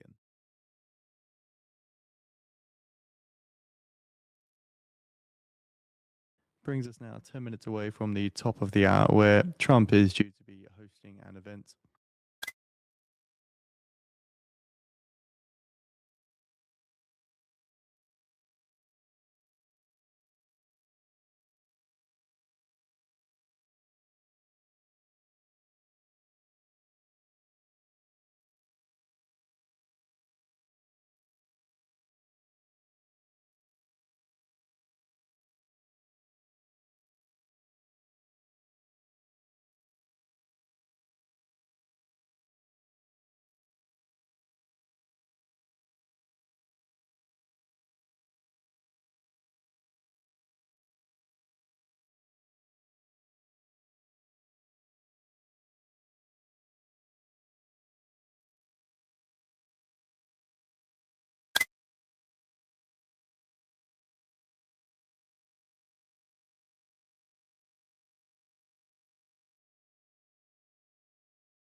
Can you hear me now? Can't hear me. Stupid fucking Streamlabs. Oh, you heard me there. Okay, all right, hold on. Can you hear me now? Volume's good on Twitch. Yeah, it might be YouTube. Can you hear me speaking now? I'm still fucking long. I hope I can catch this. When you couldn't hear me, it was because I was saying I wish we could buy options or open and close options 24 hours a day. Because it would change the landscape of these binary events. You could like get long here and then like sell it like fucking middle of the night for inflation doom. The best I think we can do is up here, but I want to buy puts, but not until 415. I wish I could get them higher. That's the constraint of cash market. I love futures for this kind of shit, but We trade cash here. You guys can hear me now? Yep. So this, just a heads up. This morning I was having some Streamlabs issues. Couldn't hear the squawker earlier this morning. So I'm assuming that, it's another fucking Windows bullshit. It's either server side with Streamlabs or it's a Windows 11 is really fucked up. It comes in, it's using have you guys noticed that everything is AI? Like when I type in something on YouTube now, it autofills. I'll type in something like blue, red, blue. I'll cut and paste it and put it in, hit return, and it'll change red or blue, red, blue to like blue, red candy bars from from 2001. And I'm like, why is it replacing my search? So in 5 minutes time now, at the bottom of the hour, Trump is due to be hosting the Indiana Hoosiers. So just White House. Did you say Hoosiers? Feed for those interested. Did you say Hoosiers? Where are you from, bro?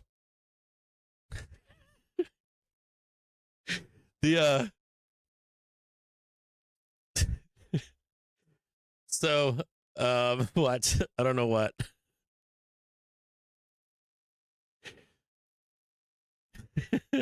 You get me loud and clear. It says some people can't hear me. I wish I could buy fucking puts at like in the overnight.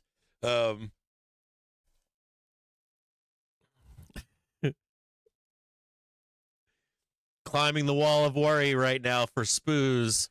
All the put buying is on now. Come on, Delta Hedge. We don't need to. Yeah, there we go. Get up there. Make them rage as we go up there. Don't print those puts for them. Come on. Yeah, there you go. There you go. There you go. No, higher. I need it higher. I need it higher than that. Much higher. Higher. Like way higher. I need higher into 6. I'm going to lose money here today. I'm taking a losing trade right now. God damn it. Oh, they just squeezed off a fucking... No, they didn't squeeze off a penny.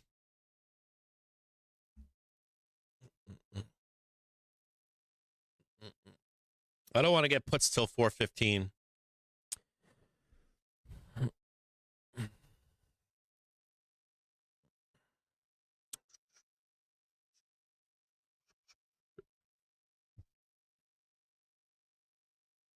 You can see these fucking bears. They're all angry.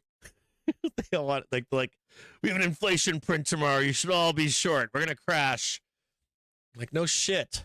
We already know it's doomed tomorrow. The whole fucking world knows it's doomed. Whole world knows we're getting a hot inflation print tomorrow. We're all fucked. I know Warsh is gonna come in and slap our asses. I get it.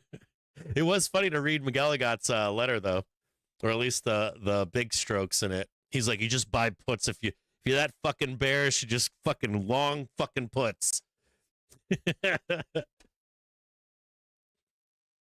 Just a bunch of fucking weekly puts for Friday and bury him in the hole.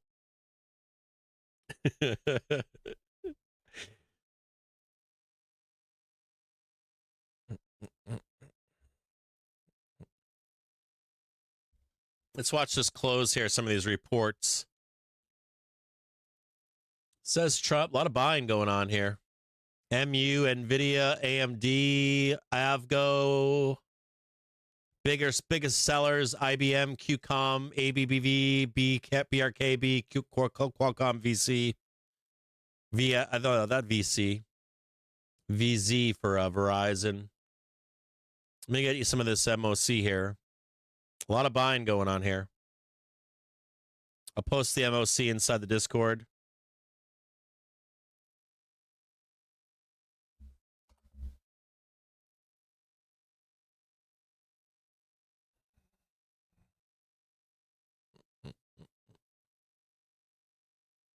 And that's really what my fear is here is like you got to beat the bulls up. Like you got to get underneath the hourly trigger. You need a second low.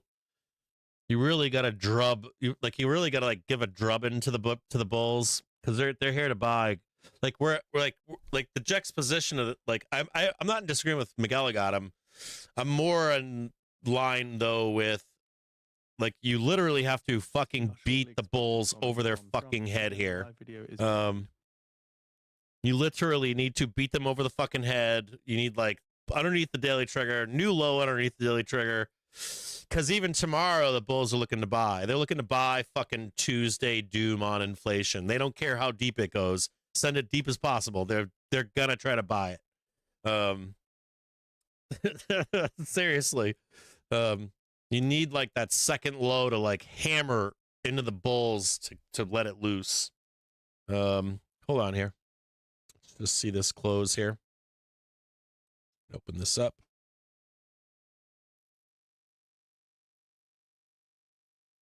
Like you literally have to beat a bull down. I still have calls on. I'll hold them till the end. Keep on going. Keep on going higher.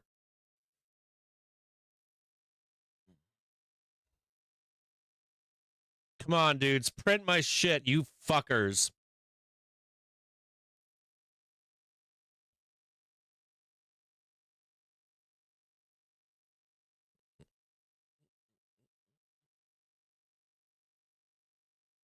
I want to look at ASTS and HIMS.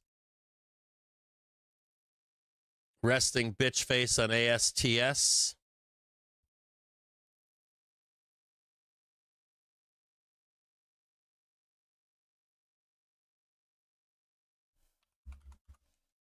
HIMS with a resting bitch face. Nope. Yep. Oh, yeah. HIMS coming right back again like it was nobody's business here.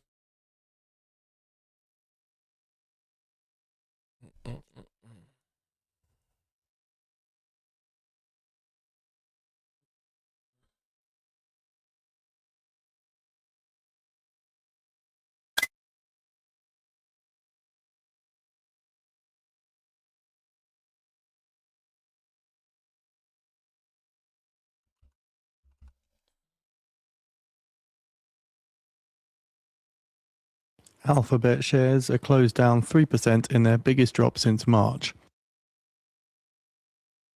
Maybe we should probably talk about Alphabet here. And Meta.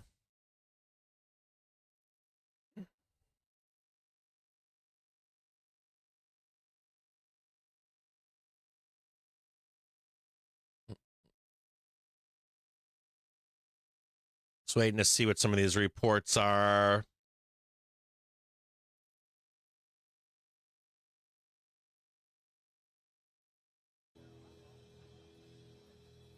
I don't see Trump up yet.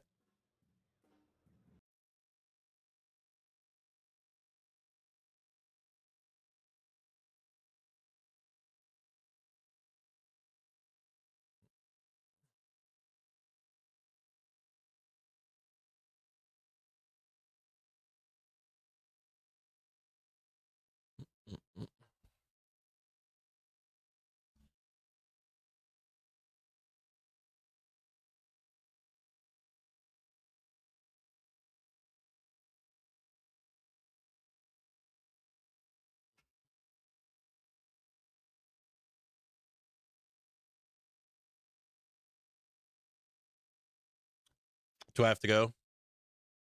I have an appointment right now. Able to get me in? Okay. Hey, I gotta go. I was able to catch an appointment for a doctor for an hour or two. The doctor said he's gonna leave by 6 p.m. and he said I gotta get there like right fucking now. And it's half an hour away. All right, I gotta go. I don't want to go, but I have to. I gotta go to this fucking doctor and have him look at my fucking face. I'll be back with you tomorrow. I want to put some puts on for tomorrow, but I don't like this place for them. I'm gonna leave these calls on to the close, or just till they close here. I think they're gonna be dead, but I wish I could wait for a squeeze up here, higher. I gotta go. I'll see you tomorrow, 9:30 in the morning. I have to go to this fucking doctor. Like, my face is, you can't see it, but I didn't want to say this in the show, but I have I think I might have mentioned it this morning. I have like tears in my throat and it's like bleeding down inside of my neck. I have to make sure that I don't get sick and it gets worse. I gotta go. I'll see you in the morning. Everything will be fine. Don't worry about me. All right. If you're a bull, just be patient. We did a nice high in the week, right? We're gonna go back and test Thursday and Friday lows this week. You know that. Don't get too weirded out just yet. If you got your bear on, read the new McGilligot letter from